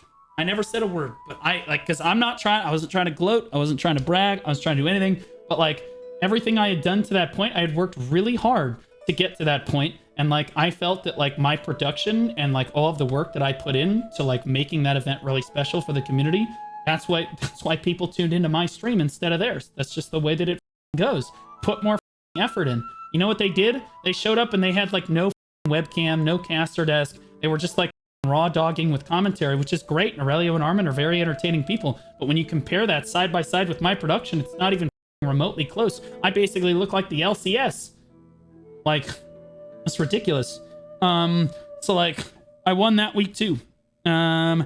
And they offered me the contract for 2023 Best in Guild. On top of that, they asked me who I want to cast with. And I said, oh my God, bro. I was so thankful they offered it to me. I loved that job. It's the best thing I've ever done with Perlibus. To this day, I love them. And I love the CM team over there. They're great people. All right, so I get the contract for 2023 Best in Guild. I'm over the moon about it. And in fairness, I did tell them, I said, hey, I think that Armin would be a great co-caster with me. And they were like, we don't feel that the two of you would sit on the desk well together. Which really means that they don't feel that Armin has the ego to allow me to start take the reins at some points. That's ultimately what that meant.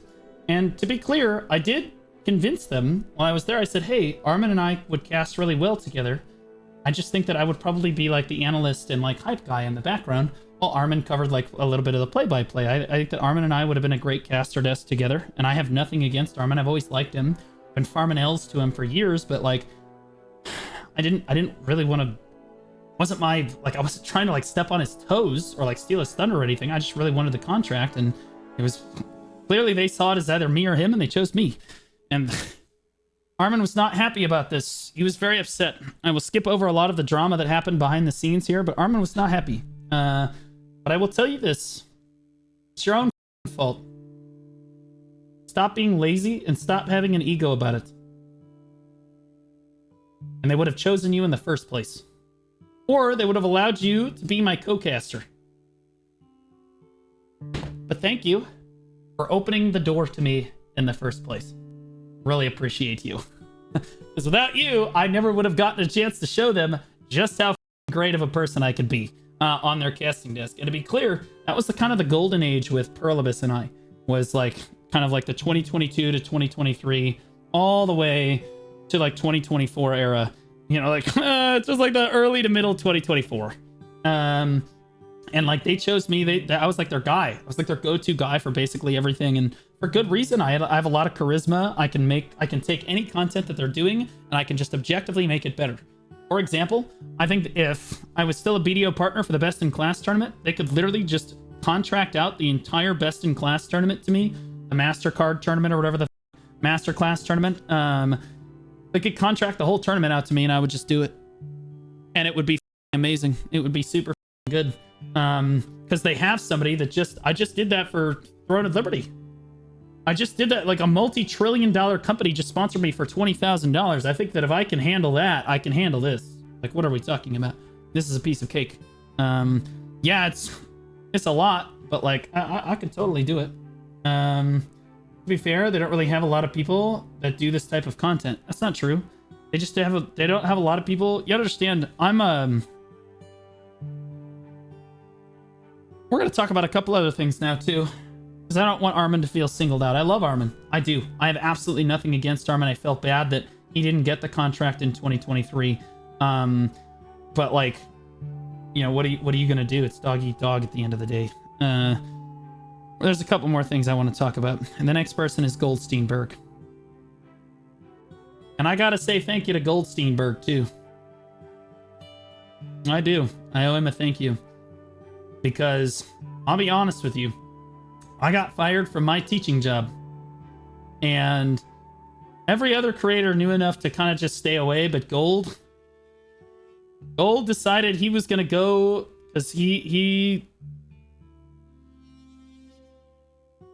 went and made his own video about it, right? He basically published a Google document of a bunch of shit that try to make me look as bad as possible, try to paint me as like a villain of the whole thing. I lose my job, I'm somehow the villain. And honestly, that video taught me a lot about handling. So I gotta say thanks to Gold, because that video taught me a lot about handling, because he doxed me in the video really hard.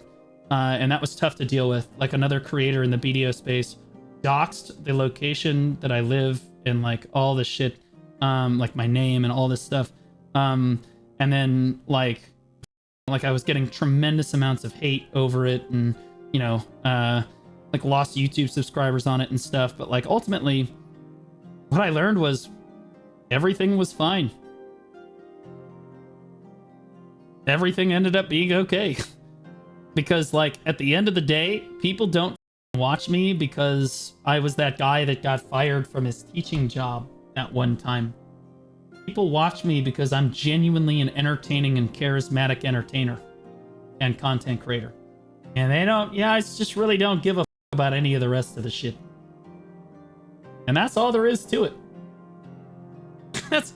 That's all there is to it. So like as shook as I got over that video and like the doxing that went into it and all the other stuff and like what I felt were like lies and misrepresentations of the truth, like regardless of all of that and how people chose to interpret it, at the end of the day, it ended up being okay because my community was still there for me. And that's just the way that it goes, because you guys just don't give a about any of that shit. You know, that's why the Lunar Lay video came out. I was way less pressed about that. I was live when that released. You know, you had like Choice and Ellie and all of them trying to cancel me over that crazy shit, trying to call me sexist and shit. Didn't matter. My community's over here like, that's my streamer! Woo! Those are my people. Those are my people right there, they just stood by me. So like, it is what it is. So like, I don't know, it taught me a lot about, and then like, you know, standing up for what I believe is right. I know that like a lot of people see me as like, oh, Blue, he just does what he thinks is right, and what he thinks is right is not always right. I don't know. I'm gonna be honest. There's a lot of fake pieces of shit in this industry. Horrible human beings. A lot of them are in this creator category. They walk among you. Creators that you think are just like the God's gift to the universe, or maybe you like their content a lot. Fakest piece of shit human beings you've ever met in your entire life. Most content creators are this way. There are a few that are absolutely real ones, and those typically end up being the most successful ones most of the time, right? The reason that they are successful is because they're just real with you, or they try to be, right? And that's just something that you learn over time. But I will tell you this, in the last year and a half or so, I have realized, right, it taught me so many lessons so quickly that especially in this industry, no one is going to do it but yourself. If you want to make a tournament and make the tournament successful, you must do that. No one else is going to make you successful. Not Asmongold, not Goldsteinberg, not Pearl Abyss, not anyone. So when I got removed as a BDO partner, I didn't give a shit. Because Pearl Abyss doesn't make me successful. You guys make me successful. And honestly, I think it strengthened my position. Overall, I think my stock ended up going up. At the end of the day, the thing that I most miss, and that's why I brought all this up in the first place, is I miss hanging out. I miss going to the Oasis event. I miss flying out to do the best in guild tournament and being contracted to do that stuff. Man, those were amazing times. And I love the community management team at Pearl Abyss. I think they do a great job. Both the NA and the EU teams do a phenomenal job. I have philosophical differences with how to push feedback through to the developers, and that is okay. But it is what it is. Make BDO great again. Well, that's the plan. But anyway, I wanted to say that, yeah, I love them. I love you guys, and yeah. All right, so I want to cover some of the closing thoughts as now that we're kind of caught up to where we are today, and what I kind of want to do moving forward. It's come to my attention that I think that the BDO developers have lost sight of the game and what made the game fun. You'll notice that a lot of that discussion was PvP guilds and like how much fun I was having with PvP guilds and running various PvP and whatnot. And I could sit here and talk all day about different fights and memories that I have from various things. I had to gloss over it. So the video is already going to be almost 5 hours long. So like we gotta cut it down somewhere. So if you didn't get mentioned, I'm sorry. It is what it is. But my dream right now for BDO is that they bring back PvP Node Wars in a big way. I don't even care about open world PvP. I'll fix open world PvP. I'll explain to you guys what my plan is. All I really need them to do is fix Node Wars. That's what I need them to do. If they fix Node Wars, they bring us 2-hour Node Wars back. I feel like I can basically create what I want to do is make the PvP Academy. I would change the name of the Alliance and the guilds to the PvP Academy, and it would be a guild that you could only be in for a maximum of 3 weeks. But it was a boot camp on PvP. So we'd put you on different teams like we did back in Dismantled. We'd put you on different teams, and you'd earn points for your various teams by just showing up to PvP events, whether it be Node Wars, Battle Arena, submitting VODs for VOD reviews, etc., and doing fun things like that. The winner gets to tell me to do anything they want on stream, etc. Like that kind of super fun stuff. So I want to train people to do PvP. So no home servers. The home server would be Arsha. I would remove home servers, and everyone that swapped off Arsha lost points for their team. And if you stayed on Arsha, you continually earned points for your team, etc. We would accept all guild decks, basically the entire time, unless I felt like I don't know, there was doxing or something going on, or there was deliberate targeting of one member or another. I would drop it in that case, but for the most part, we accept all guild decks. Because I would try to teach people what actual PvP looks like. I would shot call for them, I would do the VOD reviews with them, and basically boot camp people. And then at the end of the boot camp, when they actually knew how to PvP and be like fun, right? Like they knew how to have fun and like get involved in what to expect of the PvP guild, I could literally recommend them to go to like, hey, you want a more family-oriented but competitive Node War guild, you should go to Highfall, right? Or hey, you're like an open world degenerate. All you ever want to do is open world PvP. You should go to Family. Or hey, you're like really good at the game and you're playing a meta class. Have you considered, Digital or Corrupt or, Joe or whatever? Like recommend people to like refill all of these guilds in the PvP scene, right? Like just push people out. Not intentionally not take regions probably to try to force people like, hey, if you want regions, go join another PvP guild. That's what this guild is all about. We're just supposed to teach you how to PvP and then you're off to the races. Like basically make the most active community I possibly can. And just constantly keep churning through players and teaching them all how to PvP until we just pump hundreds and hundreds of players back into the PvP scene until the scene can stand on its own two legs again. And I would do that. I would do all of that. But I refuse to lift a single finger until they fix Node Wars. I won't do anything. So until then, what the developers have showed me is that they are absolutely capable of killing their game if they're not careful. And I, as a content creator, need to be very careful. I need to be really, really careful about how I'm approaching the game and how I'm approaching my content. So I have started making a concerted effort to branch out to other games, make content for other games. Throne and Liberty was the first one that I've really branched out to. Guild Wars 2 will be the next like big game that I kind of push out to and I try to be a part of, like be a part of the community and like do stuff with.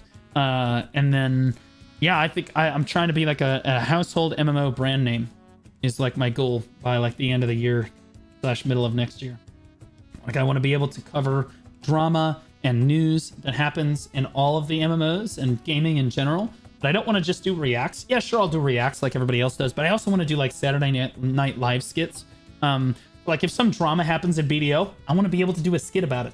You know what I mean? Like just a short, like 3-4 minute video that I could just pump out. I just record it or whatever. You know what I mean? Like throw it out. Just total shitlord, like memeing kind of deals. And I want to be able to do that for like gaming news in general. And then so that'll be like short form content. And I'll have like the long form content as well, where I've got like my reacts and my guides and stuff. The goal is always to continue playing Black Desert Online. My story is long and it's non-traditional. But I'll be honest with you, BDO has had more of an impact on my life than it has on anyone else's life in the entire world. Ever. For any reason. I went from basically being homeless and being over $10,000 in credit card debt to buying a house and a new car because of this community and this game. And like looking for a wife. Who knows? But still have one more golden goose. Could find a wife in this community too. Bought a car? Not yet. Not yet. No, I used to be super fat too. Yeah, I was big. But yeah, I owe it all to you guys. I do. And to those of you that watch me, but maybe you're not BDO fans, maybe you're Throne of Liberty fans, maybe you're Guild Wars 2, waiting for my Guild Wars 2 arc, or maybe you're just waiting to watch me play Albion or something. I appreciate all of you guys and everybody that's supported me over the years and brought me to this moment where I'm at. I know that I haven't streamed the last like week and a half, which has kind of been bad. But like, again, I explained that at the start of the stream here. I appreciate all you guys. And to be honest with you, I know that I got fired from my teaching job and that was like a super big deal at the time, but that was the best thing that ever happened to me. So whoever ended up getting me fired, thank you. I hope that you are doing well. I know that it was meant in malice, but god damn it if it wasn't the best thing that ever happened to me. God bless it. Yeah, and then at the end of it all, Note comes back in and is now my editor.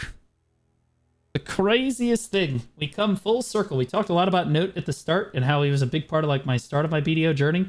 And now here he is, helping me again. You know what I mean? On that journey. On that journey. Last logged in within a day. Saved it. Nice work, buddy. I would encourage you guys to like and subscribe on the video if you're watching this on YouTube. I really appreciate you. I'm sorry that the video was so long. Hopefully it'll be timestamped. At least a little bit. So that, you know, people can kind of block it up. It's kind of like a podcast format. I knew it was going to be super long, but people deserved it. So that's my history in BDO. much more to come, hopefully. Much more to come. So, very excited.